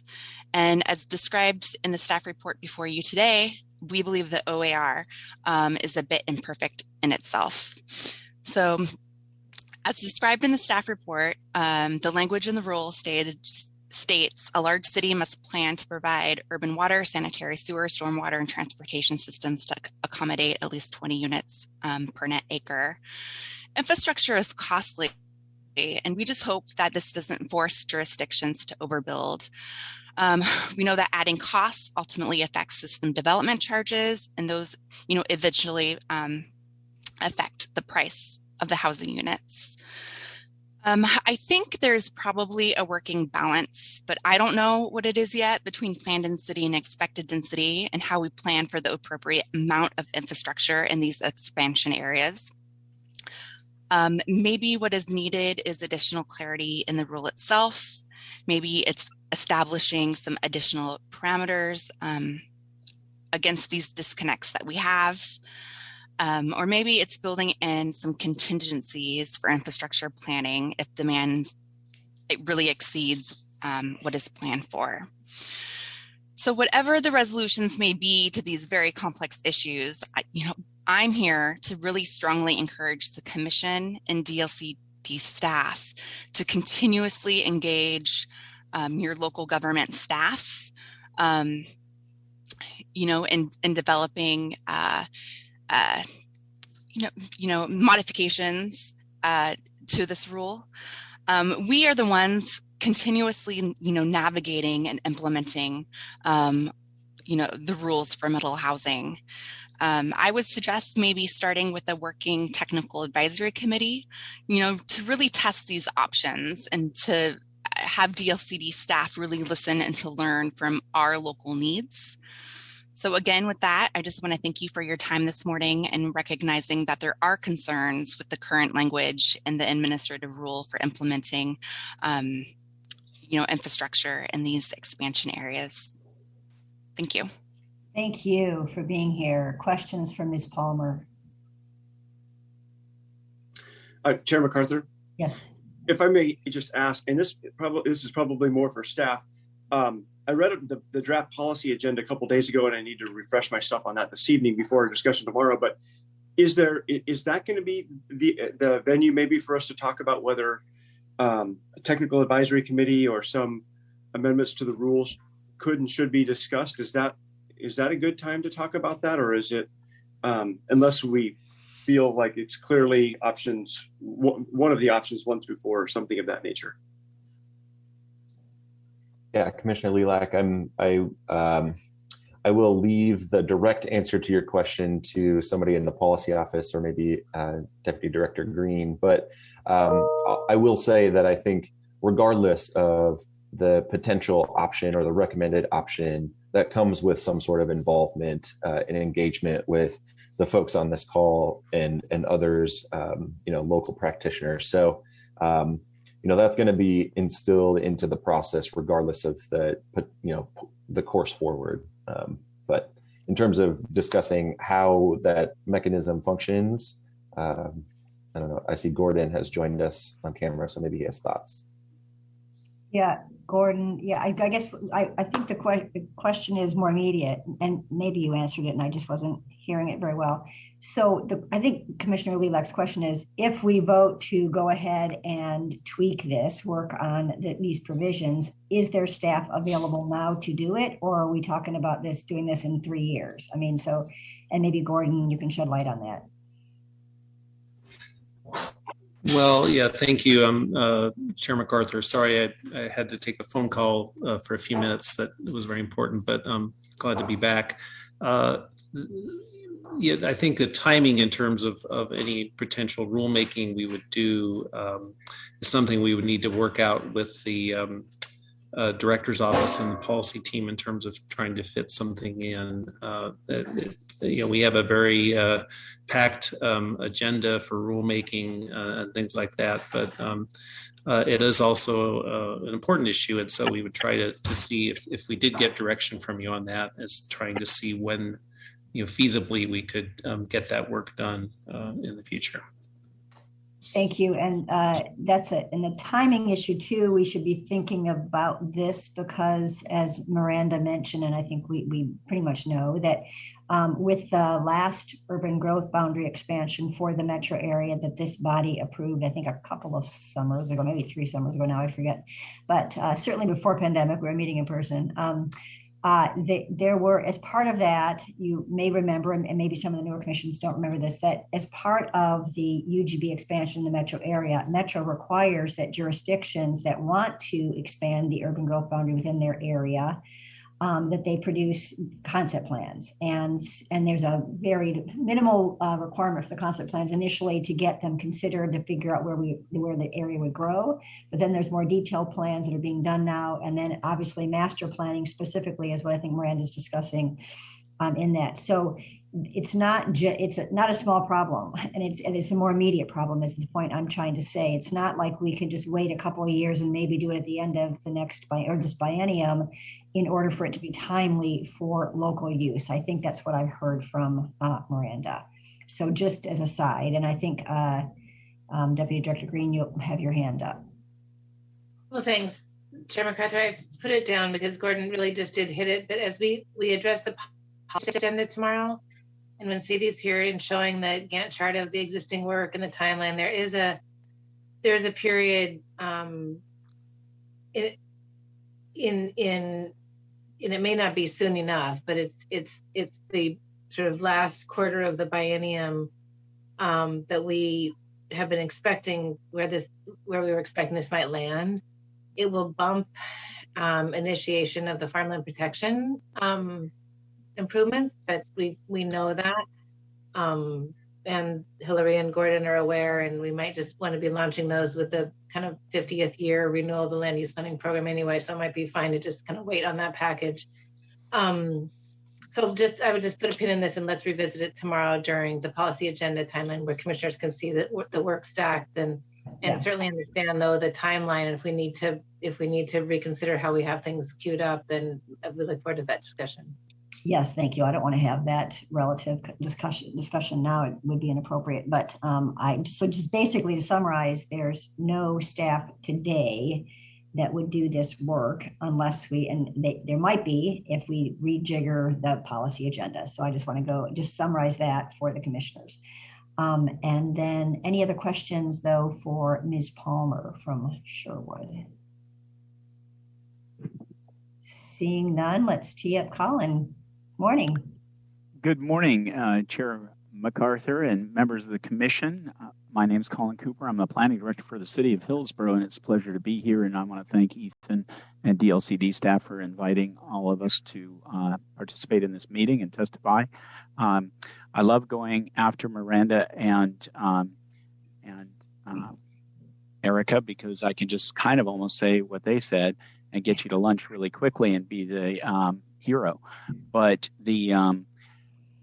I will go ahead and comment. And basically, I know I have new members of the commission that I'm speaking with, but some of you may recall that a year ago, I provided testimony just in advance of the adoption of Division 46 of the Middle Housing Rules that expressed great concern about the master plan rule, and particularly that the 20 dwelling unit acre point is not tethered directly to the marketplace. And as Miranda and Erica have already described, that's really an important thing. We don't want to, as a community, have to overbuild. We don't want to strand capital in the ground. We don't want to drive the SDC stack up on the development.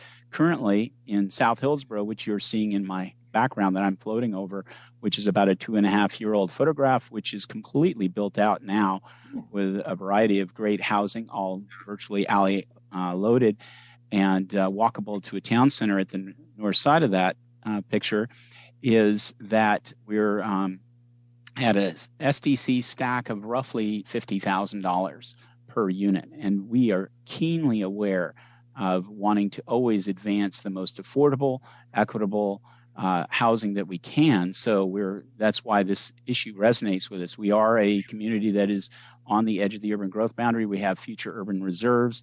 And so this type of master planning is really important to us and to try to get it right.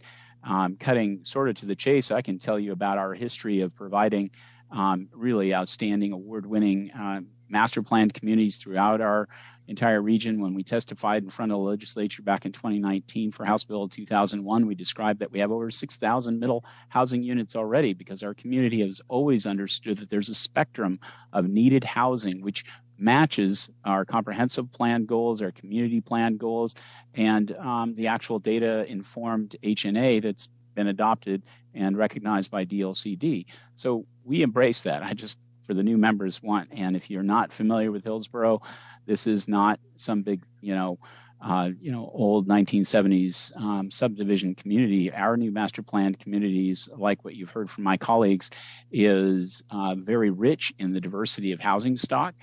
The challenge is, as I now move from South Hillsborough, and where we're doing a yield audit right now. So we're, continuing to test our own assumptions as we build out. And we're looking also at doing yield analysis for some of the new growth areas. But as we look at the 2018 urban growth boundary expansion area, for us, it was a fairly modest area of 150 acres. It's called Witch Hazel Village South.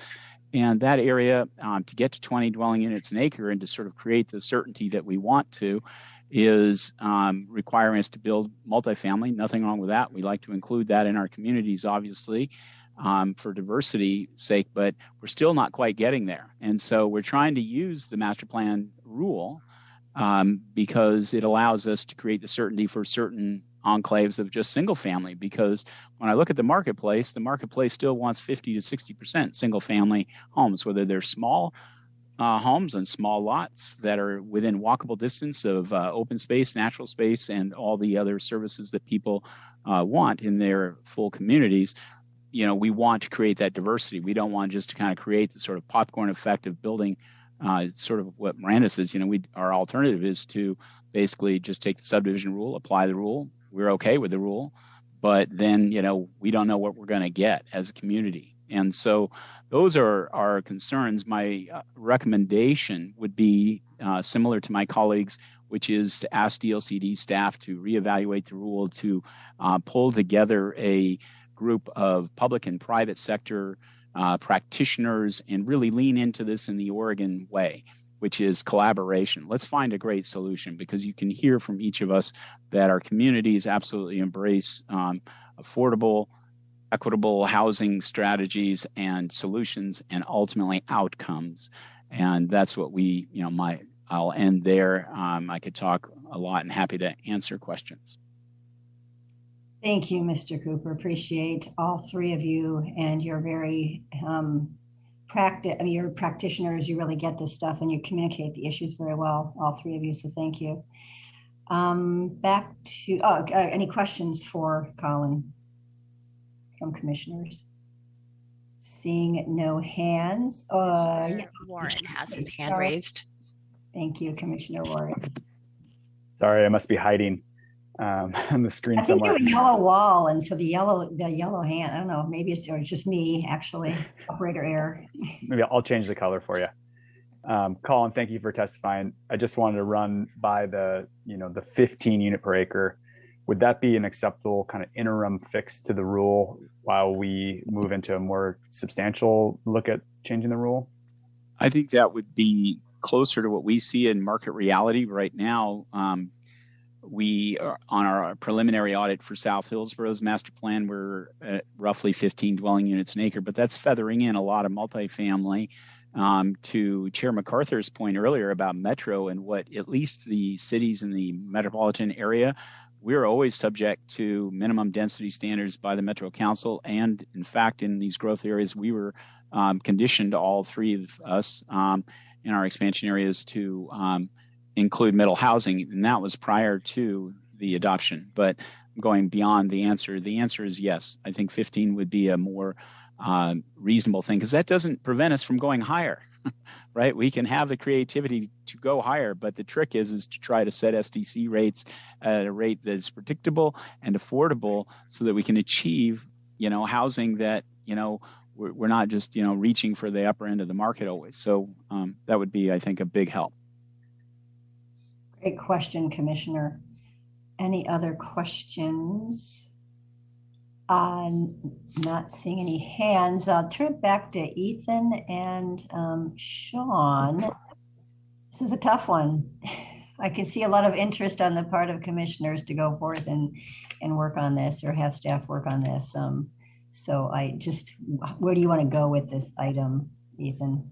Yeah, thanks, Chair. So I have a couple more slides, but they overview the options that are in the staff report. So I do know that you've got a tight timeline. You have a hard, an important meeting that starts at 1, and I want to give you time for lunch. So if it's okay with commissioners, I would skip over the option discussion, in-depth discussion about the potential options. And I really want to spend the rest of the time with you all talking about where we go from here in terms of what is commission guidance in terms of how staff moves forward here. So as I pull up my screen, I do want to just pause a moment and talk about this in a larger context of what we're kind of already doing in terms of trying to address this infrastructure capacity issue. We kind of talked about earlier how this is just a small chip at the rock in terms of that big issue. And there are some things that are taking place at both DLCD and OHCS related to this this particular issue exactly. So like I mentioned, we're spending, I think, a decent amount of time on trying to get to the crux of this issue in terms of infrastructure planning and housing affordability. There's just such a linkage there. And so we're talking about it quite a bit, especially continuing conversations about the topic in the Regional Housing Needs Analysis Working Group and any kind of potential changes to Goal 10. So big effort there. There's also an ongoing study that was commissioned by the legislature at OHCS to study SDCs and how they relate to housing affordability. I believe they have a report due to the legislature sometime in early 2022. I know that timing is potential to change, but they're currently conducting that study. So very paying close attention to how that's coming along. And then of course, I'm glad that the folks at the City of Wilsonville are here today. We're trying to work on a kind of joint project, or at least you leverage their project, studying some infrastructure capacity planning into informing our work on this process. So there is that collaboration there going forward. But I'm going to not go over these. I'm going to shield your eyes for just a second.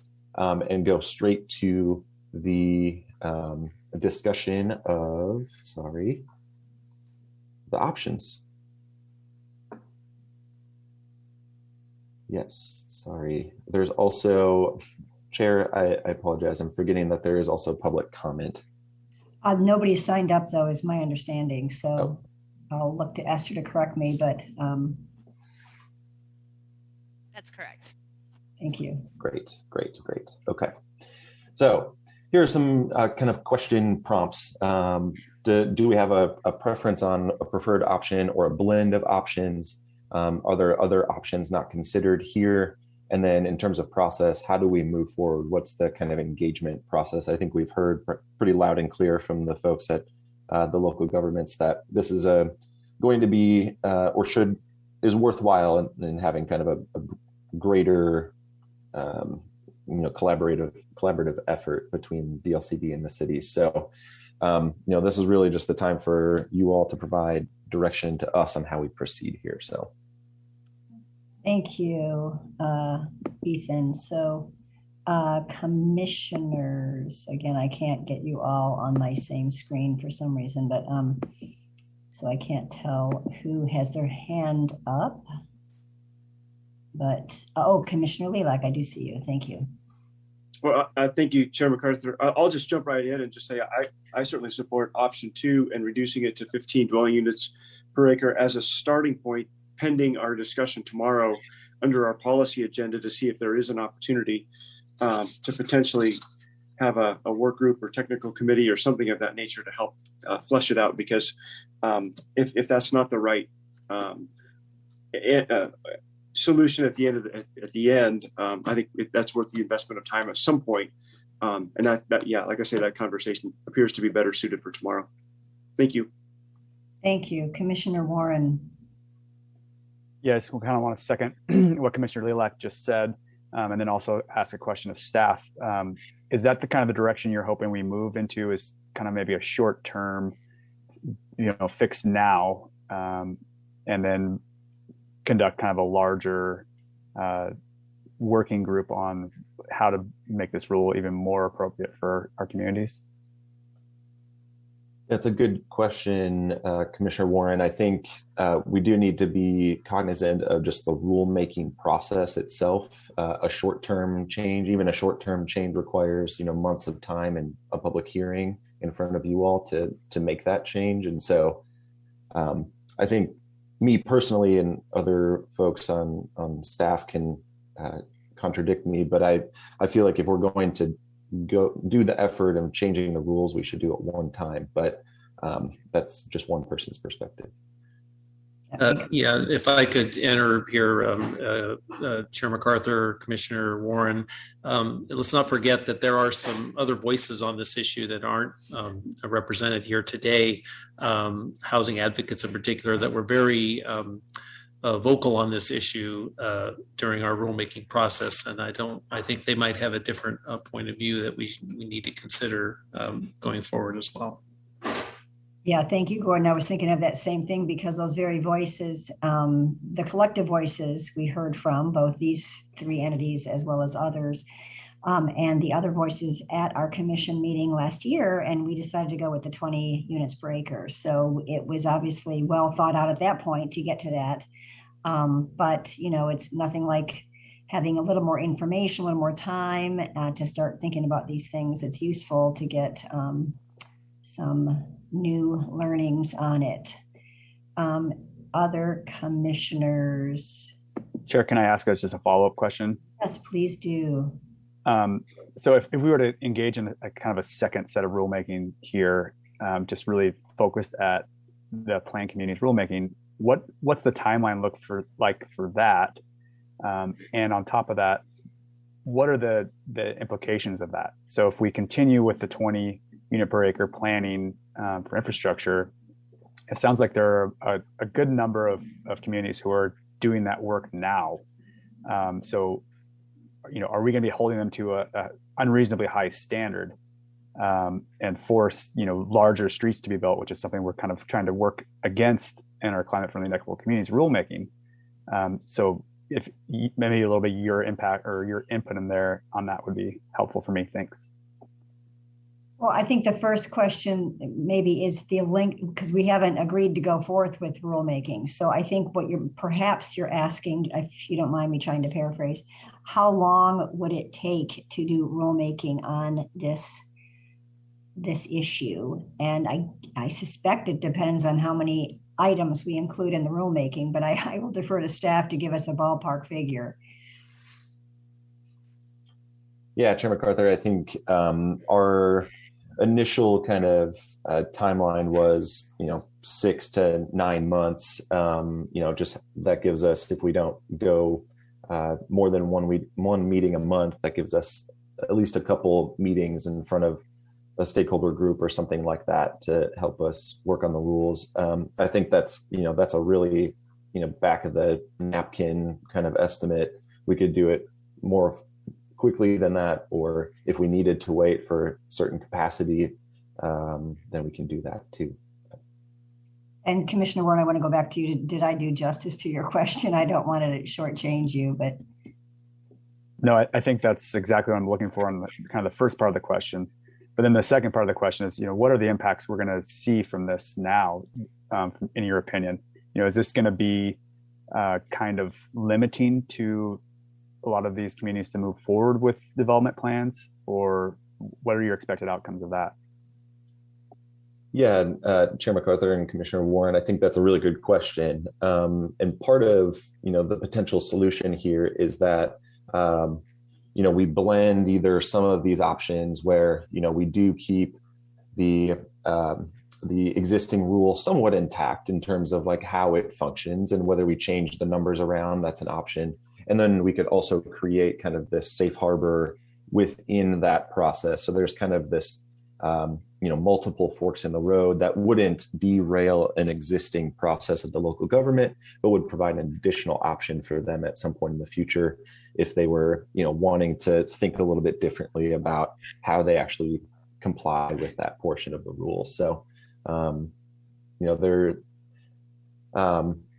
rulemaking is not without impacts to local governments, obviously. So there would be, I'm not blind to that there's inconsistency or uncertainty in the process for local governments, and that creates its own challenges. Thank you. Other questions from commissioners?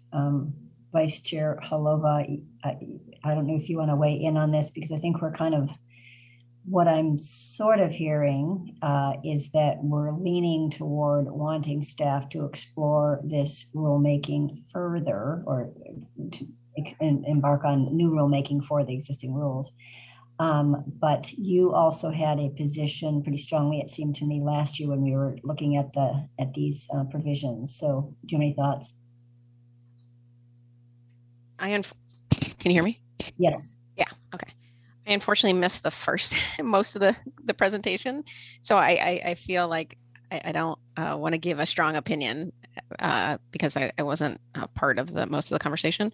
I do agree with Gordon that there's a whole housing advocacy side to this, and all of those need to be put into consideration. But I know what happens in real life and on the ground is important too. So without, I didn't have the benefit of hearing the whole conversation, so I feel a little at odd. I feel like I'll have more information maybe tomorrow to contribute, but I'm not opposed to rulemaking. I am kind of the opinion to do kind of an interim it doesn't seem right. It seems like if we're going to do it, we should do it right once, than to do an interim step. Right. Commissioner Sandoval, do you have any thoughts? I don't feel strongly, actually. I think previously I did feel strongly about this, but now I kind of don't. I guess I'm leaning towards option 2. So yeah, that's kind of what I'm leaning towards. Thank you. So so Ethan, you and staff were asking us for direction initially, and so I don't think we can actually at this point indicate option 2, 3, or 4, or 1. I don't see that. Well, I can see that we're not.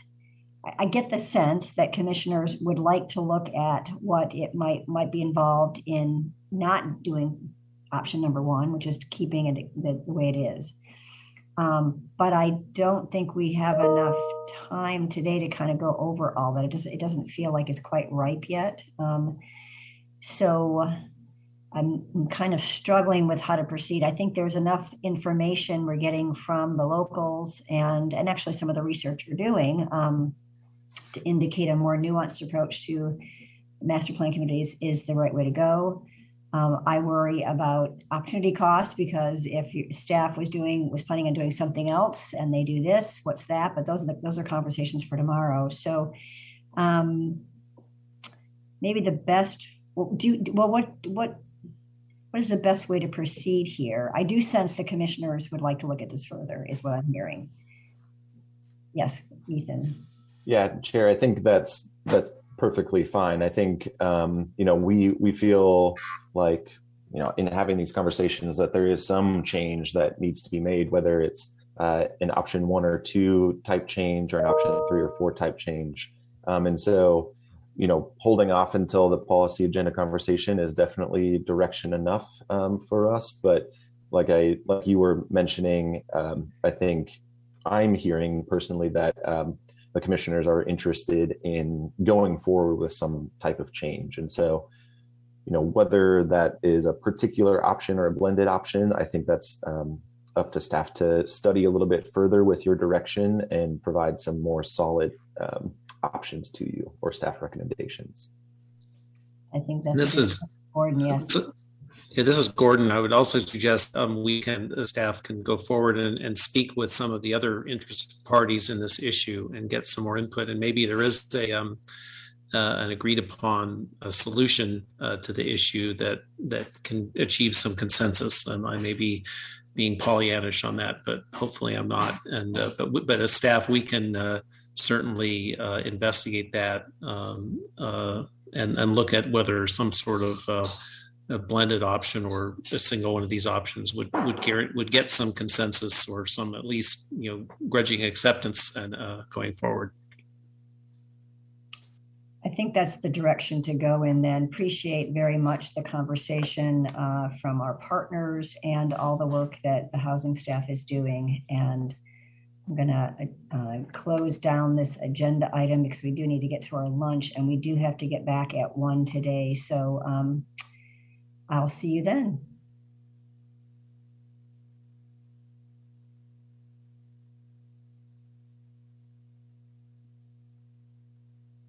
Recording stopped.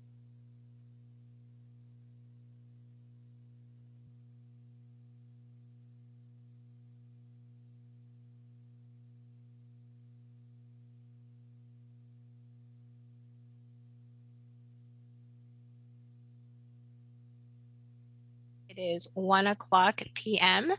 and we will begin with item 7, climate friendly and equitable communities rulemaking update. Thank you, Ms. Johnson. I'll take it from here. It's agenda item number 7 in your packets. We are really excited to both get an update in a little bit from our climate friendly and equitable communities team, but we have a unique moment in time where Jim was able to invite 3 of his colleagues and other agencies because this effort really requires a lot of collaboration, a coordination, alignment of policy and resources to really make this work happen. So we're very pleased today to have the other directors here. And in the case of ODOT, I know that Amanda Peets is here in place of Director Strickler, who is working with his commission at this very moment on these issues. So with that, I'm going to turn it over to Jim to maybe do intro of your colleagues. Sure. Thank you, Chair. I don't see either Margaret or Richard here yet. And as always, Amanda is on time and ready to go. Just 2 things. The first is that one of the things I learned early in my tenure here was this is not DLCD's planning system. This is the state of Oregon's planning system. We plan for the entire state enterprise. And because we're planners, we don't implement. And frankly, I think there was a period of time in our long past when doing the planning felt like we had done our job. And it didn't go beyond that. And I don't think we have that luxury anymore. I think that collaboration with our sister agencies to make sure that our rulemaking is implementable is critical. I mean, we just talked about that in the last section or session. Rulemaking needs to work on the ground. Otherwise, things aren't going to get done. And I don't know of any better group of people to help us have this conversation. I guess the second thing I want to say is these are 3 of my favorite people. The 4th one is the one that's not here today, Chris Strickler. But Robin knows, going back to the early days of Every Mile Counts, what an extraordinary collaboration this has been between commission chairs and directors for 4 agencies. In those 4 agencies, we have 2 of them here today, ODOT and DEQ. Obviously, we're the 3rd one. And energy isn't quite so related in terms of the work on the ground as ODOT and DEQ.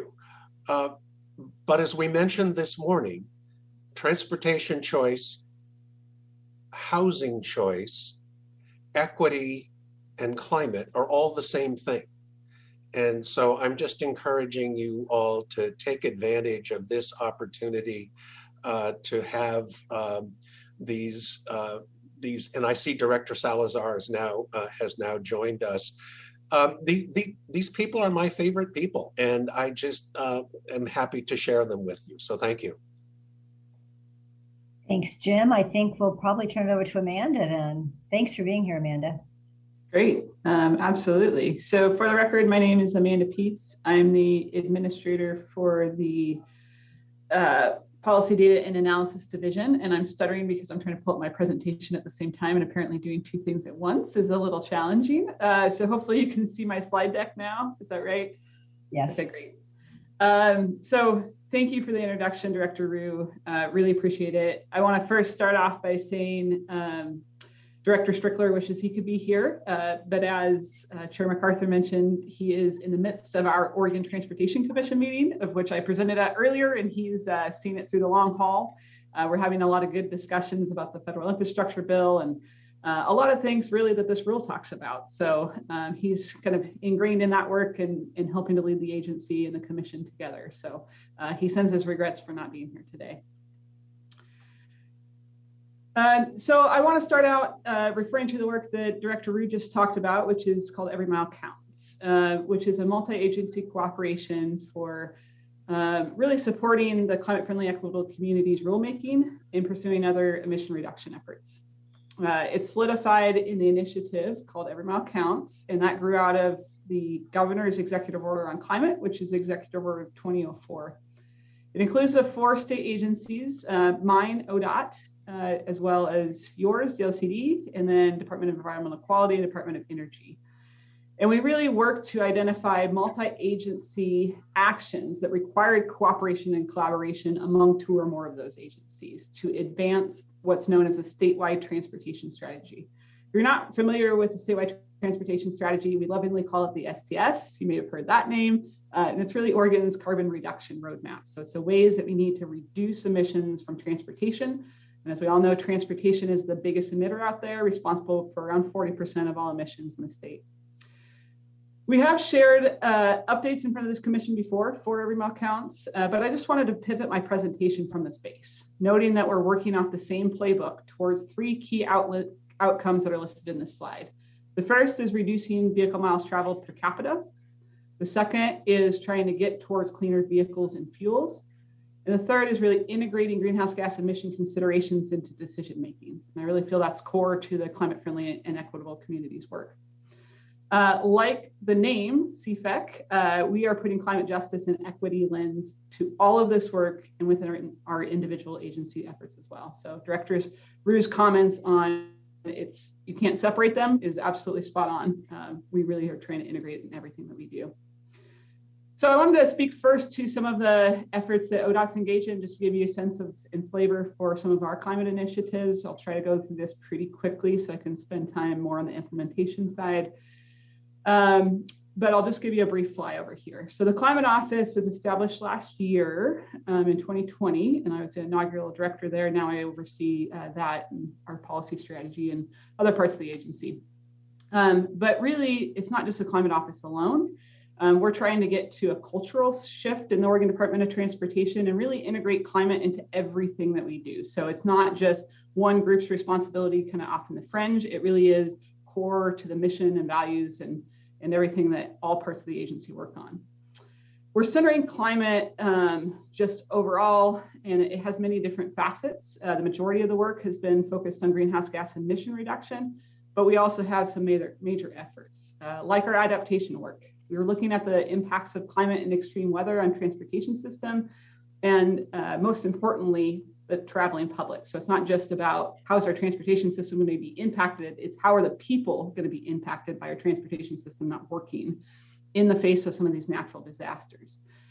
We really can build off the efforts that the LCD has done on the statewide adaptation framework, but we're really taking that and translating it specific to the transportation system, looking at wildfires, flooding, landslides, sea level rise, as well as kind of evacuation and response and recovery routes as well. The foundation for this work will help us within your statewide planning goal framework, such as Goal 18, in ways to be able to armor our coastline, like Beverly Beach, which is the little circle there shown on the slide. That roadway is constantly eroding underneath, significant problems. So as we do this adaptation work, I think we'll be able to better prepare, come to your commission again and talk about Goal 18 and what we can do to armor the coastline and make sure that our residents, visitors, and commerce can get to their destinations along the coast. We also continue to pursue sustainability strategies, like looking for options to conserve energy. An example of that is transitioning our street lights to LED lights. And then front and center to our overall efforts is rethinking how we invest in the transportation system, really seeking overall reductions in emissions across all our investments. We've developed a new trade-off evaluation framework, which shows how our programmatic investments impact greenhouse gas emissions, adaptation, equity, and other outcomes. That work has recently resulted in a 60% increase in federal funding over the coming years to low and no emission modes like biking, walking, and public transportation. So not only are we doing the analysis, that's resulting in real changes to more climate-friendly investments.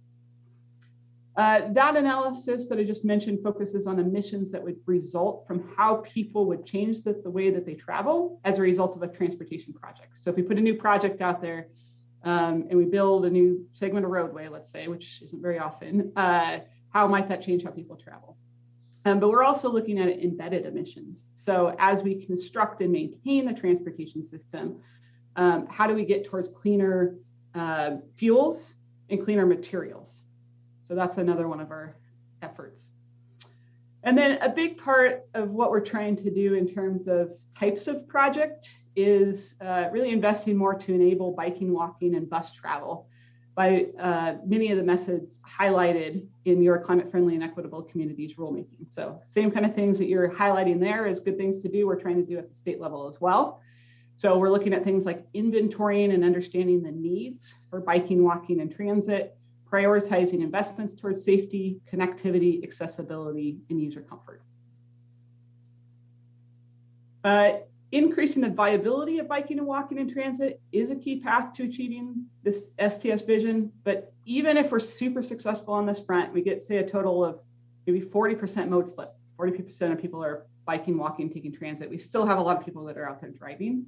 So it's super critical that in addition to that, we're addressing every single mile that's driven and trying to make that clean. And that's why transportation electrification is key to that. We have what we call the TINA study, and it's the Transportation Electrification Infrastructure Needs Analysis. Now you see why it's called TINA for short. And that really lays out our needs across the state to meet our electrification goals. And we're rolling that into a deployment strategy to pinpoint kind of where and how we pursue strategic approaches and investments for implementation, not just the state agencies, but utilities, local jurisdictions, private charging companies. So now we have kind of a plan and a primer to do that build out.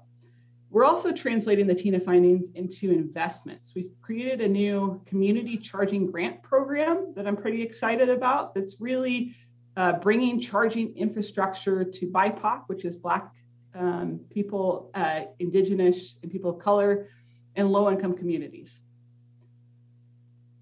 And then there's the operational piece is another area.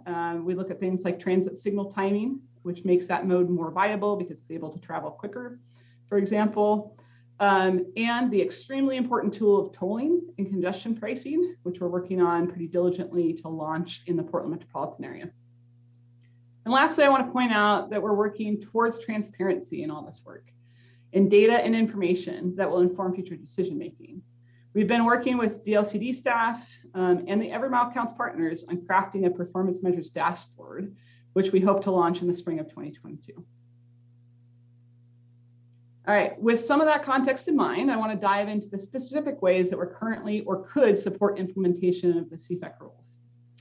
As the rules are currently under development, we've been working closely with DLCD to collaborate on shared outcomes. The key is really being crystal clear on the end state that we all need to achieve, allowing some flexibility in how we get there. I would be remiss if I did not call out the intention and the partnership that's really been formed between our two agencies, and it's worked really well throughout this process. And I want to thank specifically Director Rue and Assistant Director Green for their level of engagement and the cooperation of their staff and ours as we've been drafting the rule. A fair amount of us at ODOT have been engaged as we've been doing this, putting in a lot of hours, crunching the numbers and providing behind the scenes data, as well as sitting in on many work group sessions with staff, providing insights based on our experiences and commenting on the rule language. We have also provided financial support to the rulemaking effort, helping to pay for some of the facilitation of the rule committee and providing funds necessary to some participants to help ensure that there's equitable and diverse voices around that table. As we look ahead to when the rules have been adopted by you, we're also helping to support our local jurisdiction partners by choosing to set aside funds to update their plans consistent with the rule changes. Over a year ago, I worked with the Transportation Commission to set aside around $4 million in federal funding in anticipation of increased planning costs and increased volume of plan updates following the rule. So that's kind of already been set aside, a very solid pot of money that's available. I took that picture today, by the way, when I was at the commission meeting. Then based on, we have some base level funding as well, which is the Transportation Growth Management Program that's been co-managed by ODOT and DLCD for a number of years that helps to support TSP updates. So I just want to highlight that is still available, that is still a source. But we also recognize it's not enough money, so that $4 million will help. In addition to that, we now have the federal infrastructure bill, which we're super excited about. And we're considering opportunities to take some of the discretionary funding that we have available and take some money off the top to roughly quadruple the total available funds to local jurisdictions for the planning work. So the OTC will be considering this within the next couple of months. If this all plays out, I think our agency will likely be able to provide most of the funding needed for local planning. However, we're also being mindful of reserving funding for implementation because the key is funding to make the plans a reality. Many of today's TSPs have a fair amount of multimodal elements, but they struggle to be funded. We have to be very intentional in funding those necessary projects moving forward. So that's kind of the other aspect as well. So as we think about that project funding side, there's some dollars that come from ODOT. Most grant programs that are run by our agency focus on low and no emission modes, biking, walking, or transit. There's also these federal pass-through funds, and at the request of Director Rue, we've looked at options for influencing those funds that go to metropolitan areas. So included in your packet, you'll see the document that's here on the screen, which is a response memo back to Director Rue outlining the option we identified. The approach is basically to negotiate between ODOT and our metropolitan planning organization partners to set more or less a condition that project funding cannot be awarded to any jurisdiction that does not update their local plan consistent with the TPR by a certain date. There's a number of caveats as we look at that in terms of what types of projects might be exempt because they are actually furthering equity or climate outcomes, and also being really specific that we need to set a reasonable date for that based on funding availability and local resources in order to make sure that's achievable for them. This approach would ensure that the locals update their plans and do it consistent with the new rules. So that's really what that would be designed to do. I think you probably won't be surprised to hear that many of our local partners raise concerns with this approach. So we attached any formal feedback that we received to our response letter. One of the big comments that came up is more of an interest in a carrot approach, I'll call it, than what this letter lays out, which is more of a stick approach. So really kind of taking that feedback to heart, I do think we have a new option that's out there, and it's that federal funding bill. And so I put a little carrot there because I think that does offer more of the carrot than the stick opportunity, where there's new money that is more of an incentive than existing money that we take away, which is more punitive. So I think that approach offers us something new. So I just want to speak a little bit to what the federal infrastructure bill holds, and I'll talk about which one of these programs kind of offers that carrot. It's pretty exciting. There's a lot of talk around here. I was up in front of our commission for over an hour today talking about this program and where we may go with it. There's a number of programs that have dedicated climate funding, and these are the 3 that I've listed on the screen. In addition to that, I'll just share there is discretionary funding. Like I mentioned, maybe taking some of that discretionary funding and helping to support the planning, but other of the discretionary funding could support things like biking or walking and some other investments. For these dedicated sources, I'll start with a climate protection program. This program totals $82 million in funds coming to Oregon. Those funds are going to be split 3 ways. Of the $82 million, around 27.5 will go to what's known as a TMAs, their transportation management areas. So that's Portland, Eugene, and Salem. So the big areas get a direct allocation. Then there's money that comes to ODOT, and our approach is to work cooperatively with locals, so the smaller NPOs and the local jurisdictions within, as well as some of the rural areas in the state, to run a competitive program. And that's where that carrot comes in. So that's around 26 million that in order to access those funds, we can set the requirement that the jurisdiction has to have updated their plan. And then there's a remaining pot that goes to ODOT to address our carbon reduction needs. Transportation electrification, a lot here, which is very exciting. We'll get 52 million in formula funds for corridor charging, which must be spent in federally designated alternative fuel corridors. Thankfully, we've been really forward thinking in this space, and we've sought and received designations, including several of our major north-south and east-west corridors across the state. In addition, for transportation electrification, there's a competitive grant program at the federal level that's $2.5 billion. Because of all the designations we have in the state and the planning work that we have done through TINA that I mentioned earlier, we are super well positioned for this funding. So those 2 are available to local jurisdictions, to private charging companies, to utilities and others to really get this moving forward. So it's another implementation avenue for CFEC as well. And then lastly, it's a PROTECT program. And just because I mentioned adaptation earlier, I'm just going to draw this parallel here. There is funding for adaptation as well. The PROTECT program is focused on resiliency. So that does include things like seismic, but also, and importantly, climate adaptation as well. Lastly, I wanted to close out by highlighting a few specific continued commitments from ODOT. The first one to draw your attention to is the Oregon Transportation Plan. Near and dear to Chair MacArthur's heart because she's been kind enough to agree to sit on our committee to help advise that process. And the plan's noteworthy in that it's the place where climate policy will be solidified. It's going to build off the Every Mile Counts goals that I mentioned earlier. And we're going to align and refine some of the principles and language that come out of the CFEC rules into our statewide transportation policy. So it's kind of the place where we can have a few more specifics. We get into some of that policy direction there. It is yet another place, in addition, that the TPR to recognize the strong and important connection of transportation and land use. So like your rules that see those connections, the Oregon Transportation Plan does as well. We also have commitment to continue to implement our climate action plan, and that's kind of that earlier slide that I showed that was just some of the actions there, and follow those through in the coming years.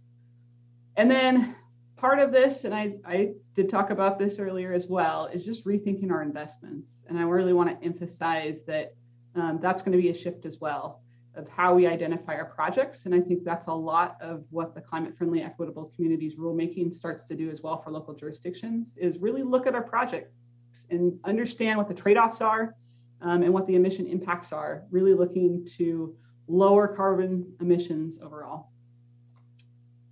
With that, I'll conclude my remarks. Thanks so much for your time and for the continued collaboration between our 2 agencies and our commissions. Robin, you're on mute. Thank you. I appreciate that. Amanda, great as usual. Really wonderful presentation. And I really want to offer a special thanks to you and your entire team because of the fact, is that your daughter? Who's that? Yes, I'm sorry. I'm not sure how to turn my screen off. She's pretty adorable. I love having kids as part of our commission meeting. So thank you. That gave me a smile.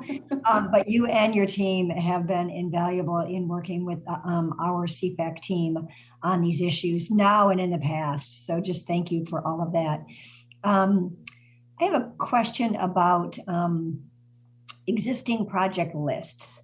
And just like when we are looking at when we did the housing work, there's 100 years of history in doing zoning, single family zoning in particular, with a non-equity lens and really focus on an exclusion kind of thing. And it also promotes, automobile use because it creates a more sprawled pattern of development. To take that analogy to existing project lists, many of the project lists at the transportation management authorities, as well as the MPOs, were developed without an equity lens or a climate lens. Any thoughts about how to approach that?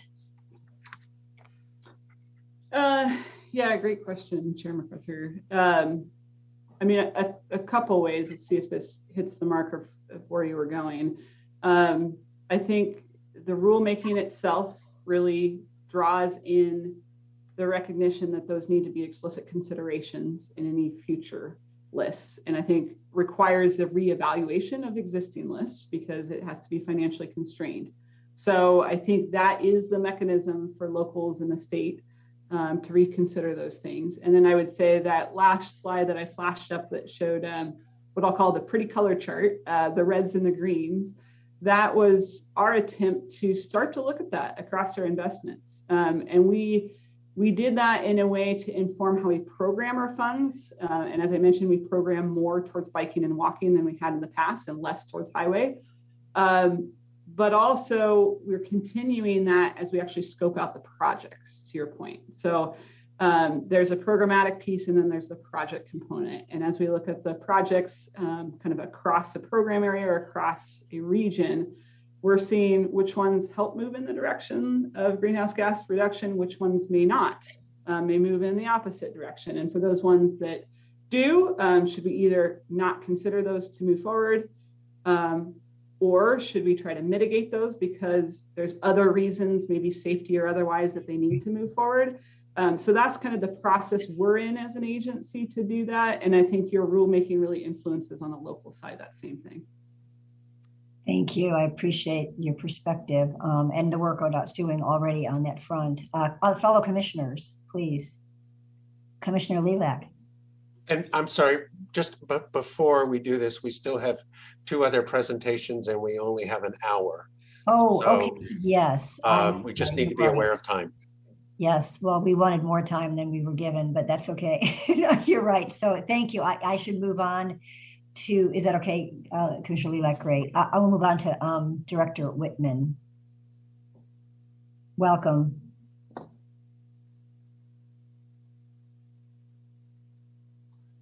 Good afternoon, Chair MacArthur, members of the Commission, and Director Rue, and everybody else. It's a pleasure to be here this afternoon. I'm Richard Whitman. I'm the Director of Oregon DEQ, and appreciate having this opportunity to talk to you a little bit about our part of the puzzle and where we're at in terms of putting that together and how it may fit with the climate-friendly and equitable community rulemaking that LCDC is engaged in, as well as with, for that matter, the work that the Oregon Department of Transportation and Housing and Community Services are doing as well. So I do have a PowerPoint presentation here, and if I am able, I'm going to go ahead and do a share screen. I'm looking at Esther. Is that okay? Okay, Esther. Good deal.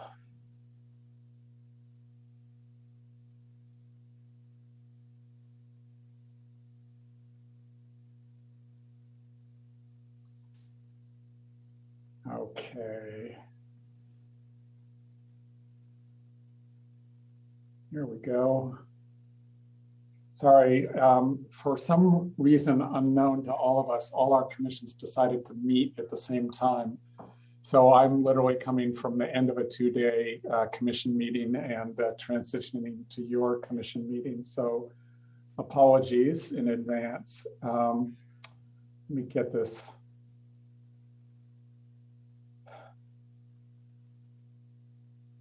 There we go. All right. So I want to talk about, start out by talking about two things that, two categories of actions going on in Oregon to reduce greenhouse gas emissions.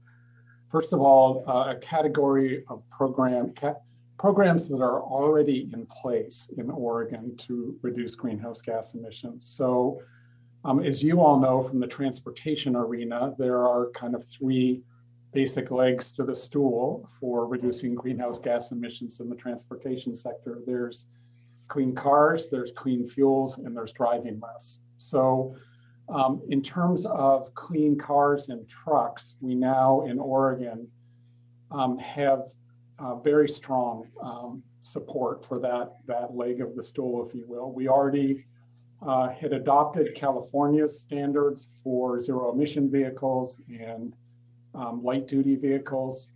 And yesterday, my commission, the Environmental Quality Commission, adopted the Advanced Clean Truck Rule, which is California's zero emission vehicle requirements for medium and heavy duty trucks that require on the order of 40% of even our medium and heavy duty trucks to be zero emission vehicles starting in by no later than 2035. So Oregon is the first state in the nation to follow the California rules. This is allowed under the Federal Clean Air Act. This is very significant in the transportation arena specifically, because as you all know, freight emissions, truck emissions have been a very significant and growing part of greenhouse gas emissions in the transportation sector. Those rules are also important for equity in public health reasons. They will lead to significant benefits in terms of reduced diesel pollution in our frontline communities, and will save the state a significant amount of money in terms of healthcare costs as well. We just heard in the Environmental Quality Commission this morning a presentation on our Clean Fuels program, which again is a piece that is already in place. So this is the second leg of the stool. Talked about clean cars and trucks. Now I'm talking about clean fuels. And in that program, we have a current target of a 10% reduction in carbon intensity by 2025.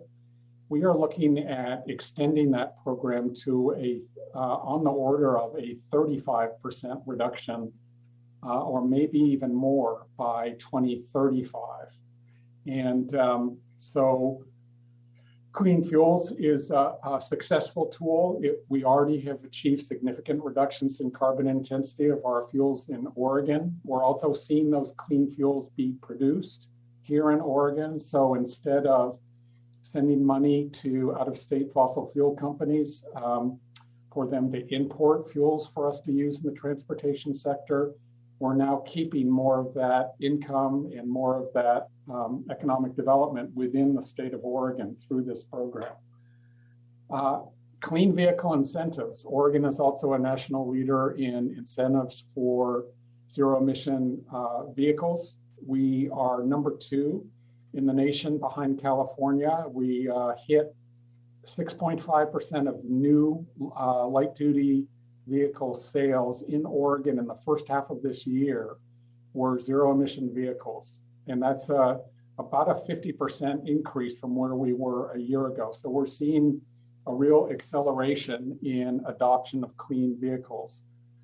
The legislature, thank you, also just significantly enhanced this program. They did 2 things. One, they removed the sunset on the program.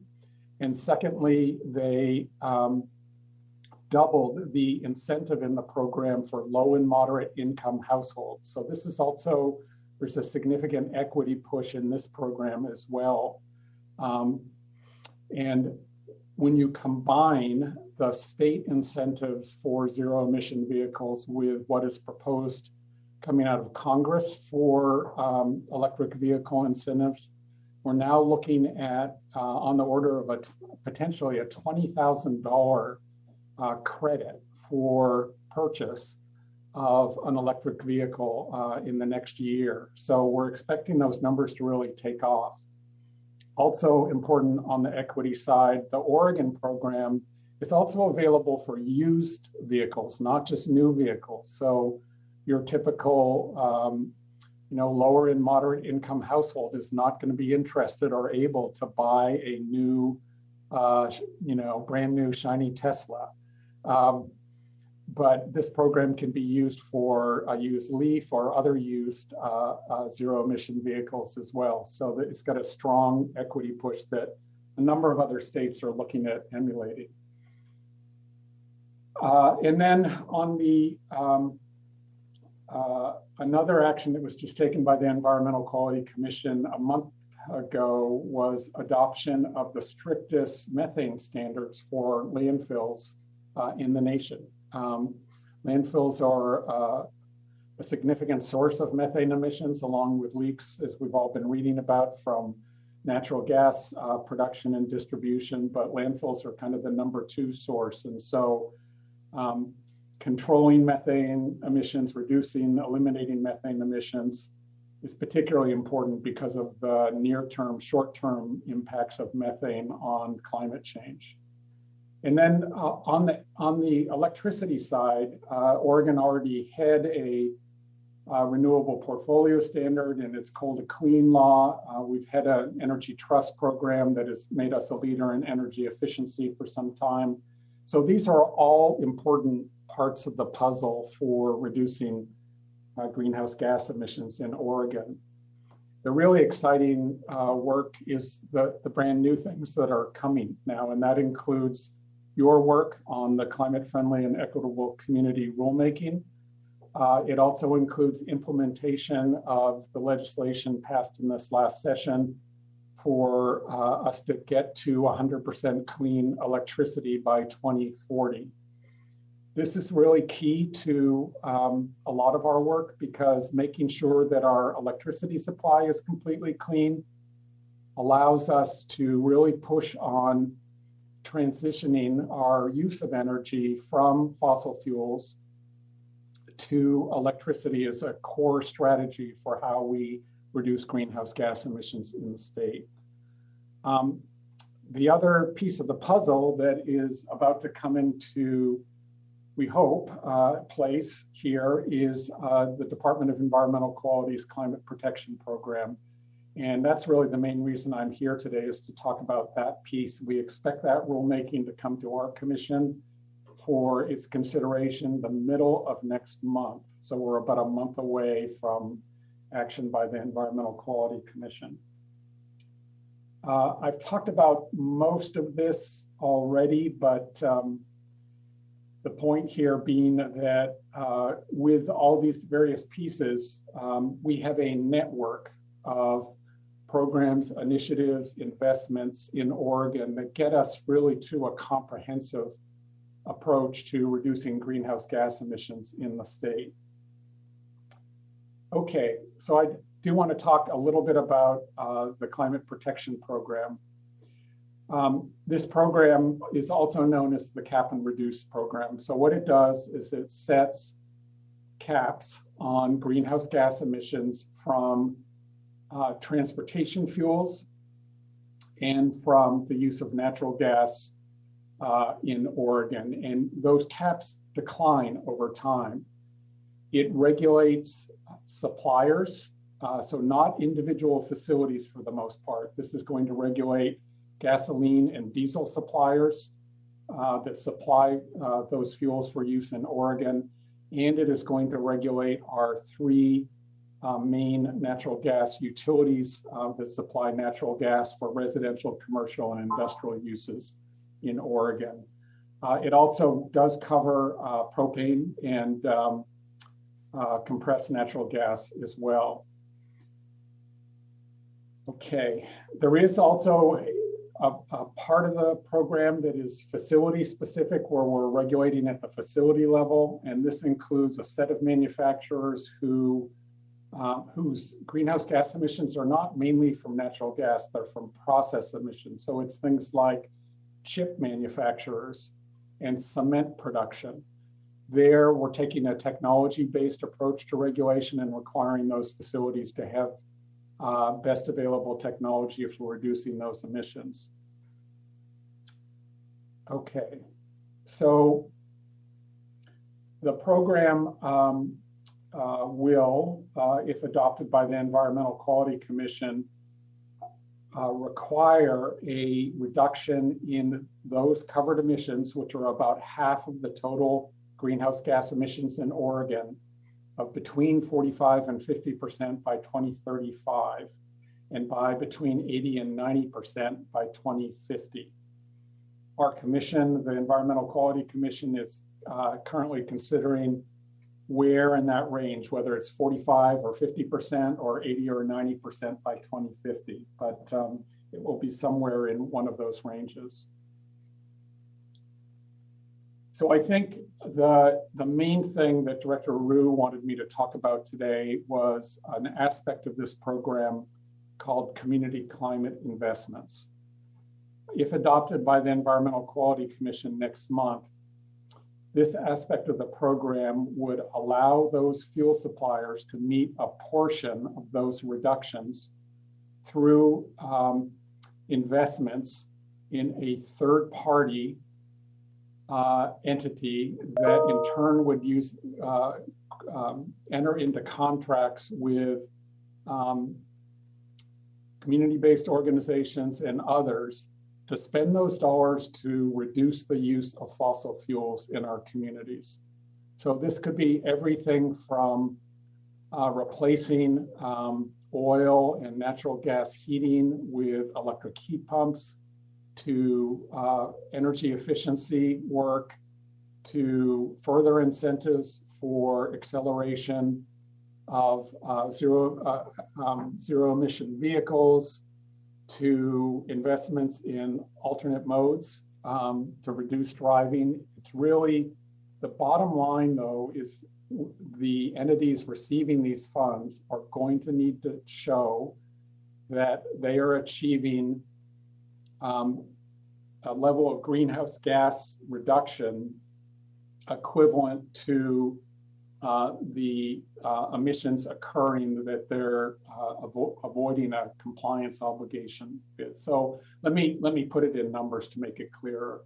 If we have an industrial facility that is emitting 100 tons of greenhouse gas emissions, and 10% of those emissions can be covered under this program, they can stay in compliance by investing in this fund, we would have to show that we are getting 10 million tons of reduction in greenhouse gas emissions from those investments. So at least a 1-to-1 reduction in greenhouse gas emissions. This is not an offset program. It is not an auction program. We are setting the price for these investments based on essentially the cost of carrying out these programs to get 1 ton of greenhouse gas emissions. So that research is part of the rulemaking that we're doing right now. And we're looking across a suite of types of greenhouse gas reduction programs, but it is essentially programs focused on helping communities move off of the use of fossil fuels, whether that's in heating or in transportation. The dollars are not going for kind of traditional offset programs as some other states have done, things like sequestration and tree planting. Rather, it's to fund programs that are directly about getting families and businesses off of the use of fossil fuels. So this is where the interplay comes between this DEQ program and potentially the climate-friendly rulemaking that you're doing right now, and frankly, the work that ODOT is doing as well. This is a potential source of investment capital to help communities transition off of fossil fuels, both in the transportation sector, but also in the housing and business sector. Chair, Director Chair, can I ask just a clarifying question? Yes, please do. Could you give an example of what a project would be in that case?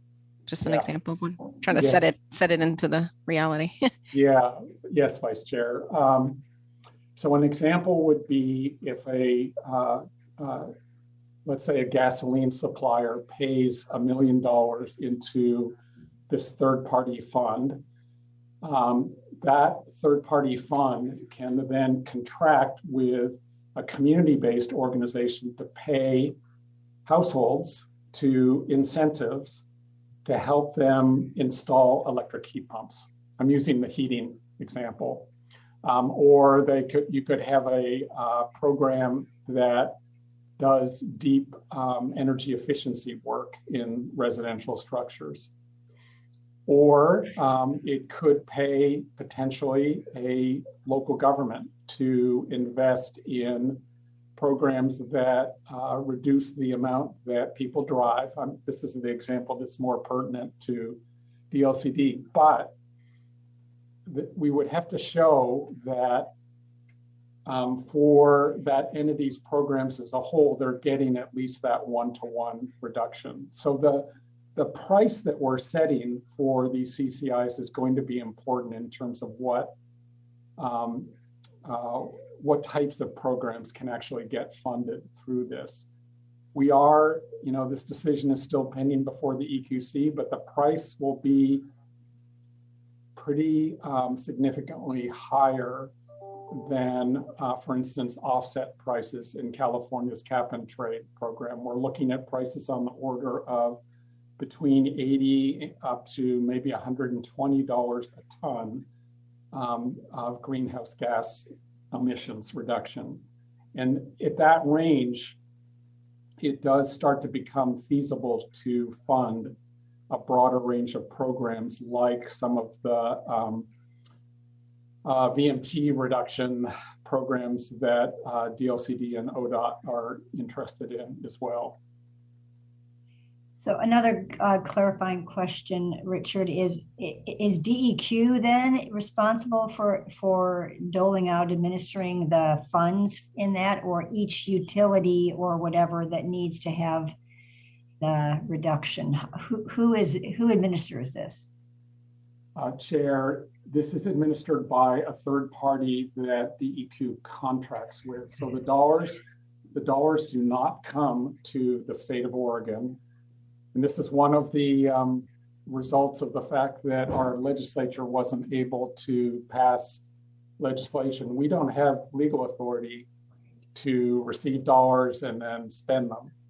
So we are instead going to be reliant on these third-party entities to actually administer the dollars. We are setting up an equity advisory group to help us with that contracting with the third-party entities to make sure that we're looking at these investments from both the perspective of greenhouse gas reductions, but also equity impacts on vulnerable communities. And we are also looking for public health benefits of this program, potentially in terms of reducing conventional pollutants and pollution burdens on frontline communities. So there are multiple objectives that are being put out in the rules that will guide the allocation of funds. And those rules will be adopted in December? That's correct, Chair. Thank you. Jim, sorry. Yeah, I just want to be respectful of Margaret's time too, because we're getting close to 2 o'clock and we still have one more presentation. Right, thank you. Thank you, Richard. Thank you. Yes, yeah, I'm not doing a very good job of timekeeping, so thank you, Director Rue. Why don't we go to, unless you have any kind of final comment, Richard, go to Margaret. Director Salazar. No, thank you for the opportunity, Chair MacArthur. I really appreciate it and look forward to working with you and ODOT and Housing and Community Services as well. Thank you. Director Salazar, welcome. Thank you so much, everyone. I'm thrilled to be here, and it was a treat to get a chance to hear the other agency presentations as well. So we appreciate the partnership. Now, I will admit I am not as technically adept as perhaps my colleagues are. So I'm wondering, Esther, if you might be able to share the presentation that we sent over your direction.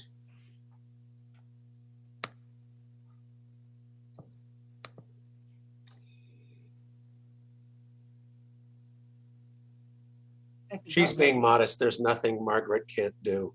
Esther's working on it, I can see. Well, thank you for that. So while we're getting started, I just want to thank you all for inviting me to speak today. Again, I'm Margaret Salazar. I'm Executive Director of Oregon Housing and Community Services. And I'll speak about specifically, thank you so much for pulling that up. I'll speak today about our sustainability goals. There are a number of programs that are tried and true at the agency, and some new initiatives and directions that we're taking things. So I'll give it a chance to focus on both of those. I also want to give a special shout out and thank you to Councilmember Sandoval, who is a member of our Housing Stability Council, which is our policymaking body here at OHCS. So if you could advance to the next slide, please.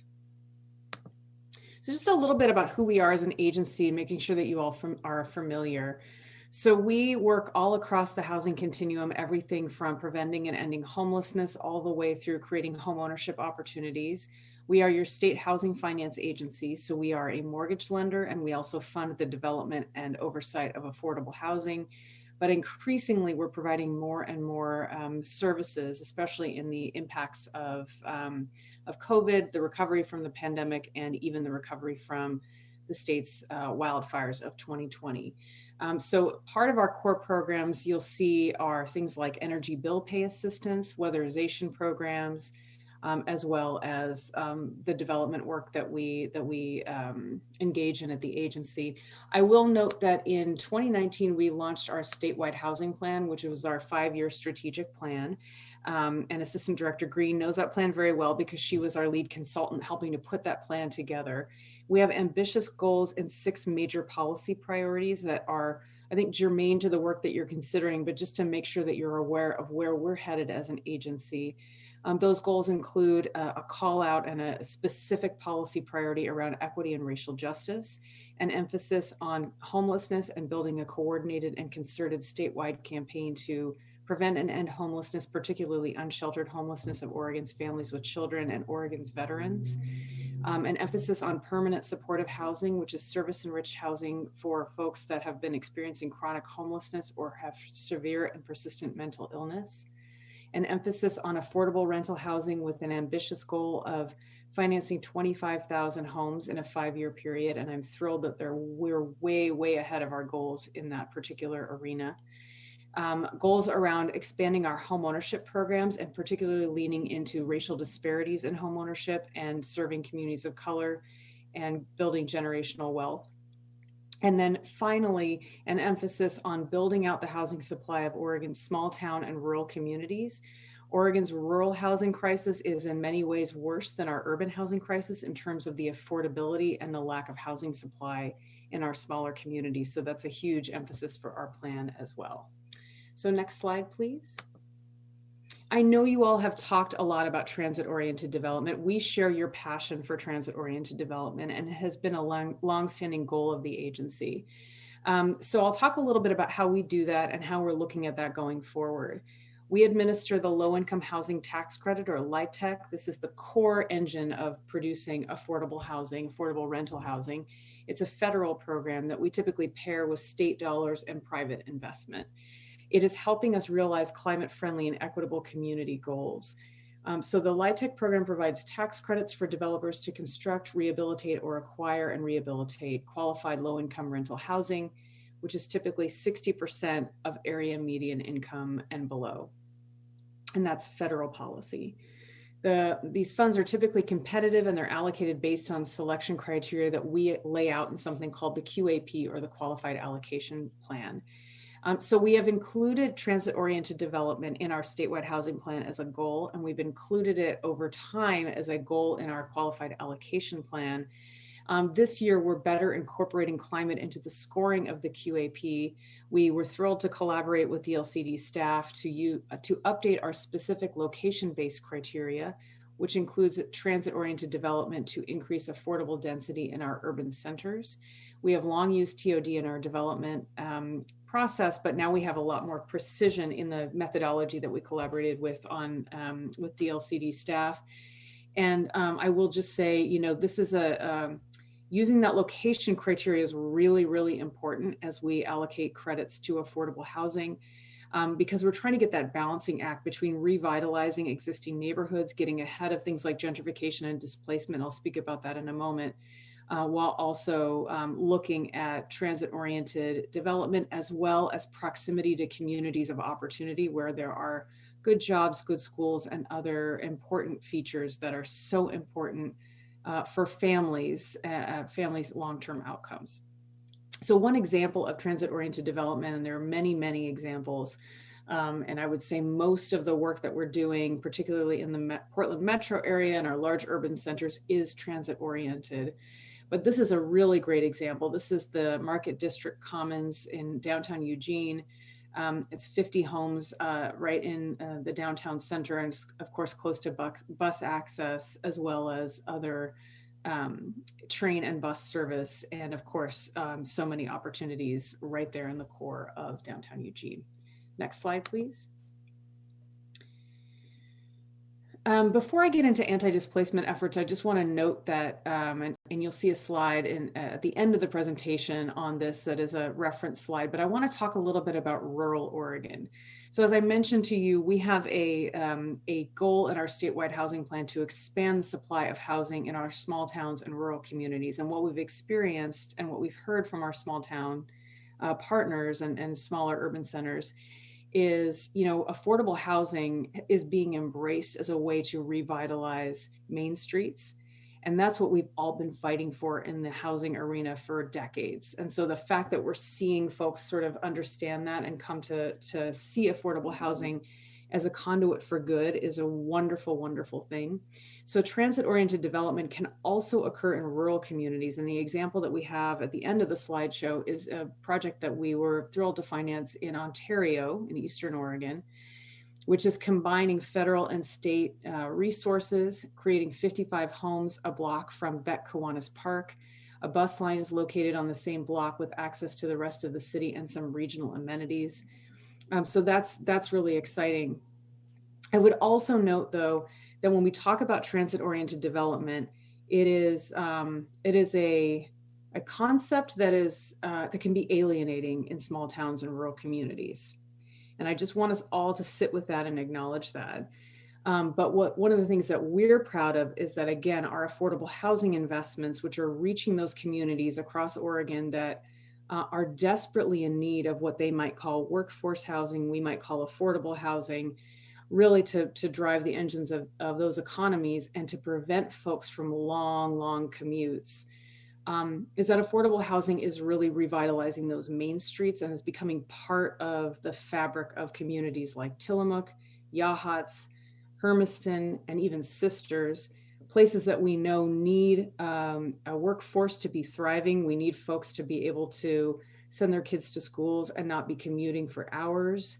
And we also need folks to have safe and stable housing and not risk falling into homelessness, especially in places like the coast, which have some of the highest rates of youth homelessness and family homelessness in the state.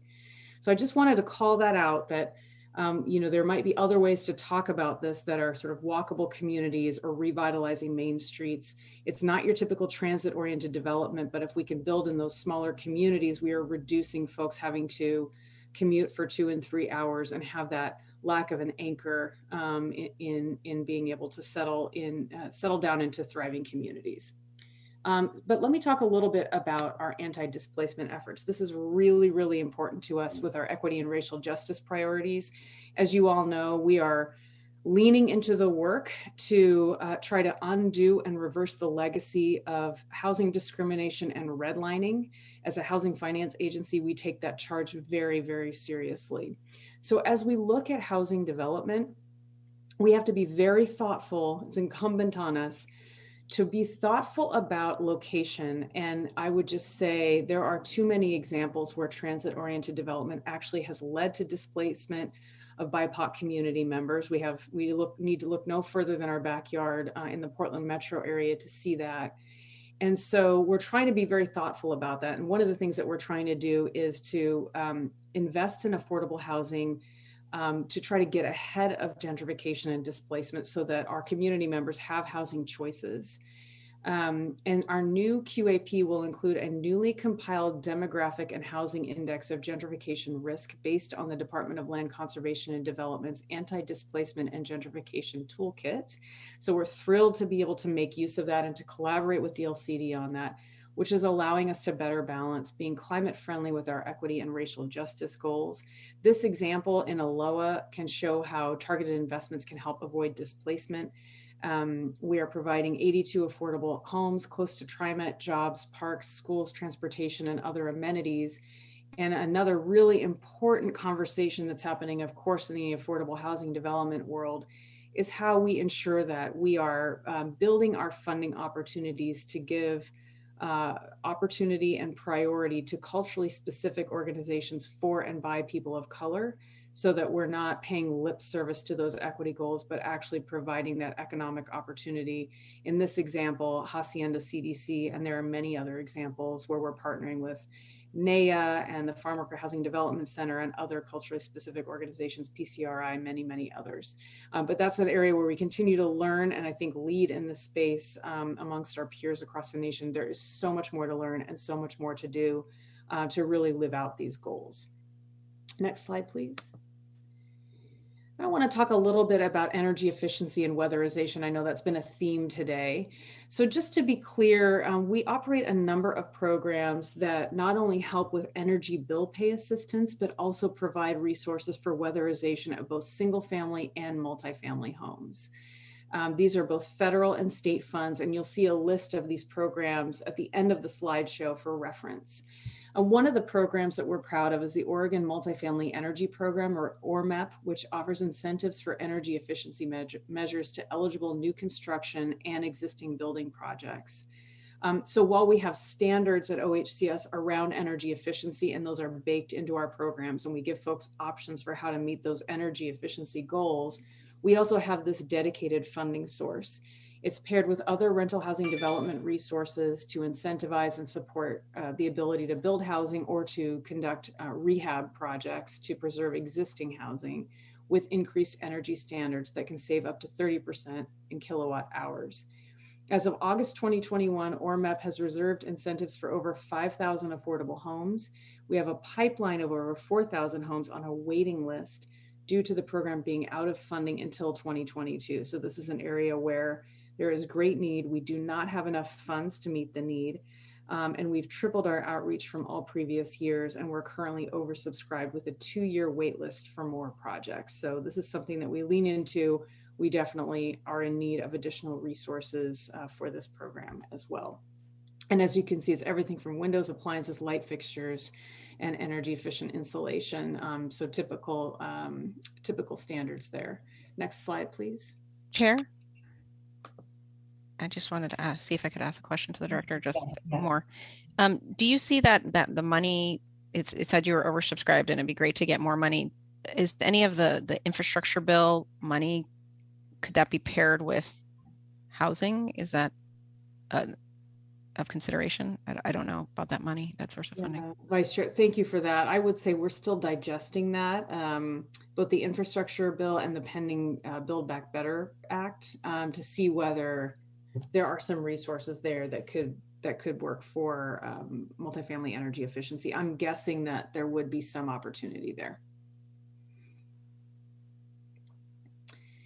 Thank you for that question. And just moving on to this slide here. So this is just an example of the kind of work that we do with ORMEP. This is a development in Salem, 50 townhome style apartments, which was retrofitted with support from ORMEP funds and energy efficiency upgrades. Typically when we do when it's time to rehab and repair a project, it's a great opportunity to do that. And you can see everything from heat pump, water heaters, energy recovery ventilators, and a number of other features there. Next slide, please. Well, I will talk about a couple of other things. So if you can continue to scroll down, I actually have a couple more reference slides. So speaking about weatherization, so I talked specifically about the multifamily energy program, but we have a number of programs that we run with both federal and state dollars, just for your information, which are for weatherizing multifamily properties as well as single family homes. Those are existing programs. Some of them got plussed up as a response to COVID. And then in addition to that, we do energy bill pay assistance for individual consumers to help pay their energy bills. One of the conversations we're having in this space is increasingly we're using these funds to pay cooling bills and to look at things like putting in cooling features, which again is an emerging conversation in this field because it's become a reality for our state's climate. So that's another piece I wanted to mention. And I will also just note on this work that, we had to pause a lot of the weatherization work that we were doing during the early days of the pandemic when folks were really trying to limit that face-to-face contact and the field work. So I imagine that we have a considerable amount of work to catch up on in weatherization going forward of delayed work. Next slide, please. There's one more, which is manufactured housing. So some of you, I don't know if Director Whitman is still here, but he and I share a passion on this topic, which is really around the fact that we have a number of aged manufactured homes in our state. We have one of the highest numbers of older manufactured homes, and they are just bleeding energy. And they are also meaning a lot of folks are tenuously housed. So we have some programs in place. We got some funding from the legislature in 2019. And again, this past year to replace existing manufactured housing with new energy efficient models. So this is a win-win for a lot of folks that are really tenuously housed. It's very difficult to decommission and replace these homes. So to have these dedicated programs has been a lifesaver for folks out there and can really make an impact on energy goals.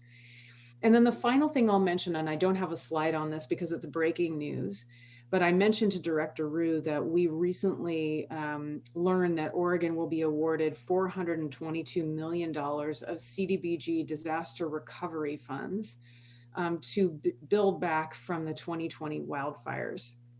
I know that today the governor was in a press briefing with Secretary Fudge on this. This is a huge opportunity for us because part of CDBG DR, it's a specialized fund, is around climate mitigation. So it's around replacing, the 4,000 to 6,000 homes that were destroyed in last year's wildfires. A lot of them were manufactured homes. We have an opportunity to sort of think about long-term strategies and solutions and also use that sort of climate adaptation and mitigation frame in that work. So there will be a planning process, and I'm sure that we'll be engaging with DLCD in those conversations. But it's a real opportunity to make some smart moves now that will serve our state into the future. And with that, I will pause and take any questions.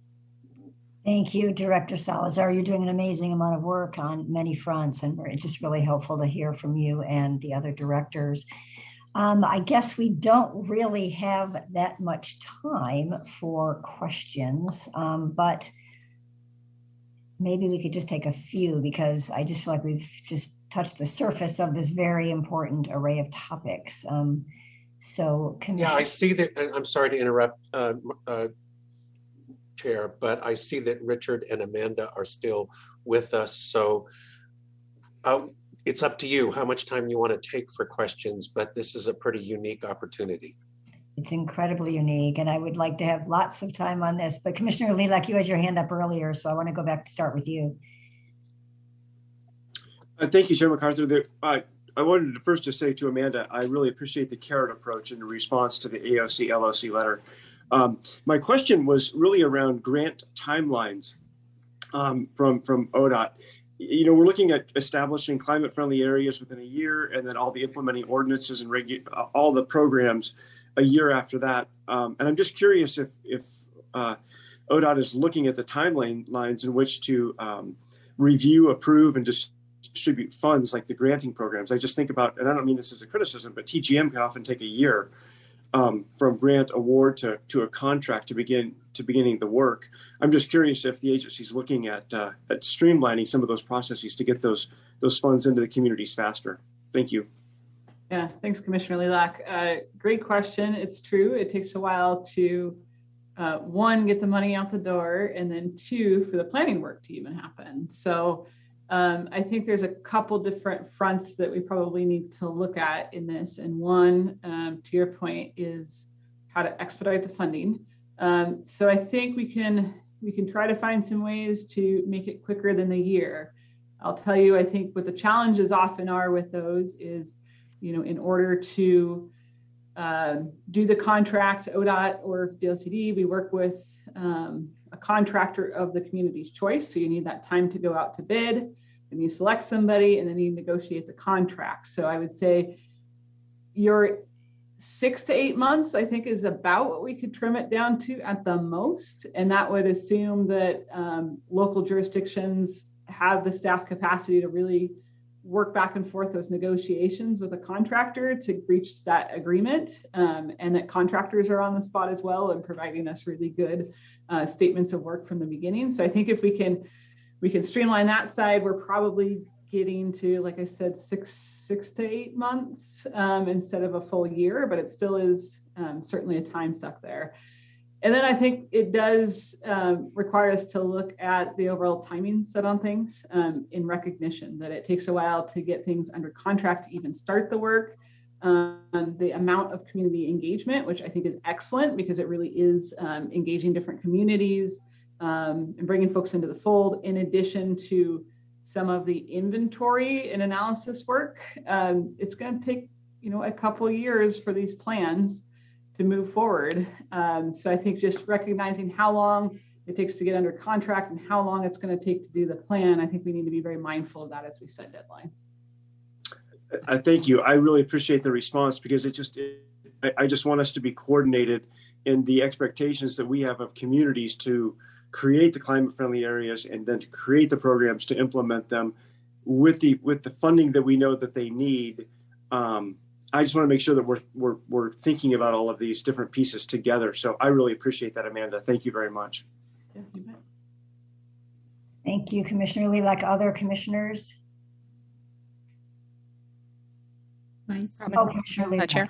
Oh, Vice Chair. Yeah, sorry. I wanted to thank all the presenters for presenting to us today. It's great we've been hearing a lot of this from the director, secondhand, and to hear it firsthand and in greater detail, I think has been invigorating. I think everyone knows I'm going to talk about housing. So I wanted to ask Director Salazar, I was looking at the different ideas of scoring criteria, which I thought was really interesting to tie that into sustainability and environmental considerations. And so it made me think about kind of this climate-friendly area work that's going on currently and how funding might or might not be tied to that. And it might be too early to discuss that. But when I was looking at one of the examples that was given, it was like a negative point added for potential health impacts from sources of air toxicity and pollutants. It made me think that probably a lot of the sites in the climate-friendly areas might be high in pollutants, given that they're more urban and have more of the vehicles traveling near them, And so it's like we've spent a lot of time, at least in the city of Portland, they've spent a lot of time trying to put higher density and hopefully affordable housing on these kind of transit rails, which also happen to be where a lot of cars go. So I just wanted to point that out, that I hope you don't get like a point for being in climate friendly and then a negative point for getting pollution, like that some of these things are in conflict with each other right now, but in the future will not be in conflict with each other. So I didn't know if you had any thoughts on kind of those kind of issues. Yeah, thank you so much for that. And I haven't been involved in that level of detail. That's really illuminating to think about. And I think one of the pieces I want to make sure that your commission hears is that we are committed to working with you all to incorporate this lens. And you should know that we also have drivers from the low-income housing tax credit program and other best practices that we're trying to bring into place. So there's a lot of different areas of focus. So we've got to cover the whole state. We've got to make sure that these different regions have, kind of their own carve-outs. We need to make sure that we're not creating barriers for folks to be able to get housing in the ground quickly. And that's always a challenge. And then the other piece I'll just mention, and you didn't go there, but I will go there, because I mentioned this to Director Rue, is I want us to be very attuned to the trade-off that finding that site that is going to be the highest and best use and really help meet these goals that we're talking about around climate-friendly cities. These are going to be expensive parcels. And I get that, you get that. We are under tremendous political pressure to have low costs in affordable housing development, lower than market rate development. Even it's a lot of folks don't understand what goes into building affordable housing and the importance of that public subsidy to be able to buy down rents for people that can't afford market rate rents. So we should have our eyes open on that and be able to work together on that narrative of what that means and be able to commit that if we're going down this path, it's the right thing to do for our community members in terms of all of these goals around access to opportunity and clean air and water and transit orientation and our racial equity, charge here. And that doing that will add costs. And that's a cost that we are willing to bear because it's the right thing to do. Because I can tell you, we have scoring in all of our programs that prioritizes low cost developments. So I want to make sure that we're looking at this holistically, and I know it's the start of the conversation with the team here on how to unravel and address all of that. And I just wanted to add to that something that I've mentioned to the commission before is the idea of increased density in these climate friendly areas that are, access to transit, et cetera. Given that there's a lot of, I've seen at least in the state of Portland, not as many dollars going to maximize density on sites. And it's like, if you increase the units on a particular site, it's actually a lower cost per unit because you're dealing with the same land, there's same architecture, et cetera. And I would personally like to see points, I don't know how I say points, or credit given to sites that maximize density rather than kind of spreading out the dollars in effect, spreading out the development as a result of that.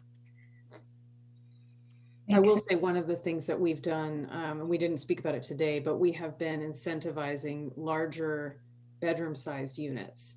And I hate saying the word unit, homes, because we know there's so many families with children that need affordable housing. And so you're housing more people. You might not be getting as many units, but you're getting more people housed and you're sort of ensuring that families have access. So that's another way we've been able to talk about the costs is, we should be paying more for a 3 or 4 bedroom home than we are for a 1 or 2 bedroom. Makes sense. Commissioner Warren and then Commissioner Sandoval. Yeah, thank you, Chair, and thank you to all directors and Amanda for being here today. It's super helpful. I might be getting in the weeds here, but I've been hearing a lot from my constituents about the parking mandates or reduced parking mandates and their concerns with evacuations.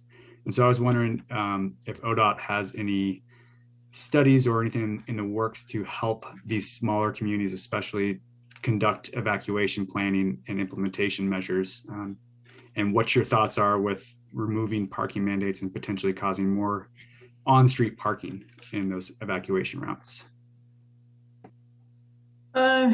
Sure. Great question, Commissioner Warren. I'll riff a little bit off of this one. So I would say we have done a while back, probably 5 to 10 years ago, we did a seismic lifelines work where we looked at what our critical routes are in the system. And then we did some work with some local jurisdictions to identify some of their routes on their system, look at redundancy and detours and some of those kinds of options. And that's just one of the lifeline works that we were set to do. It's in our plan policy, but we haven't done as much work with the locals and on other hazards. So I think our climate adaptation plan that I was mentioning will start to help us to then translate that into lifeline routes for multi-hazard. And then again, trigger that need to work with our local jurisdiction partners on that. That said, that could take a little while. We certainly realize, at least with wildfires, that the urgency behind evacuation planning is super important. So we are partnering with some local jurisdictions on that. In terms of roadway widths and sizes, making sure that emergency vehicles can reach destinations will be key as part of those strategies, whether through the original design of the roadway and the widths, or by maximizing the available space for those emergency vehicles to travel there. So again, maybe limiting on-street parking to make sure that happens in a disaster. So probably an area we need to look into a little bit more, kind of revisit the standards. I'm sure I sit on a national committee that looks at evacuation and planning, and I'm sure that's going to be something we're going to get into in terms of design standards and some of the policy work around parking.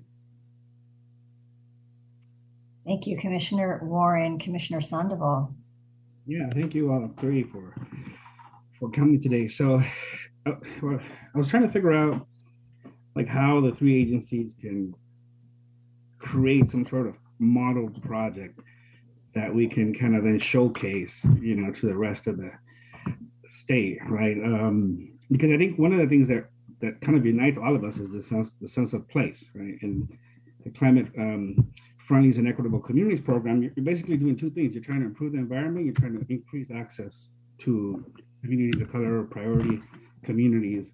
And so I think that if the three agencies kind of come together and pick maybe two neighborhoods, like one in an urban area, one in a rural area, and then put all of your agency's resources into those two neighborhoods, you might be able to come up with something special. So for example, I heard Amanda talk about, in terms of equity, providing electric vehicle stations in communities of color.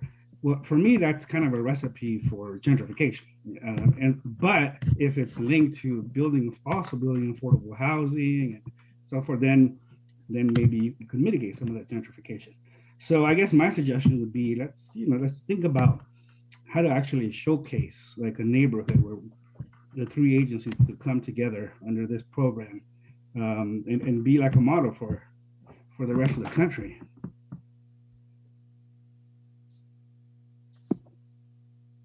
Any comments from directors? I think it's a great idea. But I'm just curious from directors. I would just say, you know, I love the idea of sort of these place-based interventions, and it's something that I think we as directors have been talking about for certainly in the few years I've been in this chair.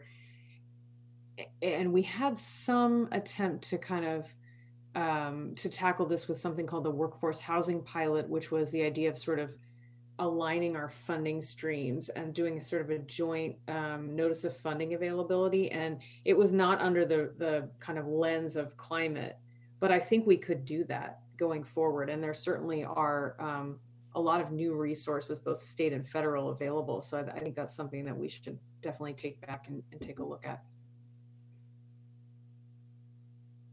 Yeah, the other thing I would add is as we have some of these new federal grant programs for transportation electrification, for example, maybe that's some of the criteria we kind of bake in as we look at identifying locations and prioritizing those. So I appreciate those comments and agree. Thank you. We are coming toward the end of our time, and all the directors have been very generous to give us the time that you did. I feel like I want more, and because I want to just really understand the depth behind the programs, how they're fun, how money flows, how it can be integrated with the work we're doing with climate-friendly communities and all those things. And I was thinking about what Professor Sandoval said earlier today to DL City staff, is that he would like to have some kind of diagram that shows going from policy to planning to implementation, a diagram that flows with those different things. And under implementation, obviously, is selection of transportation projects, some of the housing things you were describing, Margaret, some of the resources that Director Whitman was describing. So I think that would be a really useful thing. Well, certainly for me, but it's really not about me. It's about others outside this realm understanding how those things flow. Then you can foster creativity on the part of the recipient or a nonprofit to think through, oh, I can do this, but maybe I can go ahead and grab on a couple of different resources, go to each department and advocate for that, and then use those in a comprehensive, coordinated, integrated way on the ground. So that's sort of the big picture thing. And I know that all of your staffs are already working in a team approach to kind of outline some of these programs. And there's much more detail behind what you've said. So I'll just throw this out. I'm wondering if you would be willing to come and do a repeat performance at our February meeting and have staff kind of think about this diagram, and then we could go over that diagram in some way. And so we really absorb it and understand how that works.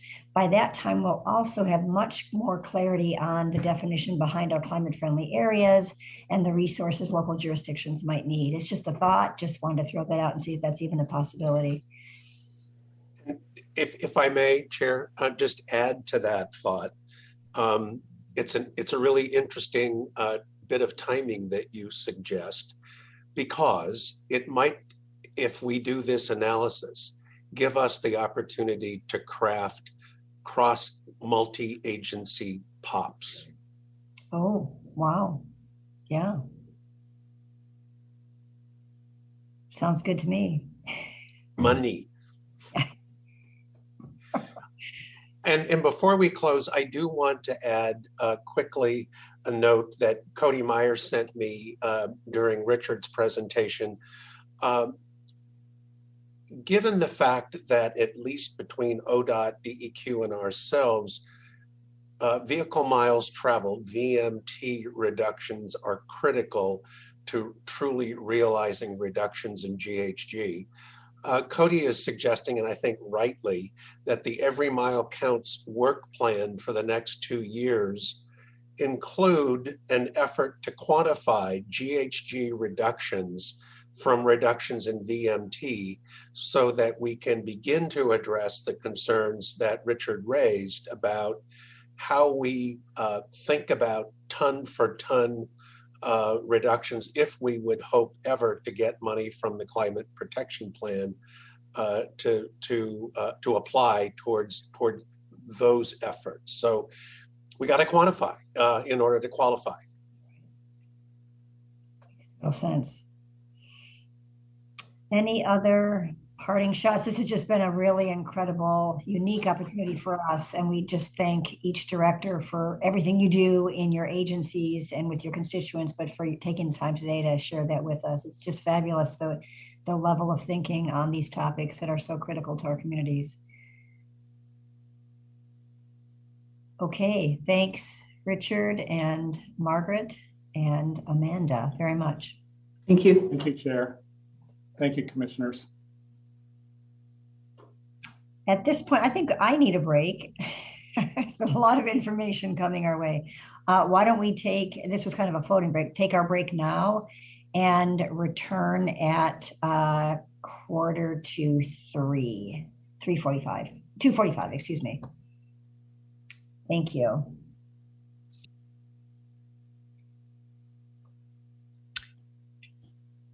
Okay, welcome back from our afternoon break. The time is 2:45. Thank you, Esther. And for those of you that seem, maybe I confuse folks about public comment, we obviously are going to go ahead and do public comment, but we wanted to wait to hear from staff first. That first part of it was really the interagency panel. We're going to have a staff presentation and then public comment and then discussion. So that's the order of things. And with that, I'll just turn it over to Bill and Kevin. I think your lead on this. Good afternoon, Chair MacArthur, members of the commission. My name is Matt Kroll. I'm part of the staff here at Department of Land Conservation Development. I'm going to introduce a little bit here and frame some things up, get the presentation going.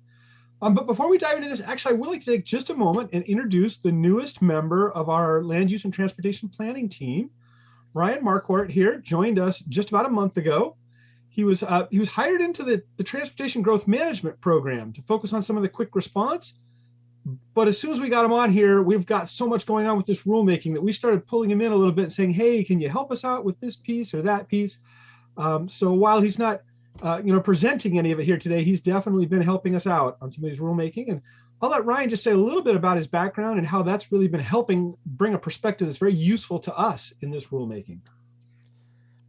Thanks, Matt. And hi, Chair MacArthur and Vice Chair Holova and commissioners.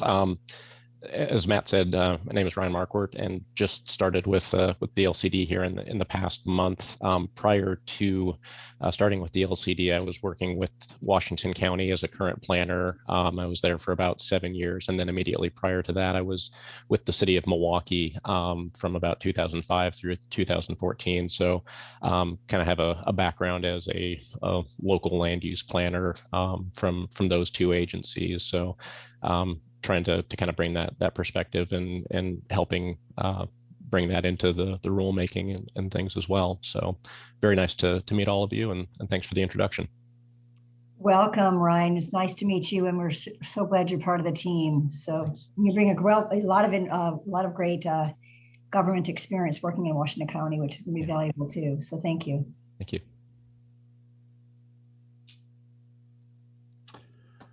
All right. Well, we wanted to bring this diagram back. I think you've seen this before, but just to kind of help start with a big picture, and then we'll work into some specifics, and I'm sure that we can get very deep into some of the details here today.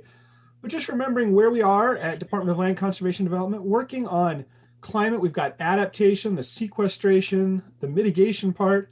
But of course, in the center of all of that is the diversity, equity, inclusion, and how we need to be centering that in all of our discussions. So to bring us back to that, of course, the part we are going to focus on today is the climate-friendly, equitable communities rulemaking that we've been doing. And within that, thinking about the big picture of this process that's been going on for a little over a year now, and it's still got some time, we're at a major milestone, really. Last month, we published the complete draft rules. I do not say final. We are a long ways, I think, from a final set of rules. But they are complete. And so this is good. For the last 6 months, we've been talking to our rulemaking advisory committee and to you and to the public about, well, there's this other section, or, it will look something like this when it comes out. And now we finally have a complete set. So that was a major accomplishment for all of the rule writing staff. But there is still a lot of feedback to receive from you, from the rulemaking advisory committee, from the public, from cities, from counties, from advocates, community-based organizations. We will then, in early 2022, we will have a version that we take and publish as part of the Secretary of State's notice. But even that, I'm not going to call that a final version until you on the commission take a vote at some point, and there can be changes going along through there. So today is a great opportunity for us to hear feedback from commissioners, discussion of some of the different options and ideas, get your perspectives on that. To be clear, we're not asking for any votes today. Not looking to have a deliberation towards a consensus. If we hear some different perspectives, that's okay. And we can take both of those perspectives back, or pulling in different directions, and staff, and try to work out if there's ways that we can accommodate both perspectives, or if we need to talk about some balancing between where we're getting pulled in some different directions. It's not a surprise there. Within the staff presentation, we'll talk a little bit about that schedule. We've got several topics that we've identified where questions have come up that we think we can clarify them, and hopefully those will be fairly straightforward. We can clarify them, and they won't need a lot of deep discussion, we hope. Talk about the process of drafting the rules, where we've been, what the different sections we've been drafting. Report back to you on some of the community conversations that we held over the last month, bring you up to speed on that. And then talk about some of the themes that we've been hearing from the feedback from the Rulemaking Advisory Committee, from the community conversations, from letters that have been coming in. And on those, we will be focusing on the sections of rules that have been most recently published, not trying to cover the entire draft of rules, because that's where most of our discussion at the Rulemaking Advisory Committee was recently. And again, it probably is not going to surprise you that we're going to hear some comments, and some of those themes will be pulling in opposite directions or different perspectives, and that we're working on how to resolve some of those. Working through the Rulemaking Advisory Committee may be able to resolve some of those. It may be that when we get to the hearing, there will be issues on which we'll bring to the commission to have some votes and resolve them at decisions at that point. Still working, hoping to resolve as many of them as we can and find some consensus on those, but time will tell on that. So that's the overview of what we're going to do today. I think now I'm going to turn it over to our individual staff who will tackle each one of these pieces in turn. Thanks, Matt. Thanks, Matt. Good afternoon, Chair MacArthur and Commissioners. Kevin Young, along with Bill Holmstrom. I'm one of the project managers for this effort. Just reviewing with you the rulemaking schedule in front of you. As Matt noted, we just had our 9th RAC meeting. I think it was November 5th. We'll be sharing with you a little later some of the feedback we got back from that meeting and from the complete draft of rules that was presented and reviewed at the meeting there. But moving forward, as you can see, we have another meeting with the RAC scheduled for December 17th, and then a January meeting, which will be our last meeting with the Rulemaking Advisory Committee, where we will be looking at the final rule refinements as well as reviewing impact statements. We'll come back to the Commission in February, again, to review those rules, impact statements, and discuss if there are any lingering policy questions we're looking for direction on. That will be the time for that conversation.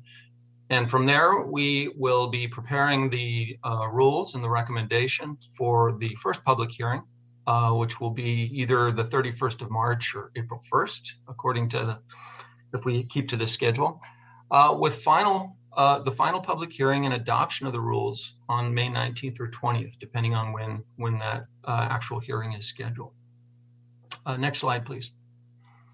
So for our next meeting in December, we'll be taking some of the feedback we received, of course, from the last RAC meeting, the public comments that we've received, insights from the Commission today, and folding that into updated rules and roll those out for our RAC review at that time. We have also been preparing, thanks to Ryan, our newest member, a draft checklist for local governments, which will help to kind of clarify, like, okay, what steps do we need to take and when we need to take them based on the draft of the rules at that point. So we will have that as part of the conversation in December. And at this point, I think I pass the baton to Steve Shipsey. And the reason I'm doing that is some of the comments that we've received have raised questions about our legal authority to conduct the rulemaking and adopt these rules. Steve, of course, is the person who's best qualified to speak to that issue. And you're in a sorry state of affairs, Kevin, because that's all you've got. We have draft rules that come out of the department, and we tend to have weekly or so opportunities to discuss them. And they're one of the initial filters we always go through is, do we have authority to enact this rule? And so I would just say, the Commission has broad authority for rulemaking in ORS 197-040 to adopt any statewide land use policies at all that the Commission considers are necessary to carry out the charges we have in chapters 195, 196, 197. And we also have guidance from the Governor's Office in Executive Order 2001-04, which everybody probably has a copy of that. It's well tattered by this point. You're very familiar with it. But that encourages all LCDC, DLCD, and a number of other agencies to utilize their existing authorities to further the efforts on greenhouse gas reduction and regulation of greenhouse gas emissions. These rules are, a lot of them are amendments to existing rules that we have that implement either goals 10 or 12 or 14. And so there have been things that have been proposed, and we've discussed them, and we thought, well, maybe that isn't within our authority, and those don't make it into the rule. And then everything that we have in front of us now are things that we've looked at and determined that they fall within our rulemaking authority. And as the rules advance and if questions arise, we will consider those questions and do the analysis and make a determination that the rules we're proposing are within our authority. So if there's any questions on that, I'm happy to try to answer them, but it's just kind of a check-in and a clarification, and I hope that's what you're after.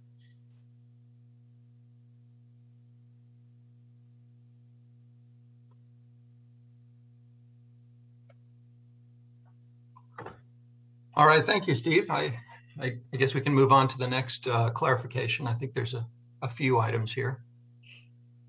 So yeah, we've seen in some of the testimony that's been provided, maybe a little bit of confusion about where these rules will apply. We want to be crystal clear.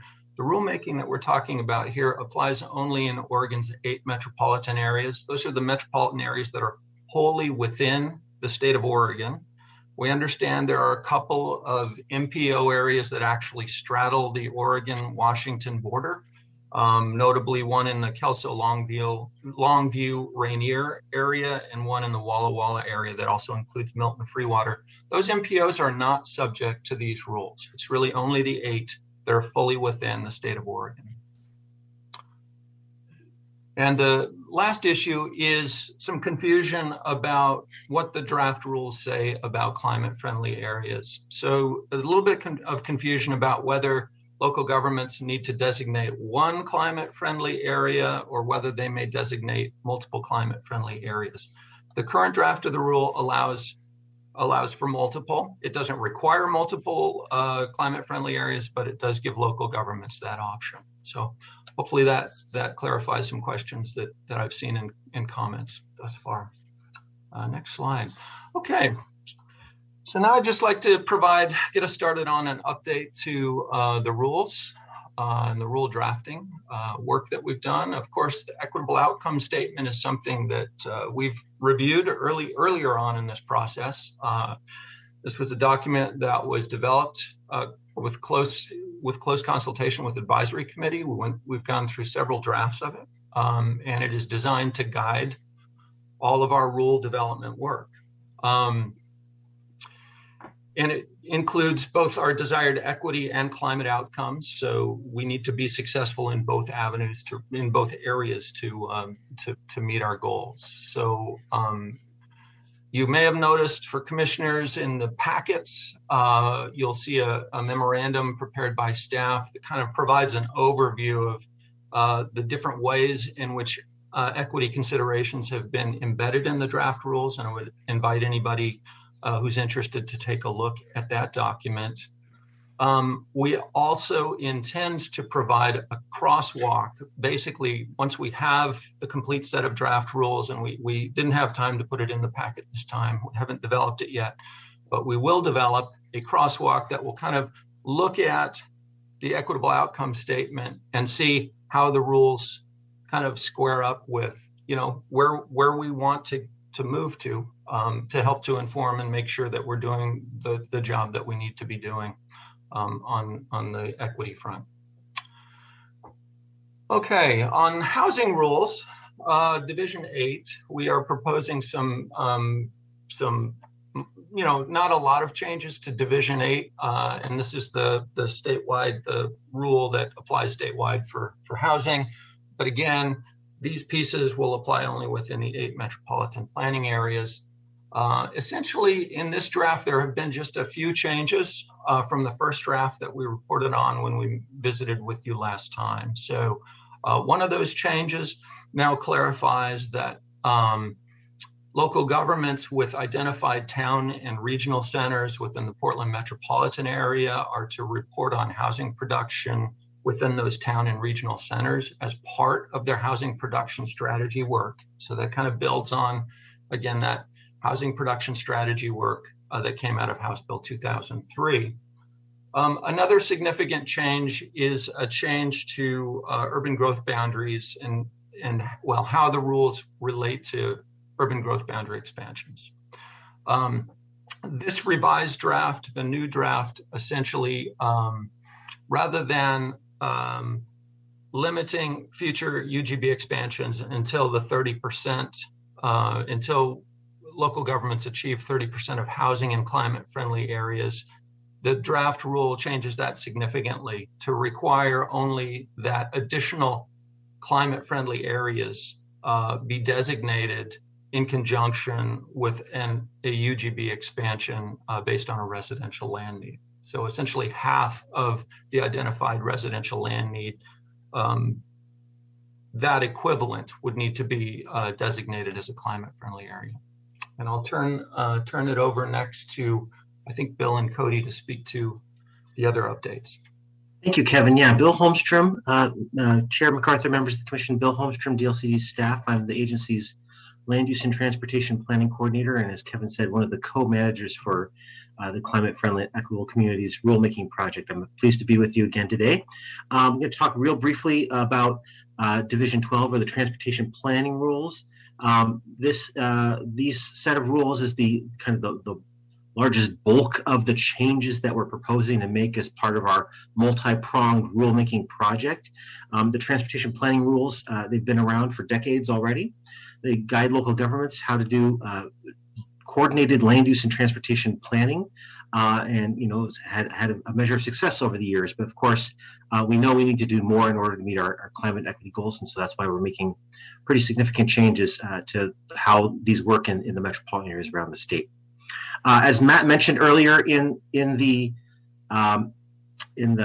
presentation, we are very happy that after our last advisory committee meeting, we were able to provide a full set of the draft rules. As Matt said, it's not complete or finished, but we've got the full set that's been released. So we've had something that people are able to react to, and we do have advisory committee members that have given us a range of feedback, and we'll be talking about some of the specific pieces of that here in a moment.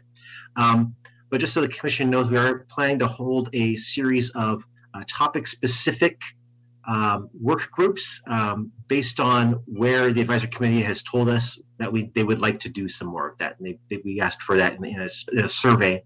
And so we have probably 4 different topic areas that we'll probably kind of put together and focus over the next couple months, really focus on a few key places and get more refinements in those places that are really important to making sure this works. This set of rules is really kind of the key focus of our remaining work. As Kevin mentioned, the Rule 8 changes, or Division 8 changes we're making are pretty minor. And then I'm just about to hand this off to Cody, who will talk about proposed amendments to Division 44. Thank you. Thank you, Bill. So do you have an idea of what 4 specific topic areas you might convene folks on, or don't you want to really say right now because you're still thinking that through? Chair MacArthur, thank you. So we did receive the results of that survey earlier this week, and I don't think we figured it out exactly. We have a meeting tomorrow morning to figure that out for sure. I can tell you we're going to talk about climate friendly areas. That's going to be one topic. We're going to talk about transportation system planning kind of at large. Somehow, we received interest in bicycle and pedestrian planning. We may lump those together. I don't really like to, but we may do that. And then I can't remember what the other, performance standards, I think, were another one. Whether or not we'll put that together with system planning or not, I don't know. That might be a separate work group. We have to do some lumping and splitting to think about what makes sense to put together. Of course, no, I understand that, but it's helpful to have at least your thinking to date. So thanks, Bill. Chair, I didn't hear. You said bicycle and something together? Pedestrian. Okay. Deputy Director Green, you have your hand up. Hi there, thanks. I just wanted to one of the things Bill might not mention is, or it'll come up sort of later in the presentation, next steps. One of the things that the staff are doing also in December and January are holding roundtable meetings with technicians, land use planners, community development directors, transportation planning directors in local governments. So some of the items that would have been covered in work group will be covered in those roundtable practitioner meetings. So just want to ask for Commission's understanding that concurrently the staff are also running regional roundtables to discuss the rule drafts in the region. So I know that staff would love to have work groups on all these topics, but it isn't humanly possible if we were going to continue to advance the rules on a schedule for the first hearing. So I'll go back on mute, but shout out to staff's workload there. Yeah, thank you. Yes, that's really helpful. Kirsten, Commissioner Lilac. Thank you, Chair MacArthur. Kevin, can I just ask you just to one more time, just very briefly summarize the changes to the connection from the climate friendly areas, the 30% and the UGBs. You covered it really quickly. We have it in our packet, but that's a question that I've been asked a lot by a lot of cities, just to provide the clarity of kind of where we're at now so that they can provide informed comments going forward. That would be really helpful. Thank you. Sure, happy to do so. So the previous draft, the original draft, the concept there was that as of, I think it was June 30, 2026, after that date, local governments would not, within the MPO areas, would not be able to expand their UGBs based on residential land need until they achieved 30% of their housing, of total housing within climate friendly areas. A number of commenters came back and said, hey, you know, that's a pretty big change. And you could have some pretty significant impacts on housing affordability, among other things. Rightly so. And so given that input, we've kind of revised our thinking pretty significantly there. What we have instead in this draft is a requirement that after June 30th of 2027, local governments that expand their urban growth boundaries based on a residential land need also need to concurrently designate additional climate friendly area to accommodate half of that housing need. And that area can be either within the existing UGB or in the expansion area, if it makes sense in the expansion area. We recognize a lot of times it doesn't make sense on the edge to have a climate friendly area, but if it's well connected to transit and, you know, meets those characteristics, that could work. So the thinking is we need to grow differently. We need our cities to grow differently. This is a nudge in that direction. It's a way of moving us forward without having a more negative unintended consequence. Does that answer your question, Commissioner Lelek? Yeah, it does. Okay. Yeah, great. extremely well. Thank you. Thanks. I think I'm up next. Good afternoon, Chair MacArthur and commissioners. I'm Cody Meyer, Land Use Transportation Planner with the department. You'll remember that we have been working on the Division 44. The technical title is the Metropolitan Greenhouse Gas Reduction Target Rules in the spring. And so we have worked that up through the advisory committee and brought you the latest draft in May of 2021. These rules were adopted by the commission in 2011 as directed by the legislature. We did some technical updates and adopted amendments in 2017, just looking at the actual metrics of how the targets were set and in short, basically streamlining with the statewide transportation strategy, which was kind of developed in the interim of when we initially adopted our targets. So we kind of sewed those two together. The big, change on the draft rules here are that the Portland metro area had been required to do scenario planning and adopt a scenario, which they did in 2015, but it's been voluntary. The targets were just used as guides to do planning. And so we've done some voluntary work through the last decade, but we really haven't seen the changes that we would have expected to see through that work effort. And so through the commission charge and the work from staff working with ODOT to find funding to do this stuff, we are rolling out rules that would allow the Central Lane MPO area to adopt their scenario that they identified but didn't adopt back in 2015, and just kind of use that to set the table to proceed to the TSP and comp plan amendments, and then do some scenario planning with the Salem-Keizer metropolitan area.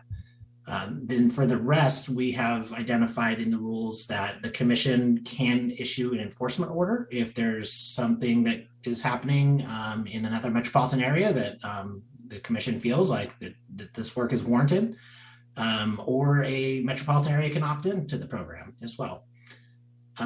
For the rest of the metropolitan areas in the state, we have identified a interim requirement that is a reporting, a regional report that compares where the region's adopted plans are now or projected to be in the future to the statewide transportation strategy levels of ambition across these different transit level service or bike PED implementation. And so the biggest thing that we're planning on doing on the upcoming draft is to kind of really consolidate that interim work in the TPR. And so we're going to put a lot of that interim report into the major report for cities and counties to do, to kind of set a regional report and then inform the local reports of actions taken. And then we also have the enforcement and the reporting mechanisms, I think, just struck out of the Division 44 draft and then brought into the Division 12 reporting requirements to kind of streamline things. So we have a number of comments we received from commission, from stakeholders, from the RAC that we'll also be making, but there's nothing as far as I know now that is really kind of headline level material. Thank you, Cody. I think I asked you this question in a different setting. I don't recall which, but it came up to me again when I was reading the Oregon American Planning Association written testimony. I think they sent it in last evening. So they're suggesting that we don't require scenario planning, and we had, as a commission, had really encouraged the idea of scenario planning. So it might be a useful time just to reiterate the reasons why. And you had a great list you reported back to me in that other setting. Again, I don't recall what it was, but of why it's so important for us to do scenario planning. Well, I think the biggest is the flexibility it allows. It allows regions to work together. And of course, transportation and housing, it works at a regional scale and not the local scale, but it allows for regions to explore and use the planning tool to find the path that fits their local values towards the outcome of carbon reductions. So we're really looking at an outcomes-based system here where we say there's many ways to get to your greenhouse gas reduction targets. And the rules also allow some flexibility in if, say, a city was looking at doing some renewable natural gas stuff out of their wastewater treatment plant or the landfill, to actually lower the VMT reduction that would be required through doing above and beyond fleet fuel technology changes from the city or the state and federal government. Right now we say, those are kind of out of bounds because those are other actors working on that. But there are instances in which cities are looking to go above and beyond that stuff. We've worked in the Rogue Valley to look at their renewable natural gas system and what that would play. I'll say that we're working really hard with staff from Eugene, Springfield, and Salem Kaiser areas to make sure that this is rolled out quickly. As I mentioned, in the Eugene, Springfield, we've heard over and over they don't want to redo the planning effort. We don't want them to either. So we're really just looking at, you've got a scenario, how do you implement that, and how do you go to the changes that need to be made regardless of scenario planning. We know that transportation system plans have to change. Salem Kaiser, they have some similar, they want to get their work on their TSP right away. So we're looking at how can we kind of stage things in a phased approach that we can really capture the regional level stuff and then also allow them to get to work implementing their climate action plan. Thanks, Cody. Appreciate that. And I think we can continue on. Thanks, Chair MacArthur. For the record, Evan Manville, land use and transportation planner, he, him pronouns. We held a series of community conversations in the fall, in October. This built on a series we did in the spring, just trying to bring more people into the conversation and hear folks. We had 2 meetings in the evenings and 2 during the day. They were all virtual, so provided lots of opportunities for people with resources to join us. We had very total mix of technocrats and interested residents and local officials. We didn't, however, have a demographically representative diversity of Oregonians. And once again, we did do a survey, and we demonstrated that the people who showed up were whiter and richer and more proficient in English and had fewer disabilities than the average Oregonian. We presented and answered questions, and then we tried to make sure we could hear from everyone. So we had small group breakouts in 3 of those 4. The other was small enough we could all stay in one room.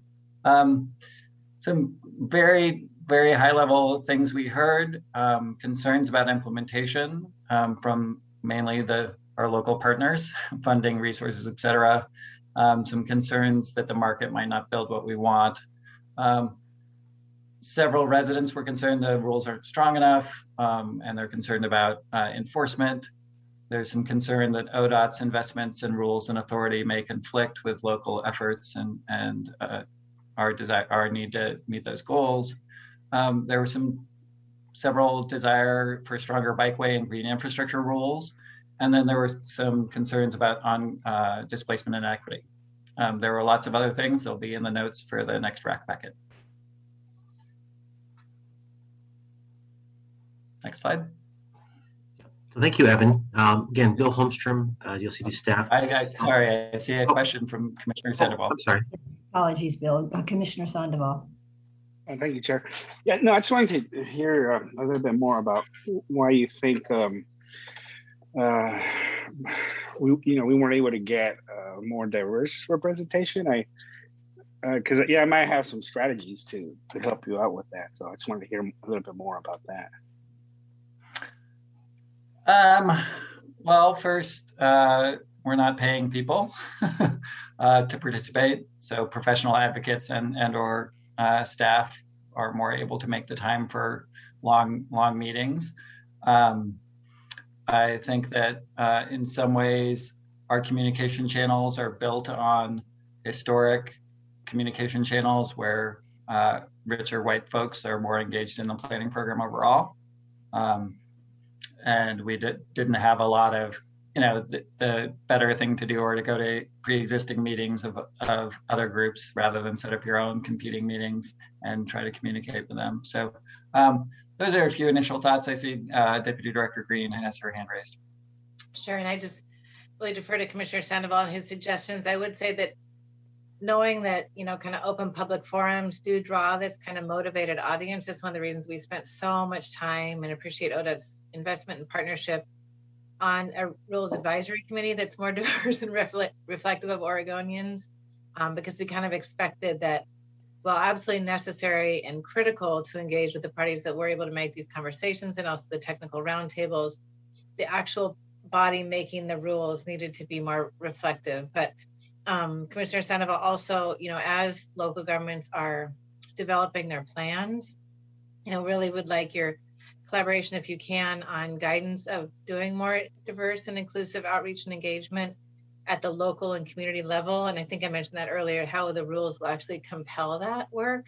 But having said that, please tell us, we know we can't, could be doing more if time and staff weren't a limitation. Yeah, no, I'm just thinking, I totally understand what you're saying. So I think as we focus on kind of goal one and maybe how to restructure it, this could be, part of the challenges that we face should be a part of that discussion. Yep, agreed. Thank you. Vice Chair Hogova. Yeah, I was curious. I agree with what you're saying, Deputy Director, that the actual RAC, is we really push hard to get the diversity of Oregon in the RAC. So that makes me wonder, the community, citizen involvement, I want to call it community involvement, citizen involvement committee, do they have a role in this kind of more external, what you call traditional ways of outreach? Because I think that's one of the things that when we saw the members of that group and the things that they brought to that group were knowing all of these very different techniques for going about getting community input that wasn't the traditional come to this meeting at this time, where you have to like travel and be able to make that kind of meeting. Yeah, and even know that the meeting was happening. But yeah. Yes, so Chair McCarthy and Vice Chair Halova, thank you. The citizen involvement, and we will be, I think we are authorized to call it community engagement sort of advisory committee, because we all shudder when we say citizen involvement. We know it's exclusionary, and we look forward to changing that ASAP in statute and goal.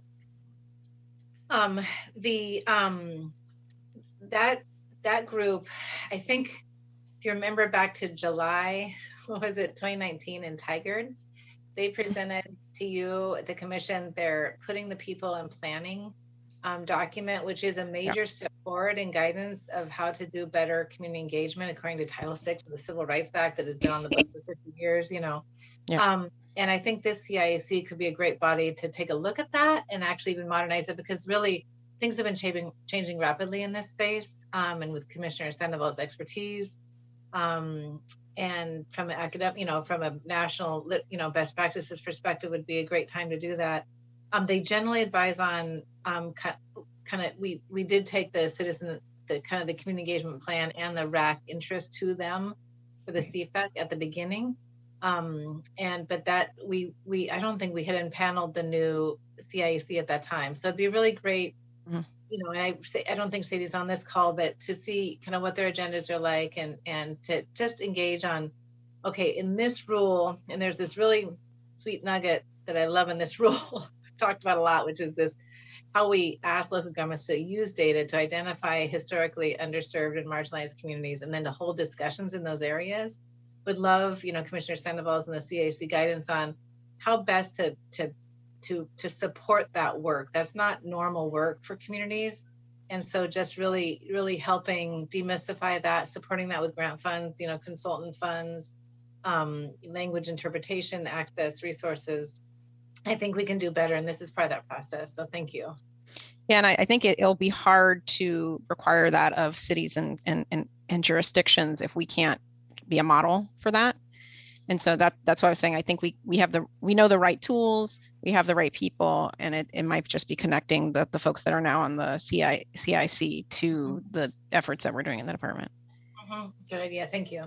And we did share our equity memo and some of these processes with the CIC recently for their awareness and input.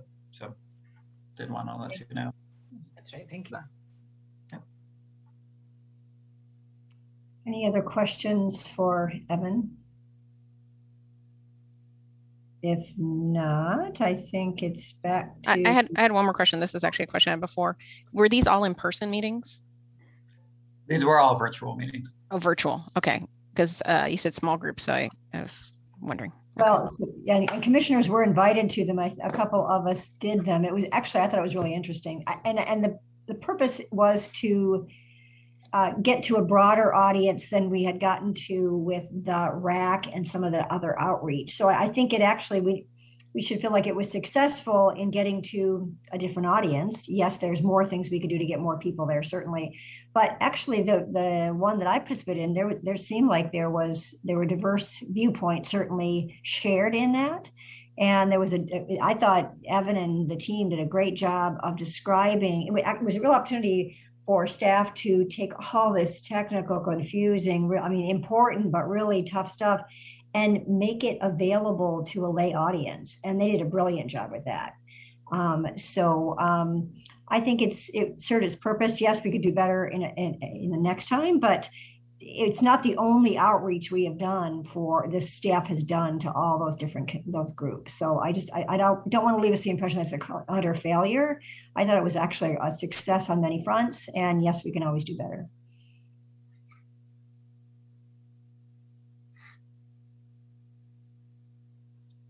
Chair, if you'd like me to move on to the next piece of the presentation. Again, Bill, yeah, thank you. Bill Holmstrom. We have a couple slides on themes that came out of the comments of the most recent advisory committee meeting. We just received these comments earlier this week, so they came after the packet went out. So we're going to staff go over a couple different things. These are focused on the things that we talked about at the last advisory committee meeting. So there's some things that aren't necessarily covered here, but we wanted to cover these with you. Just kind of big picture in this meeting, we're going to have some of these slides that talk about themes that came out of those comments. Then we're going to have a chance to move into the public comment. And then after that public comment, we expect to cover a couple of the issues that came up at your work session that you held last week, and then have an ongoing discussion among commissioners, and of course questions for staff and discussion with staff after those public comments, and so you get that feedback as well. So just being aware of the time, I just want to let you know that we'll have opportunity for that after we go through these. So real quick, one of the first thing we talked about at our advisory committee meeting was a new part of the rules that we had were able to bring to the advisory committee, which was about our transportation performance standards. These are standards that local governments use to measure the success of pieces of the transportation system. Right now, transportation performance standards mostly, almost entirely talk about motor vehicle congestion or throughput. How many are there too many cars going through an intersection? That's the kind of thing that they're measuring generally. Our proposal is that we're changing that and broadening that so that local governments have to adopt at least 2 different standards, at least one of which can't relate just to that. So we're trying to broaden that a little bit. These are comments that we heard. You'll see there's some kind of connections there. The rule is very broad. It gives local jurisdictions a lot of different ideas and kind of broad subject areas of things that they can measure with performance standards, but does not prescribe anything in particular. We don't prescribe anything in particular now. They're required to adopt a performance standard now into the rules. They doesn't say what you have to do. It just everyone happens to do kind of the same couple different things because those are already established and well understood. We think there's probably some other ones that are in the pipeline of people working on these things that could bubble up there too, but we haven't chosen to prescribe those in the rules. We're getting pushback on that. People wanting some more specificity in the rules about what's good enough, what can we do, some guidance about that. So I think we're gonna have to think about how that makes sense. Conflicts between 2 standards. The rule actually says when you're adopting these standards, you need to tell us how you're going to do that. So I think the rule addresses that, but it's really just leaving it up to the local governments. The cities need time. I mean, this is a constant theme you'll see throughout is we need more time. We need more to understand how to do this. It has lots of kind of different impacts. So we're making sure we're aware of that, and I think that's going to be an ongoing focus of all of our work is figuring out the right timing for these things. Deadlines connects to that. And then, flexibility versus prescriptive. This happens to be a rule that's very flexible, right? It's very, you choose whatever you want, whatever standard you want. You just have to choose 2, and one can't be about motor vehicle throughput. So, it's kind of, we're always ping-ponging back between those things, and our rules are going to have a variety and a mix of that. Another piece that we discussed, at the advisory committee meeting was about rules having to do with street and highway planning. Also, a new section of the rules that we were able to bring forward in this most recent draft. One comment that was real interesting is, we're trying to, the requirements require planning in close coordination with planning for pedestrian, bicycle and public transportation systems. It's all kind of supposed to be a coordinated plan for each across all the different modes of transportation. And the overall goal is, of course, that we want to reduce the amount of driving that happens in our communities. So making sure those other forms of transportation are beefed up and that we have good, complete, safe networks for all of those, but that we can't ignore planning for our street system, motor vehicles. One piece of it that's interesting is, we have local governments that have made existing, in their plans, commitments with system development charges to make certain projects happen. So how do we accommodate that? I think that's something we can work through. There's an issue about balancing narrow streets with emergency access and evacuation needs. We went back and forth a lot on this even before this draft came out. We have a recommended street width number. It's one of the few actually numbers that survived into the draft rules, being prescriptive of a 28-foot width for local residential streets. That comes from work done about more than a decade ago now in the Transportation Growth Management Program for neighborhood street design. A lot of work done with fire departments and emergency management folks to make sure that we're coming up with street designs that make sense. So I'm pretty comfortable with that particular number, but even with that number in there, the rules as drafted gives local governments some flexibility in certain situations to go wider when it's necessary. So I feel pretty good about that. We hear both sides of it. We hear, you can't get too narrow, but then the next bullet's like, well, you don't want to be too wide because there's impacts to vulnerable users, particularly people walking, people using mobility devices, people riding bicycles. So, we're trying to push in the direction of, making sure that our streets are the right size, and that is probably a lot narrower than many of them are today. And then it says clear and objective standards needed for connection to housing development. I didn't write that bullet. I'm not exactly sure what that comment is talking about, but we again, this is a constant tension, right, between having numbers, having prescriptive standards in our rules versus providing flexibility and trying to give local governments clarity about how good is good enough. I'll hand it over to Kevin. Thanks, Bill. Go ahead and next slide, please. I was just going to say, if you have any question about crossing wide streets, try crossing Speedway Boulevard in Tucson, Arizona, and you'll know exactly what I'm talking about. I got to do that with my 2 young girls once, and it was a memorable experience. Okay, unsurprisingly, we got a number of comments on climate-friendly areas. These are, again, comments back from the Rulemaking Advisory Committee in a number of areas. One important consideration, clarify if a climate-friendly area designation is a land use decision. So our draft now has a 2-step process. First, the local government is to designate a climate-friendly area and also do that equitable housing outcomes analysis, look at potential displacement that may occur and identify mitigation within 1 year, and then in the following year adopt the zoning and the comp plan amendments to put in place standards for those areas. So that first step, the CFA designation, the question is it a land use decision? Our rules don't clarify that. That's certainly something we need to be clear on, because that has implications on potential appeals, timelines, all of that stuff. Generally, we had some concerns with the 2-step implementation process. I'll say that was probably more from the local government side. The idea that we would first identify a climate-friendly area and then wait a year before we kind of identify what the development standards would be in those areas, I think posed some issues for local government planners. And so that's something we need to think through.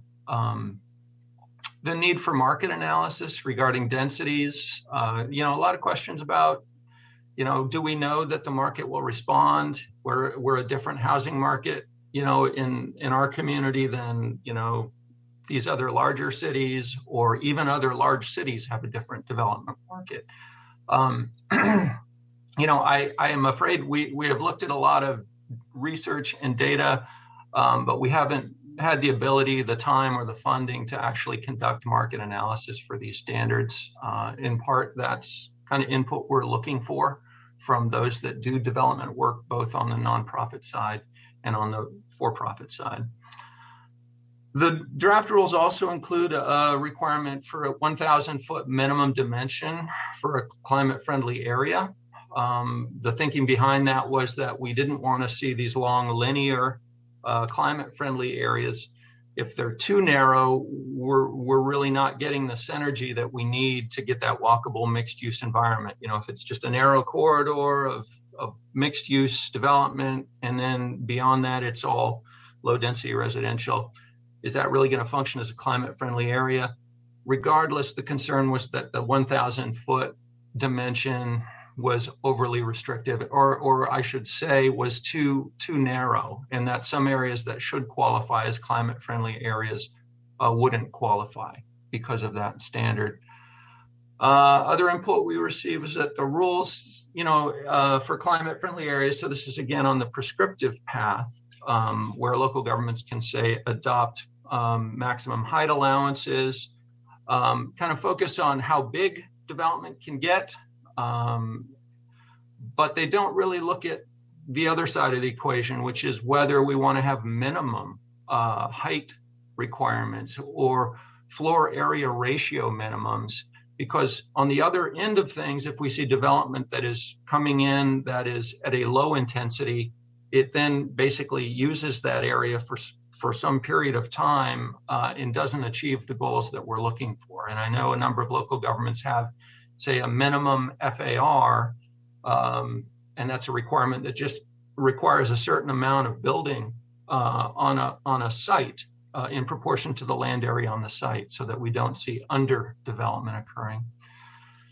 And then lastly, concerns that the housing types that are allowed in climate-friendly areas would not generally allow for owner occupancy, because mostly we're looking at multifamily development, less opportunity for those to be owned. We know condominiums can happen, and that is one way that ownership can happen within a multifamily context. However, we also know that there are some real challenges with the rules, the condominium rules as they currently work. So all of those comments on climate-friendly areas. All right, next slide, please. Okay, and then for our survey, early on we heard comments that, gee, these rules don't really seem to have a lot about green infrastructure, open space, trees. And so we had a special question in our survey to ask, to really kind of drill down on that question and get some input from our rulemaking advisory committee members about, do we need to see more on this topic in rules? Some of the comments weren't all in agreement, but some commenters said, we think that's better accomplished through guidance than in rules. So that might be guidance or technical assistance that the department would provide following the adoption of the rules. One perspective was that general direction is better than specific requirements. So allowing for local flexibility in these things, trees, open space, parks, green infrastructure is important. One commenter noted that open space requirements conflict with density goals. So, how do we balance those trade-offs? Other commenters noted rightly that green infrastructure and parks are needed in CFAs to reduce urban heat island effects. We know that as a fact. That's the reason we're talking about it. The question is, how do we build that in a way that balances all of these conflicting goals? And then another comment, coordination with parks plans would help to achieve these goals. That's certainly true. I will say we have this kind of teed up as a discussion item later, so I'm not going to go into more detail on those comments at this time. And I think I'm turning it over to Evan. Thanks, Kevin. Yeah, we continue to get some helpful comments on EV charging and parking management. Hopefully, and people think the language is getting better.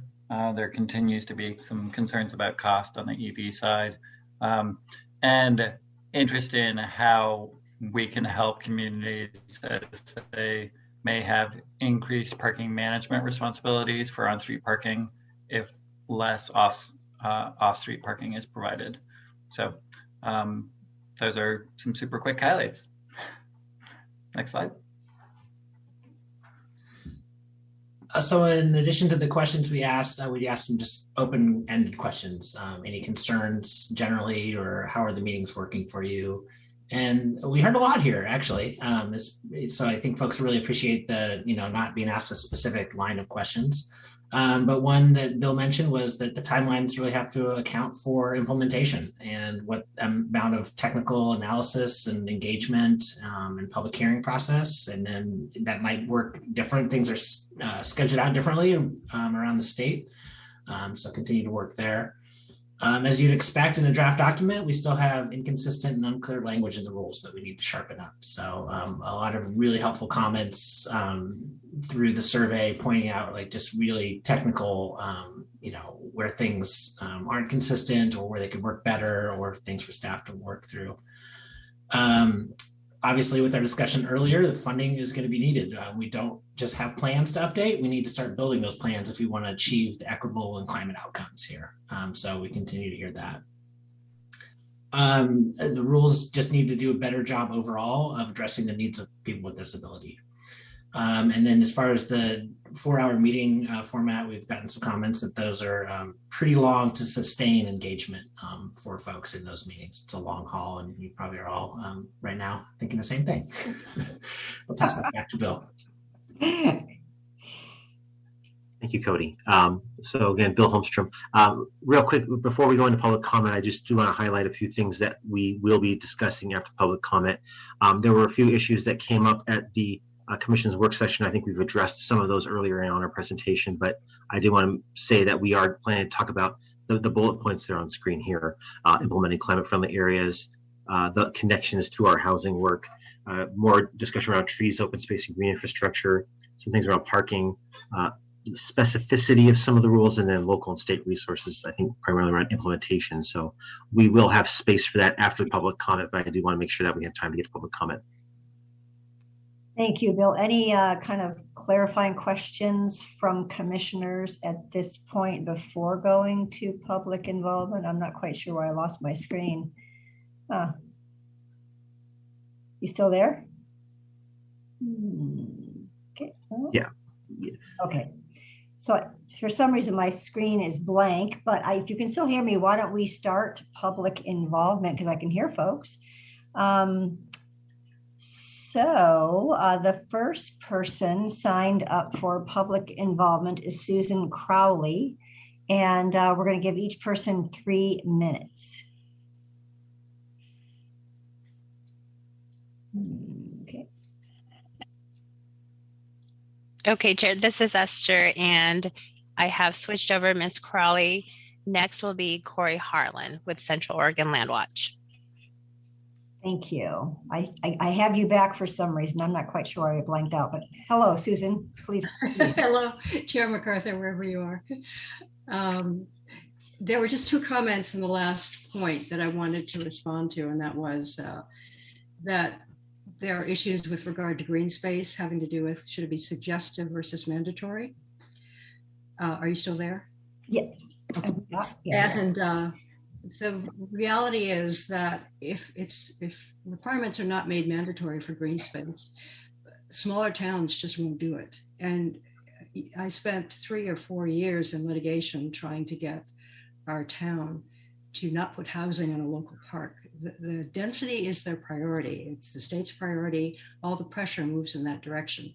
So when you talk about trying to balance density goals versus green space, believe me, density has the advantage running. So with this in mind, let me start what I had planned to say.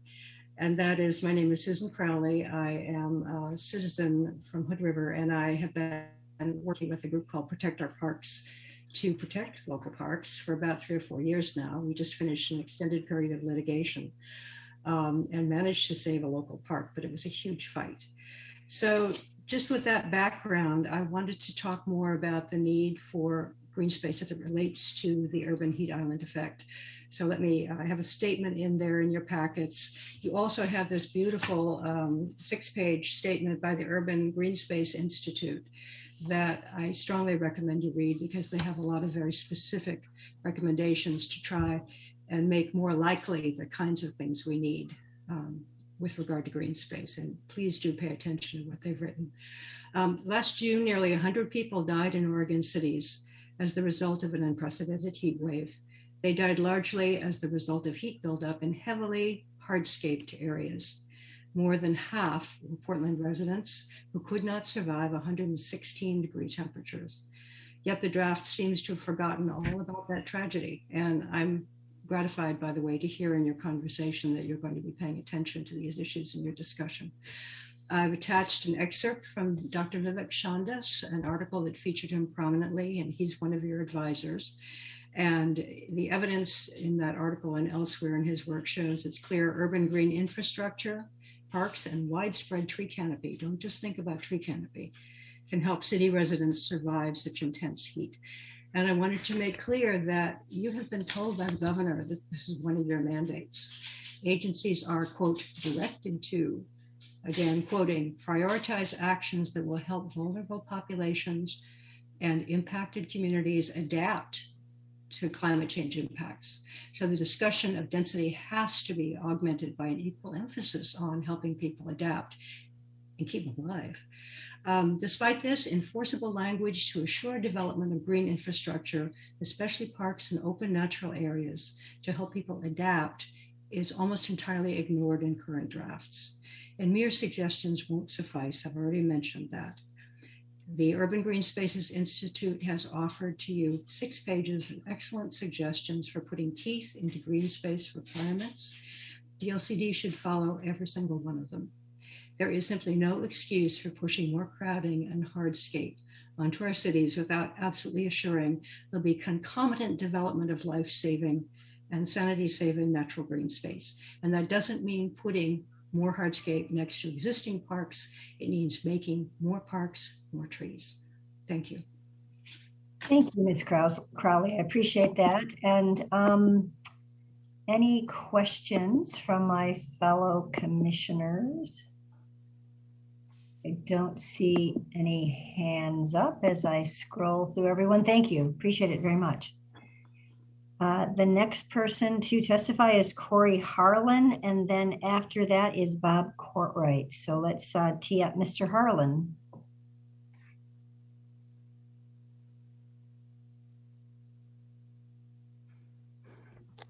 Mrs. Harlan. Thank you. I'm so sorry. That's all right, Chair MacArthur. No worries. Well, good afternoon, Chair MacArthur, commissioners, DLCD staff. I'm Corey Harlan. I've spoken with you before, so good to be with you all again today. I am Central Oregon Landwatch's Cities and Towns Program Manager, and thank you to everyone for the substantial time and energy that's going into this process. It's really important, and it's really great to see. Really exciting to see the partnership and collaboration that's happening with ODOT, DEQ, DLCD, OHCS, and seeing that today was wonderful. And it's going to be really vital to this process, ensuring that it's successful and that we get meaningful changes on the ground. So wonderful to see that today. We're going to strive to continue to participate in this process, provide timely feedback based on our history of advocating for climate-friendly land use and transportation planning. And we're also continuing to work with our local partners, elected officials, city staff, and other stakeholders to ensure that we get really timely, actionable, enforceable, and ultimately transformative outcomes in this process. I'm going to just go over some key comments that are actually in a letter that was submitted prior to the last RAC meeting. So you'll find additional context and nuance around some of these in our letter, which is in the materials. We recommend that the timeline for creation for additional CFAs when a UGB expansion is sought begin on June 30th, 2024, instead of 2027 as currently drafted. We recommend putting limits on the percentage of cities' total CFAs acres that may be designated in a UGB expansion area, or alternatively, require that at least 50% of CFA acres be located within a city's 2021 UGB in perpetuity.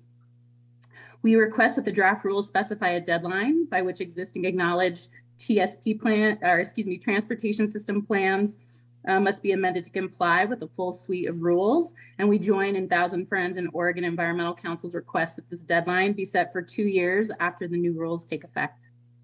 We are tentatively supportive of the balance between prescriptive and outcome-based approaches, so long as both approaches are tied to accountability and enforcement mechanisms, and support this idea of exploring time, compliance, and implementation to state transportation funding.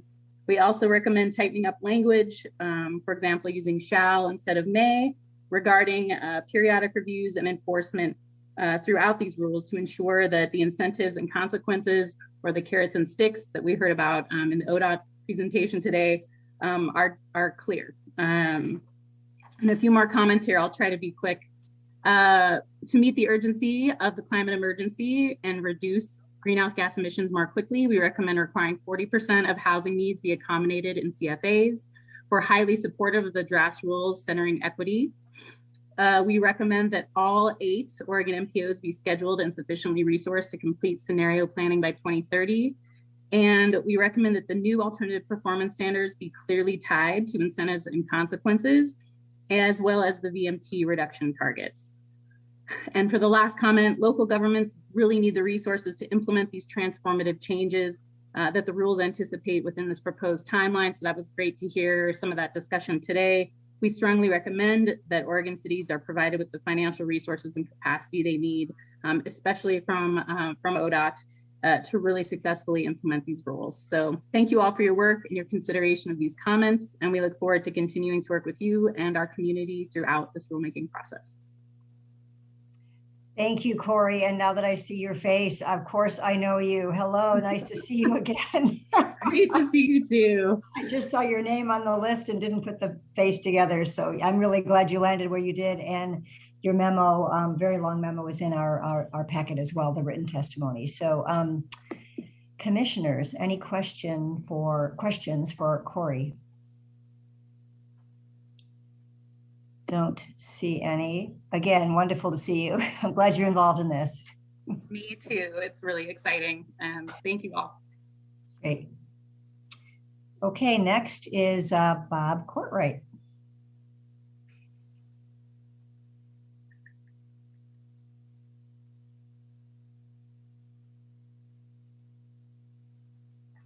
Thank you, Chair MacArthur. Bob Courtwright from Salem. I spent more than 20 years as the department's lead staff person on transportation planning and efforts to reduce greenhouse gas emissions. I continue to follow that work closely.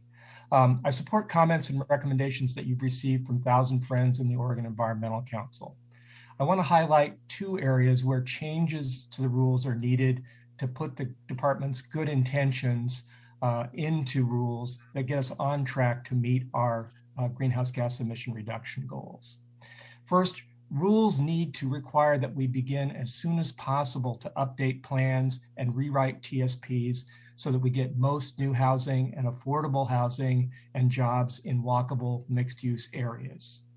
We spend millions of dollars every year on housing and transportation plan updates that make detailed decisions about future growth and travel needs. All of these updates should be moving us in the right direction by planning for most housing and employment in climate-friendly areas. Let me second a comment that you have from the Oregon chapter of the Oregon Planning Association. We shouldn't wait 2 or 3 years for high-level scenario planning that tells us what we already know, that we need more mixed-use development and to expand transportation options and incentives. We need to get started now. Second, the rules need to assure that TSP funding plans and project lists really, truly prioritize VMT reduction. We can do that by requiring the financially constrained plans meet VMT targets and by adding a requirement that we have a 5-year list that reduces VMT. These changes are needed because of the scale of change needed to meet our emission goals, because the scale of the changes we need to make is huge, and because existing plans take us in the wrong direction. The changes we need to make to meet GHG goals are substantial. We need to reduce driving, that is VMT per capita, by 20 to 30%. To do that, we need to remake our communities and our transportation systems to double or triple the share of trips that are made by non-auto modes. We need to get most new housing and jobs in walkable mixed-use areas. The scale of this change becomes much clearer when you think that we've been working on this for 25 years and we've barely made a dent. Most of our metropolitan areas expect that VMT will decline by 2 to 3%, a tenth of what we need to do. Most expect that the share of non-auto trips will remain flat and increase only slightly. Most expect only a small amount of mixed-use development. So we need to make major changes. Because plans are right now taking us in the wrong direction. Most new development at the urban fringe and TSPs plan for long lists of projects that vastly exceed available resources. They're in effect wish lists. We can't add to those wish lists. We need instead to make sure that we're directing funding to the things that need to be done. If we don't do that, we'll end up with regional transportation plans like the one now proposed at Central Lane, where they've done scenario planning. Their plan projects that VMT per capita will increase 6 to 10% over the next 20 years. So again, we need to make big changes in plans. We need to make them quickly, and we need to make those changes to the rules to accomplish that. Thank you. Thank you, Bob. It's always great to hear from you. Commissioners, any questions for Bob? Don't see any hands. Thank you very much for being here today. Appreciate it. Mary Kyle, and you're up. And I wanted to point out, as you're getting settled in your in your chair. There are 11 exhibits in that we received over the past week with written testimony. So I want to make sure that commissioners are aware that. You probably have already read them, and I did note that Mary Kyle, you are an author, co-author of probably 4 of those. So welcome. You get around.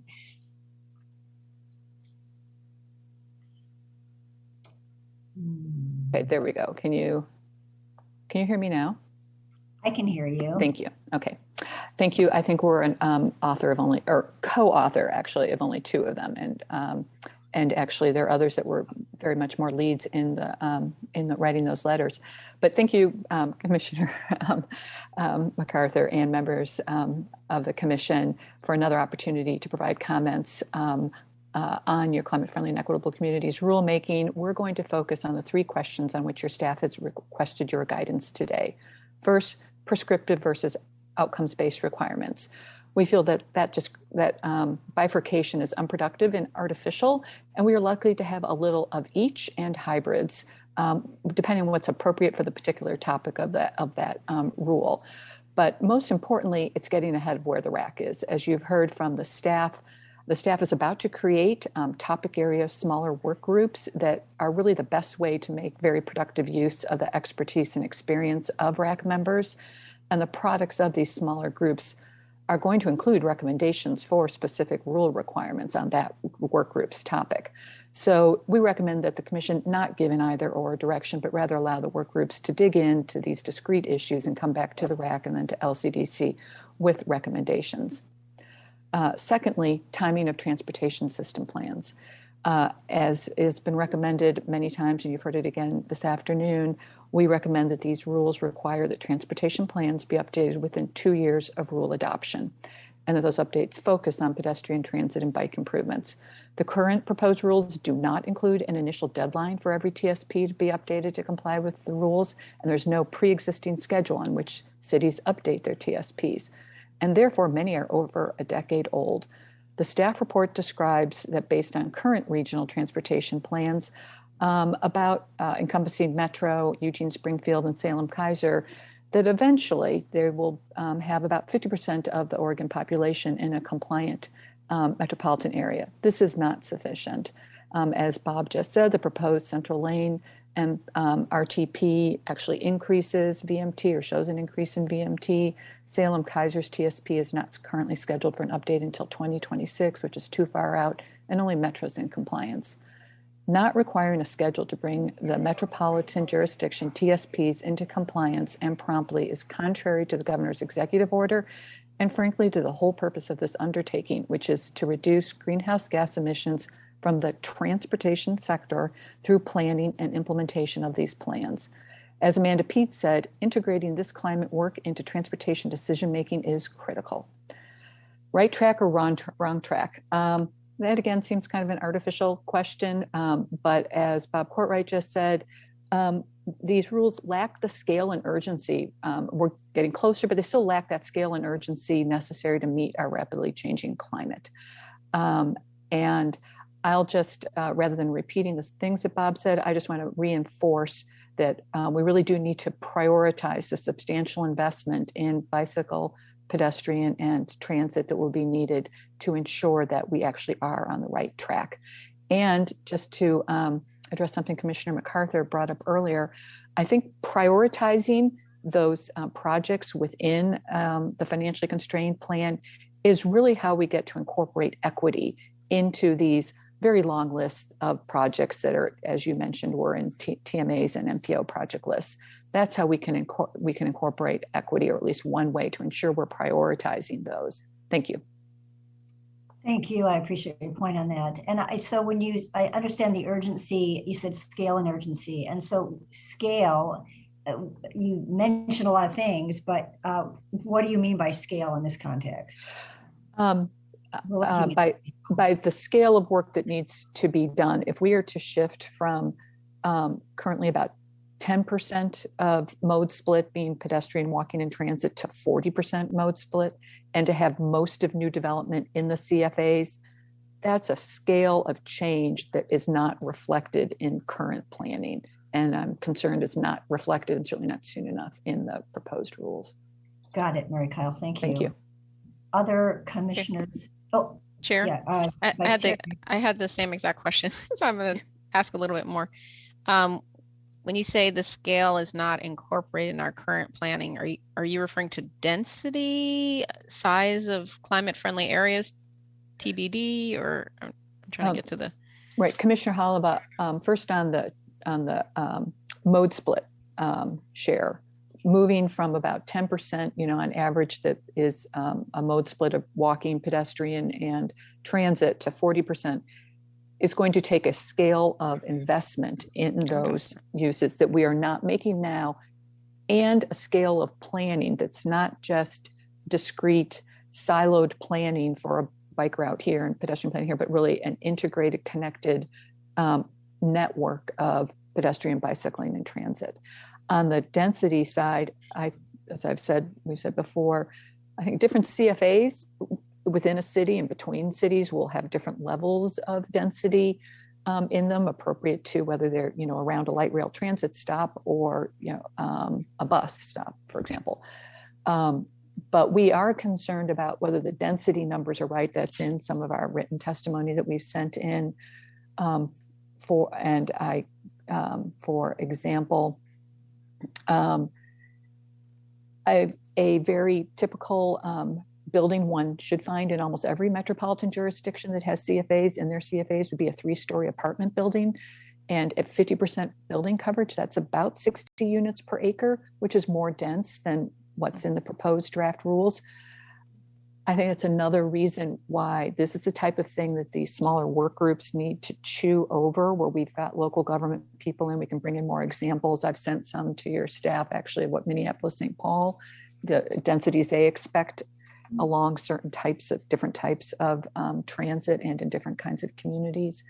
So I think that those are the kinds of discussions we have. And then, so I was trying to hone in on like our department versus our sister departments, so when you say funding, I'm like, I don't feel like that's us. But when you say plans, then I'm like, okay, that is us. So, but we're talking about doing things together. So that is funding and planning. So I was just trying to get to that. I think we get wrapped up in this chicken or the egg thing between, and we have to have the plans on the ground to know what to fund. Yeah. And local plans have things they don't have money for them. You've been talking about green spaces, for example. Plans often have green spaces plans, but not the money yet to fund them. So yeah, and then I just want to clarify, because you're doing your testimony quick, which makes sense. You were saying, in order to, there's a long list of projects, right? And there's going to be more added to it. And that, I think you were saying the way to differentiate between which one should go now, if you had funding, was something about equity, but I missed the something. Thank you, Commissioner Halva. So there's the transportation system plans typically have a financially constrained plan that's still a 20 to 25 year list of projects. We suggested prioritizing within that list, like a 5-year plan of what, and prioritize those that are focused on that mode shift and on the CFAs. Okay. Put those up front. And as Commissioner or Chair MacArthur was raising an issue earlier in the meeting about reflecting on a lot of these transportation project lists are old, been around a lot, and didn't take into account equity. And I think that prioritizing projects and a shorter time frame is potentially a way to add that equity lens. Our recommendations were focused on the mode split, but I think that's another opportunity to prioritize those projects that are specifically serving underserved communities. Very helpful. Thank you for the questions, Vice Chair and Mary Kyle. Any other commissioners have questions for Mary Kyle? Thank you. Thanks for your involvement in this effort. And then it sounds like Jimmy McLeod, unless you're back on, I guess I'm sorry if we waited too long to get to you, but it sounds like you're not available now. So we'll go to Ariel Nelson. And if you pop back in, Mr. McLeod, we can put you on there. So Ariel, thank you for being here. Thank you, Chair MacArthur, and thank you, Commissioners. Ariel Nelson from the League of Oregon Cities. Thanks for the opportunity to be back before you today and share local government perspective. Just wanted to make a quick note for our written testimony in the materials online. I think it's listed as AOC testimony, and I just wanted to confirm that that's a joint LOC-AOC letter. And also just a quick representation from my colleague Mallory Roberts at AOC. Unfortunately could not be here due to the AOC conference going on this week. So just know that she would be here if not for that. Because counties and cities remain very committed members to this RAC. And, again, really appreciate this ongoing conversation and process in full support of the goals of the executive order.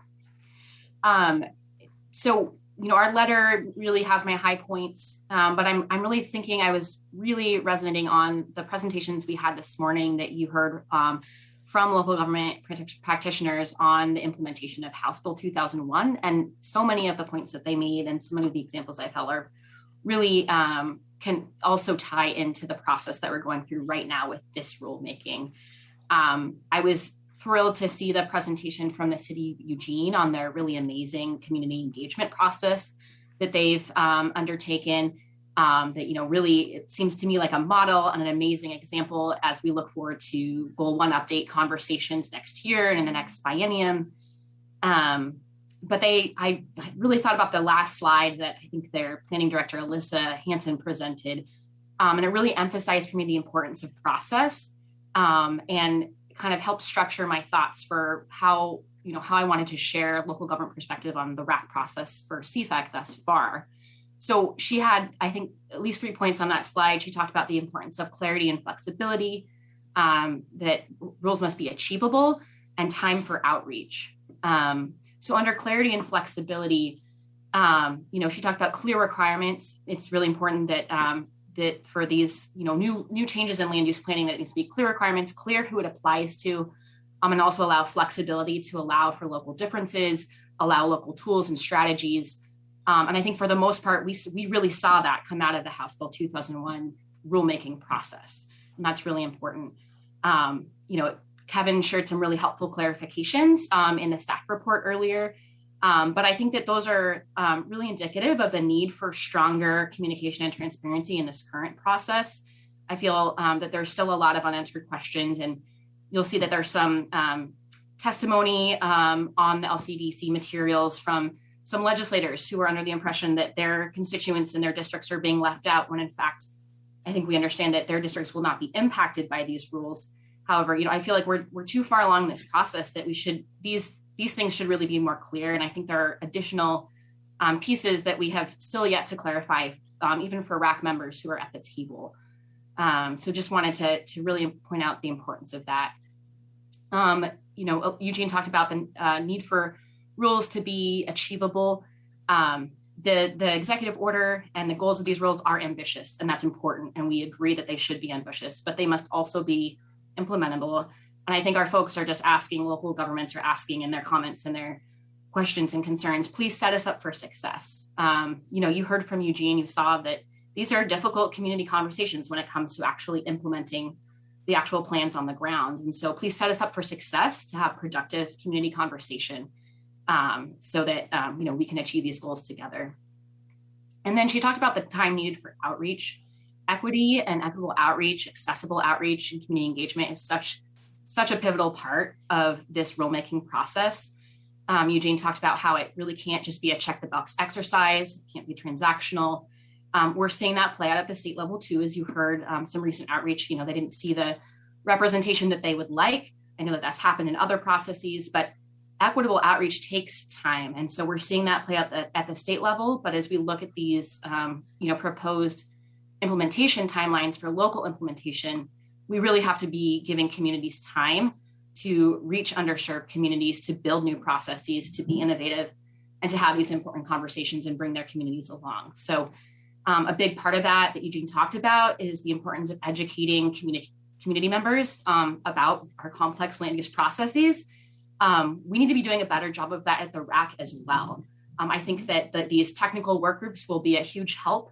And I'm really glad to hear that there are ongoing community roundtables with practitioners.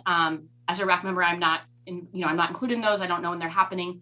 I think it would be, I don't think everyone can go to all of them, but if there's a way to bring back kind of, the conclusions from those, the outcomes, bring that back to the RAC, I think that would go a long way in bringing a lot of our community members and less technical practitioner RAC members into the process in a deeper way.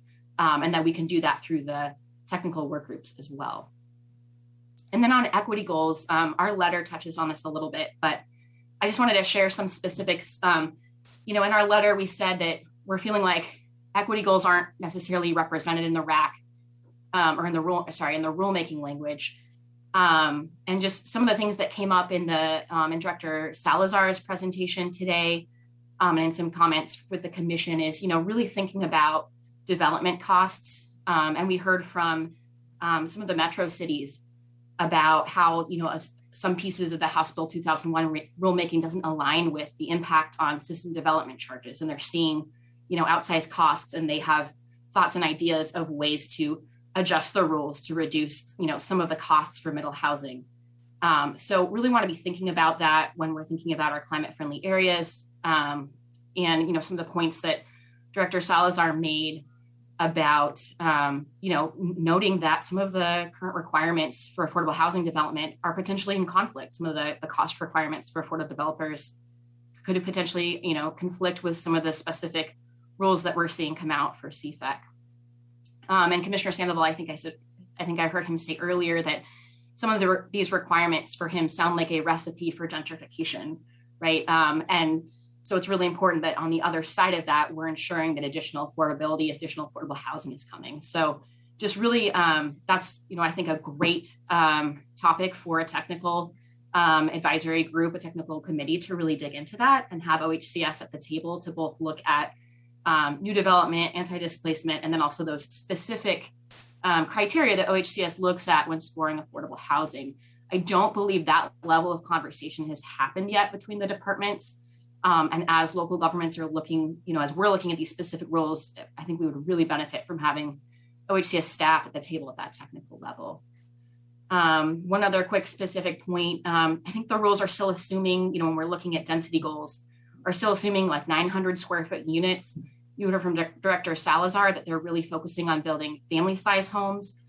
That's something when I worked at OHCS and through their equity and diversity outreach, hearing from those culturally specific developers in those communities of color that, cities can't just be incentivizing and developers can't just be building studio apartments and, cramming as many units as they can into a piece of land. You may get more homes, but who are you serving with those? So I think it's important to dig into those details and kind of unpack those trade-offs. I'm really glad to hear Kevin say that they're rethinking the tie between the 30% housing requirement in the UGB. But I have to admit, I'm not fully following the change that he described. So I think it's really worth unpacking that for the RAC members and dedicating some separate time to really dig through that. So I'll try not to take too much more time. I was wondering if you could just summarize. Thank you. So I just want to go back to the process and just, grateful that we have technical committees coming. I will say our folks are a little frustrated. We've been asking for this for months, and it's been 2 months since the last RAC, and it doesn't feel like there's been real conversation in a lot of these details. I feel like the most substantial conversation I've had was at the last commission meeting, and I think we're just very hungry to really dig into these details. And let me see. I also I heard Director Rue mention looking at joint POP requests for agencies. I would just please encourage you and urge you to include local governments in those POP planning conversations to bring their perspective about, what are the resources needed to support this work. So just to really try and sum it up, this is going to be a long-term commitment. We still have a lot of work to do, obviously, on the specific roles, on the implementation timelines. A lot of this, should really get worked out in those technical committees. I appreciate Mary Powell's point on that. But this is going to be a long-term commitment. You've heard from staff the importance of the open forums they've had for 2001. And, potentially there's still some more technical work to do for that for planned communities. This is going to be a long-term commitment. So I just really hope that, we continue to plan for that and give time and space for these really important conversations so that we can have achievable, equitable rules that local governments can make happen on the ground. So thank you. Thank you, Ariel. I appreciate that. And I appreciate you carrying the water for AOC today as well, since they are at their conference. So I appreciate your giving voice to both of those. Commissioner Sandoval. Hi, Ariel. It's good to see you. I just wanted to clarify my public comment about the gentrification. So I wasn't speaking directly about the rules. I was speaking about the potential project that ODOC had to build electric vehicle stations in low-income communities. So I think there's a difference there. And then I did say that I think you could potentially mitigate that if you build affordable housing. So for me, it was more of a comment to talk about the need for collaboration between all these different agencies. So just wanted to clarify that. Thank you. Other commissioners have questions for Ms. Nelson. I have a comment that would spin off of something she said, but I should probably save that, right? Yes, please.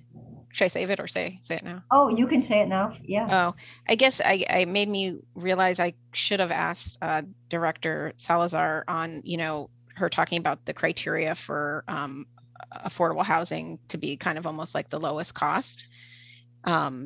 Because I do agree if that criteria stays in OHCS says we're always driving toward the lowest cost, then we're not going to be able to embed some of these things that we've been talking about on the climate friendly rules. And I've actually been an advocate for a long time that we shouldn't be talking about the cost of affordable housing, because kind of the cost is the cost, and the cost of affordable housing actually is more than market rate housing, because we've embedded a lot of social values into it that wouldn't be embedded in a market rate housing project. So I kind of regret not asking her at the time, hey, can that criteria actually go away as a driving factor for affordable housing, because there's other things that are more pressing in our state right now.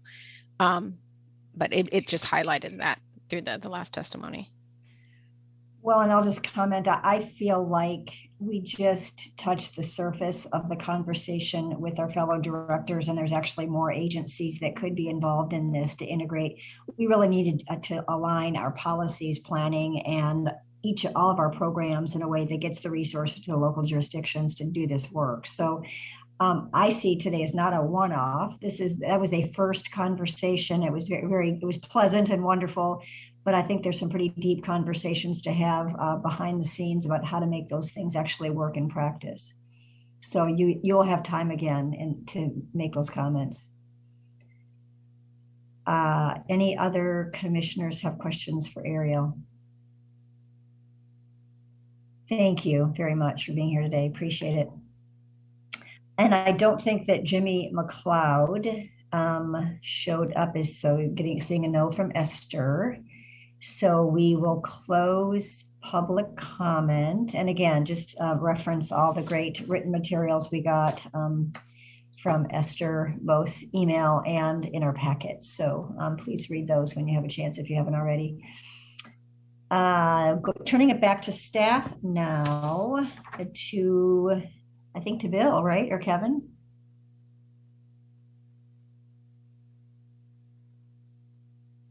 I think Kevin's going to start us off here. Thanks. Yeah, Bill's running our slideshow. Thank you, Bill. Yeah, so we're just kind of teeing up. So we had a work session with you, many of the commissioners last week, and talked through what we heard from our RAC, and a couple of issues a few issues bubbled up to the surface, to the top of the list. One of the things that we've heard a lot about is the question about the implementing climate-friendly areas, specifically on the timeline. So the current draft, I've said this already, but 1 year to designate and do that equitable housing outcomes analysis, and then 1 more year to zone and establish a comp plan amendments for that. I think many of our comments suggest that more time is needed for good local government analysis, public engagement, accommodate hearing process, and so on. I think also issues have been raised with the difficulty from a practitioner standpoint of a two-phase process where we first identify the climate-friendly area and then wait a year to establish what the development standards would be in that area. So, you know, it's a challenge. We know we need to act quickly. We've heard that from some of our commenters. We've heard a need for more time from other commenters. You know, there have been some interesting proposals in terms of what we heard. I think one of the key questions here in my mind is, what is the status of that first decision process, right? So if it's designation and analysis of equitable housing outcomes, is that a land use decision? If not, what is it? And we clearly need to specify that in rule. So that's one issue. But I want to stop talking now and hear if there are any questions from commissioners or any discussion on this topic, any further discussion. Commissioners? I can go a little first. I say Sure. a little because I might have a lot later.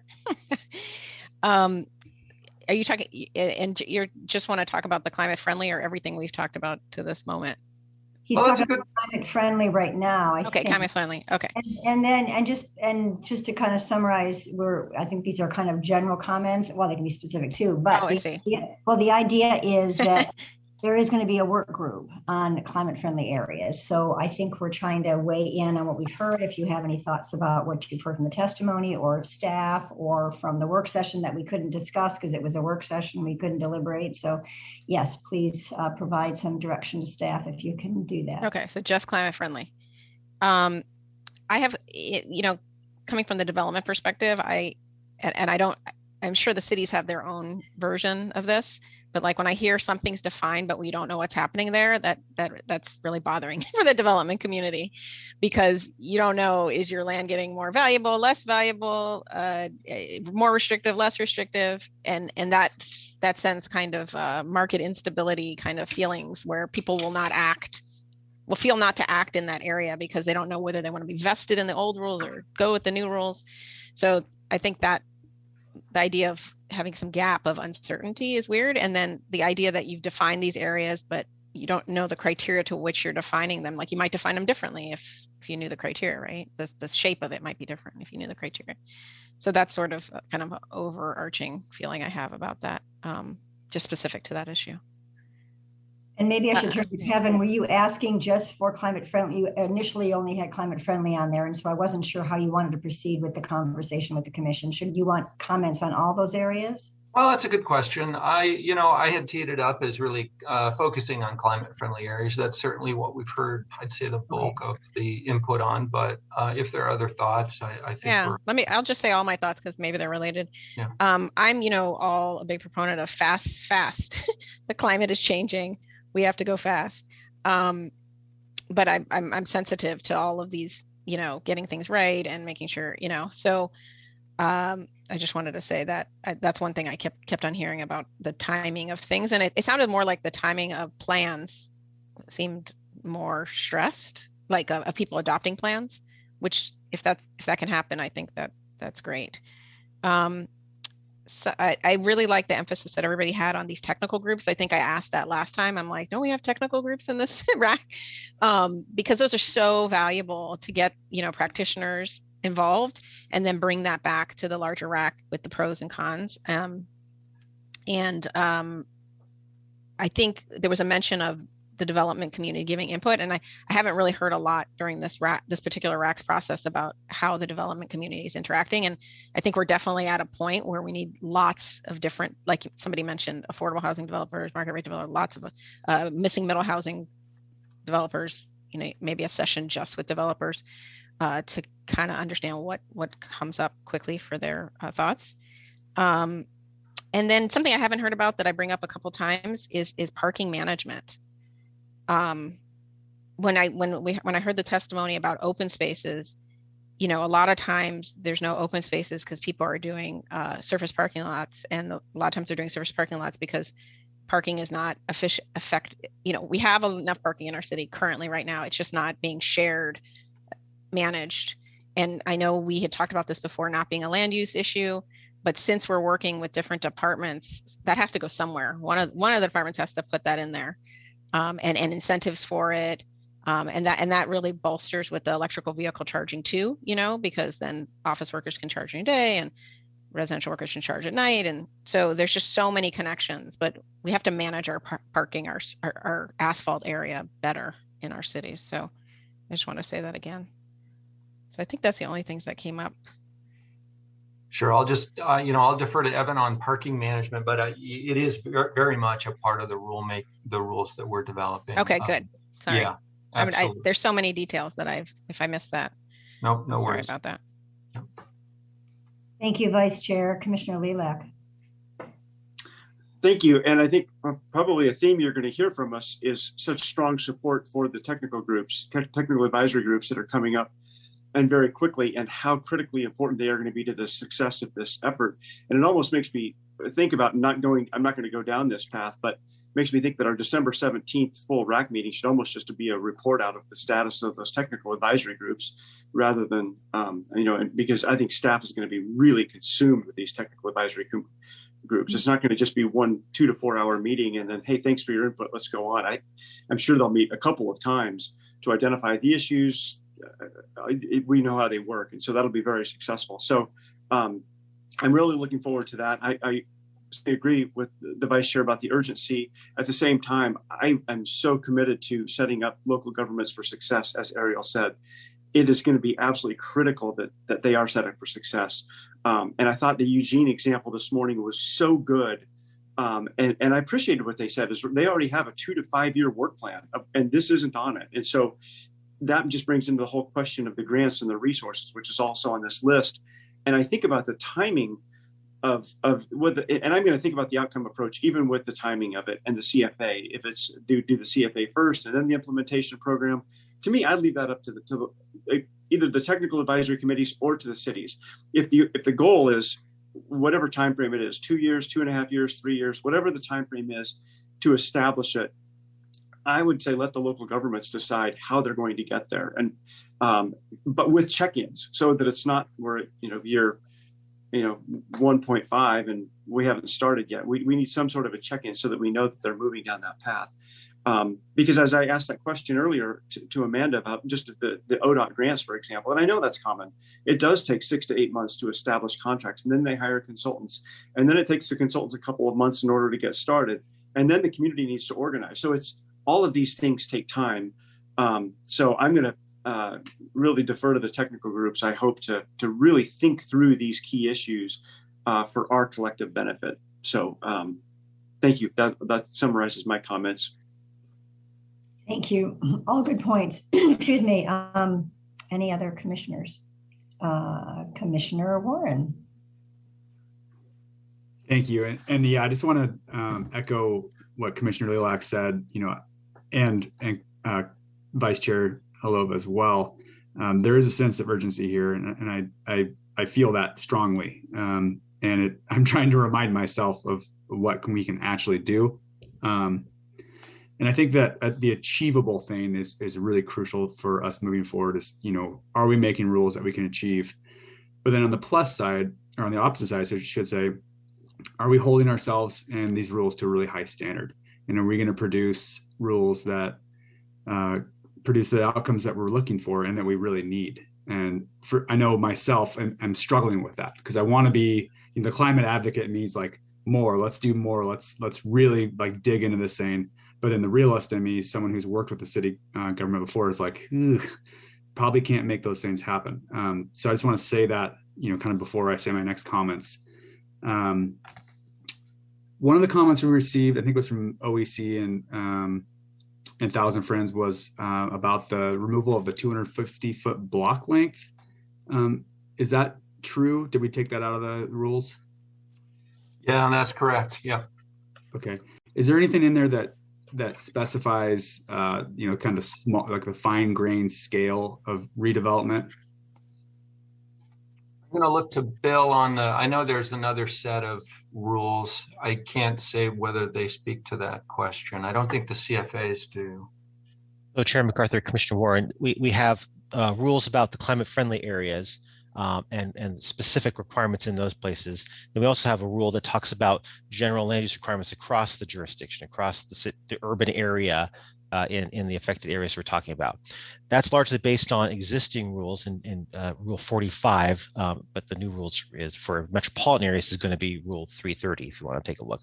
If I remember correctly, the current draft does have a block length standard in there that's longer than the one we talked about with climate friendly areas, with the idea that like that's for everywhere, and climate friendly areas would have something narrower. I think we heard clear feedback that that number that we put in there for climate friendly areas didn't work, but yeah, I think we need to maybe have something about how fine grained, this is just an example, right, of many different things where we're like, do we want to put a number in the rule? Well, maybe not, right? Because there's lots of different things that are happening out there. But how good is good enough, and how do we know that if you send us a requirement that at the local level that's going to be good enough to meet where I go? And that's tough.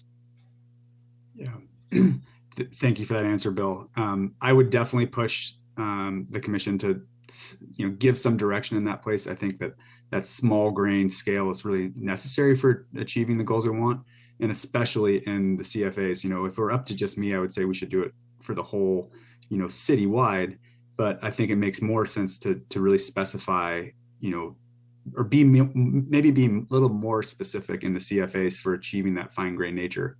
And then the next thing I want to talk about is the bicycle infrastructure stuff that I talked a little bit about last week. And so that kind of, once again, is in both set of the rules. I would assume it's definitely in the climate friendly areas, but then also in the TPR updates. I'm starting to feel pretty strongly that we need to provide sheltered bike lanes as opposed to just buffered bike lanes, or at least in CFAs. There's a lot of research showing that there's a ton of people who want to ride bikes, but they just don't because they don't feel safe. And as someone who commutes on their bike every single day, I can attest to the insecurity being on the street on a bicycle. And it's not that the facilities aren't okay, because a bike lane works fine, but there's definitely a tension between automobile drivers and bicyclists, and I think it will probably always be there.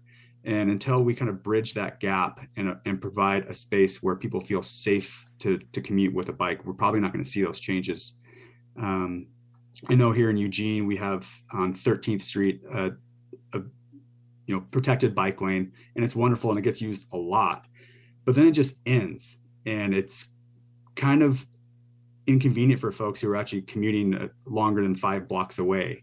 So you get to the end of this thing and it just pretty much just stops. There's not really anywhere to go. You have to kind of cross the street, or you have to go 2 blocks and then continue down a non-protected bike lane. So I just want us to think about those rules and really think strongly about protecting bicyclists and having that infrastructure, at least in CFAs at the very minimum. But then also try to provide some direction to what happens at the edge of the CFA with those protected bike lanes, and what does that connectivity look like? I think that's going to be really crucial. Let's see, what else do I have down here? When you said sheltered, you meant protected, right? Because when I was envisioning these like long corridors of awning to bike paths, I was thinking that's pretty cool, but that's quite high end. So I just want to make sure I know what you're saying. I mean, that would be nice. And I assume that if you compared costs of building a road to sheltering a bike lane, they'd probably be pretty comparable. But I don't foresee us moving that far. So then the affordable housing question, of course, has come up multiple times today, is, just how are we going to incentivize or prioritize or require affordable housing in climate friendly areas? And what can we do to make that as affordable as possible? And I was lucky enough to actually get to speak with a woman named Kristen who works for St. Vincent de Paul yesterday, and she's actually in charge of their affordable housing development. And she kind of gave me a couple of things to think about with making affordable housing affordable within CFAs. And a couple of the things that she runs up against constantly are design standards, really limiting the affordability of buildings. And I just want to suggest that maybe we look at or consider or run it by the rack of producing like a variance for design standards within CFAs for affordable housing units, or something along those lines that will allow affordable housing units to be, more competitive with market rate. And she also talked about the permit process, and that a lot of times, affordable housing units have to go through a type 2 review process, and that it creates unnecessary tensions between community members and the affordable housing development folks. I don't know what we can do there, but I can see how, with the multiple layers of funding that affordable housing developers have to use, how complicated having to go through a really long review process can be for them, and how it will prevent them from actually creating affordable housing.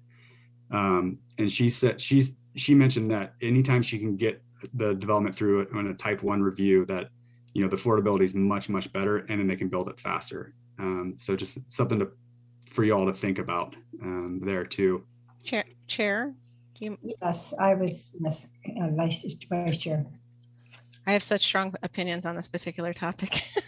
We talked about this yesterday. I was waiting for you to raise your hand. So I've testified. I rarely testify in front of the city of Portland, and I've done it on this particular topic. What city was the person that you were talking about coming? She's in Eugene. Okay, I don't know. I will not speak to Eugene, but I know in the city of Portland, there's been a push, and unfortunately, when you look at the people that are actually pushing it, a lot of times they're actually market rate developers that have been kind of fueling some concepts here that would reduce requirements for them, but under the umbrella of affordable housing. So I would just be like, it'd be good to know where those thoughts are coming from. And the reason why I have such strong opinions about this is because I've done projects that involve design review, and they actually don't add a lot of costs to the project. And also I have strong opinions about the idea of affordable housing being held to lower standards than market rate housing, where you might look at an affordable housing building and say, look at that ugly building. That's an affordable housing project, right? And that somehow imposes on the people that live there, right? Or reflects on the people that live there. So I've been very vocal kind of in my testimony, partly because I've been in the background to see how much it actually costs, and it's not something that makes or breaks a project at all. And I think there's just been a lot of, at least in Portland, misinformation that I feel like is coming actually weirdly from the private sector. A lot of out-of-town developers don't want to do design review, and I'm not blaming it on out-of-town developers. I'm just saying that also contributes to a kind of a backlash to design review. So I couldn't not say this. That's forum. Yeah, so I think that's what's wonderful about getting a lot of developers too. Maybe a bunch of developers will say exactly what you said, but maybe they'll say the opposite, and just getting kind of that diversity of opinions on what's actually at the root of the housing cost. And what I've found from talking to my affordable housing developers, a lot of it has to do with the cost of financing and the length of time it takes to get financing. The longer you go, the more expensive a project is. And so, the affordable housing projects in the sticks and bricks aren't more expensive than the market rate project. It's the process. And a lot of that is more tied to financing than it is to design. Right. And I think that's what she was referring to with, the type 2 reviews taking so long, really hurting the overall cost. And she does work for a nonprofit developer. So, and she also definitely made it clear that different cities, of course, have different standards. And in some cities, it's way more inexpensive for her to build these units than it is in others, but based on their design standards. Yes, I agree. It totally depends on the city and what's going on there. So even in that, we can't say design review causes, it has to be I don't know what's going on in Eugene, what's happening there, what's happening in Portland. But I think that's why I bring it up in this sense, since we're going to be kind of setting rules, at least, in a climate friendly areas. I think, is there a space for us to have that conversation in a meaningful way that we can impact, affordable housing costs? And I think if we're talking about if that was the idea, right, get rid of design standards in climate friendly areas, essentially we would be getting rid of design review, because design review is most likely already in the naturally what we would consider climate friendly areas. Great. Yeah, I think that's all I have. Thank you, Commissioner Warren. Commissioner Sandoval. Yeah, sorry, my dog is barking in the background. Airedale Terrier, so he's very territorial. But so I think this issue of green infrastructure and protecting parks versus density is really interesting. I think we need to pay more attention to that. I really did listen closely to the public comments that were given, and I forget the lady's name, but I think she made some really strong rationales for it. Yeah, especially if you're thinking about climate issues, it seems pretty counterproductive to get rid of trees, right? But at the same time, I can also see the argument that we are in a housing affordability crisis, right? And so there are going to have to be some spaces that could potentially, have some development around. But what I would really, what I would really want to discourage would be some sort of dichotomous argument between, protecting parks versus creating affordable housing. I think we should kind of try to stay away from that as much as we can. And I think one way of potentially protecting parks, but still being able to create some dense housing and some development in certain parks is if we think of protecting green spaces that encourage kind of networks of green infrastructure throughout the city, okay, or spaces that have some sort of ecological protection or some sort of function, right? Some anti-flooding or so forth.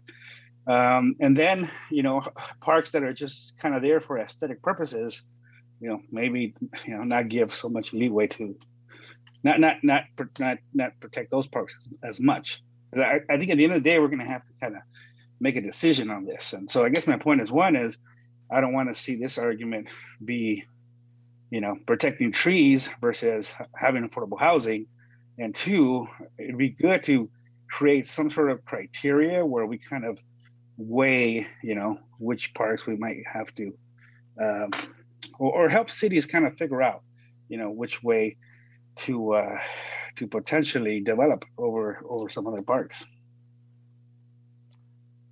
Well, just to be clear, there's nothing in the draft rules that is encouraging local governments to remove existing parks. That's not something that we are really contemplating through this rule. I think that the concern expressed by Dr. Shondas and others is that there are a lot of de facto urban heat islands. We want to make sure that we're not creating them with climate-friendly area standards. And there are ways to do that. You can have urban environments with green infrastructure, with open space, with shading, with tree canopy. The challenge for us as staff is just those rules are necessarily very prescriptive, and we are not in a position to write those rules that would have that broad level of applicability. And so that's the challenge. I think some commenters are saying, gosh, we need to see more of that. The current rules basically say local governments need to prioritize locating, parks, open space, all of that in or near climate-friendly areas. Many of those areas already have those features, but some don't. And should they be disqualified if there isn't a park within a certain distance, even if the area already meets the other, if it's a historic downtown area that has that mix of jobs and housing and intensity and good transportation infrastructure. And so it's really we're challenged. We're trying to balance those different considerations and figure out what makes sense in rule Some of this stuff may make more sense in guidance, or, you know, we may be identifying, here's some great best practices for an urban tree or a street tree program that this local government uses, or, you know, those kinds of tools might be used as well. Yeah, so I think I'm a little confused now because, yeah, I'm not saying that we should write into rules that we need to get rid of parks. What I'm concerned about is, you know, and there's certain limited spaces in these neighborhoods, and so in order for cities to kind of meet some of the criteria of increasing their density, some might choose to get rid of some of their green space. That's kind of what my point was. Yeah, I see what you're saying. Thank you. That's helpful. Any final comments, thoughts for staff before I summarize? Chair? Yes. I would be curious. I don't think the staff has answers now, but, you know, is that a systemic issue of people getting rid of green space for density? Because you know, in some more developed cities, the green spaces aren't going away. You know, they're established parks and nobody's developing on them. So I'm curious what the examples would be of, and is it that it's just a green area that was underdeveloped but always had the potential? That's different, you know, than an actually established park. That I haven't seen this issue, so it's new if it is. Yeah, so we just had I just went to a break grounding ceremony last week here in Eugene where they built, it was some infill development, and it wasn't necessarily designated as a park officially, but it was definitely some sort of green space that was then, you know, that was then developed. But I think, I don't know if it is a systemic issue or not. So that's a good point.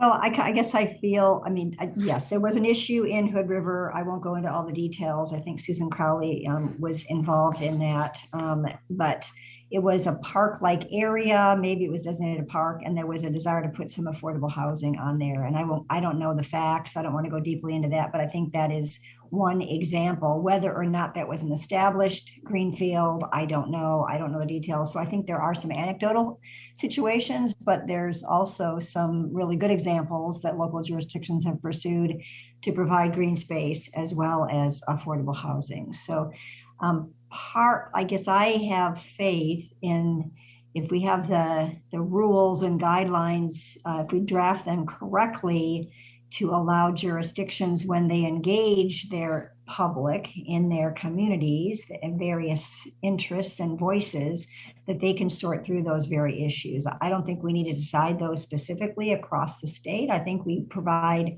performance measures or standards or whatever to make sure we say we want all these things. You guys figure out how to do that, and you make the trade-offs when the trade-off is necessary. That's kind of where I would go with an issue like that. I just don't see how we can draft a rule that could respond to every situation that a community might encounter as they're going through their public process. And Chair? Yes. There's one last thing that I meant to make a comment on. I forgot the last time. Was I like the kind of comments that are going around this idea that we don't have to pick between prescriptive and outcome-based requirements. I think the last time we talked, it felt very binary, you know, like, oh, we got to go this way or that way. And I feel like now that the details are all getting incorporated, there seems to be things where, yeah, we do want to be prescriptive because we want to meet certain targets or metrics, right? And then there's other things where we want to give flexibility. So I appreciate that the conversation is getting more nuanced now. Yeah, I appreciate that too. I thought it was sort of amusing to me that there were a lot of parties that came to the September meeting and asked for an outcomes-based approach, but when asked what that was, they could not give me any information on that. So I think what that told me, though, is that we didn't get it right yet. And so they wanted something else, and that's totally acceptable. And I think we have to look behind the terms of outcomes based and programmatically specific, or whatever the terms are, and figure out what those are. Certainly the entire effort is outcomes based, and we're trying to achieve certain outcomes with our prescriptive rules. But I think we also want to make sure we are broad enough in drafting these that they allow jurisdictions to put their individuality into them, but still get to the same or similar outcomes in their communities, is the way I would describe that.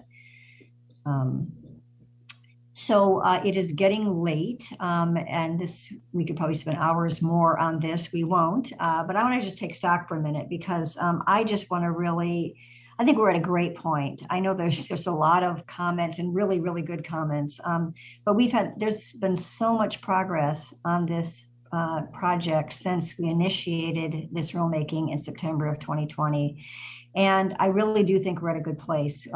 Staff was able to, and this is like immense. As you saw, there's 4 different sections of rules we have to look at, and the outside stakeholder to look at. So, but the staff reached a milestone in getting all a complete draft out about a month ago, 2 weeks ago, somewhere in there. That's a milestone, because what that does is there's enough specificity in there for a lot of the stakeholders to understand where we might be going with it, that they can grab onto that, and we are poised to go take a deeper dive with those very stakeholders to correct those things that need to be corrected and keep the things that need to be kept. So I just really want to make sure we take a moment and give kudos to staff, and really thanks to all the stakeholders. We need you now more than ever. And I'm looking forward to the results of that deeper dive from those technical groups that we'll be meeting. And I do want to remind us that, we do have 4 months. I mean, the next meeting we have, we'll have a meeting in February. That'll be an update and some more direction. But we don't actually start the official kind of 2-session set of rules and evolving the rules until March. So time is of the essence, but we do have some time to sort through these very important issues and make sure that we get it right. So small pep talk, thanks to staff for everything you're doing, as well as our stakeholders. If the staff need anything or want anything else from us that you haven't gotten today, I should have started with that before I kind of gave my ending, but and I wanted to also thank the 2 commissioners serving on this rack. It's a lot of work, and I really appreciate it. I think everybody else does too. Thank you, Chair MacArthur. If I can, just real quickly, I think we've covered everything already in this slide during this meeting at some point, but then I just want to say the next steps that we're going through. Oh gosh, yes, thanks, Bill. Yeah, just real quick.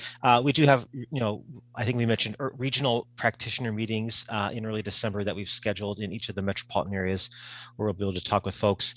We've been having a lot of those already with a lot of local government folks in different parts of the state already throughout the entire process. So it's not necessarily new, but we haven't necessarily talked with everybody. So we want to make sure that we're doing that.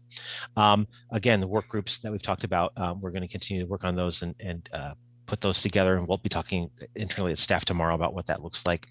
And then again, always, we're going to meet with other people as needed, and I've got a calendar full of stuff that is going to be coming up here that one or the other of us we're going to be going to. We've been doing that all throughout the process.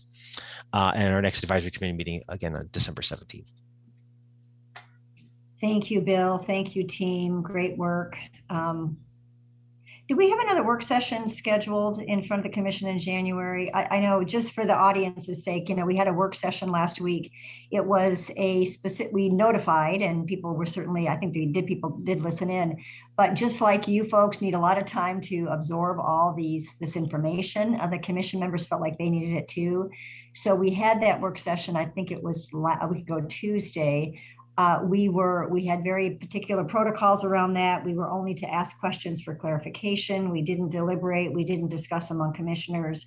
But I found that session really helpful. So if staff feels like there is a need for us to have something like that before the February meeting or the March meeting, I'm open to that suggestion. So you guys figure out what your needs are relative to our understanding of the issues. Okay, with that, I'm going to end today's proceedings, and we'll see several of you tomorrow morning at 8:30. Have a good evening.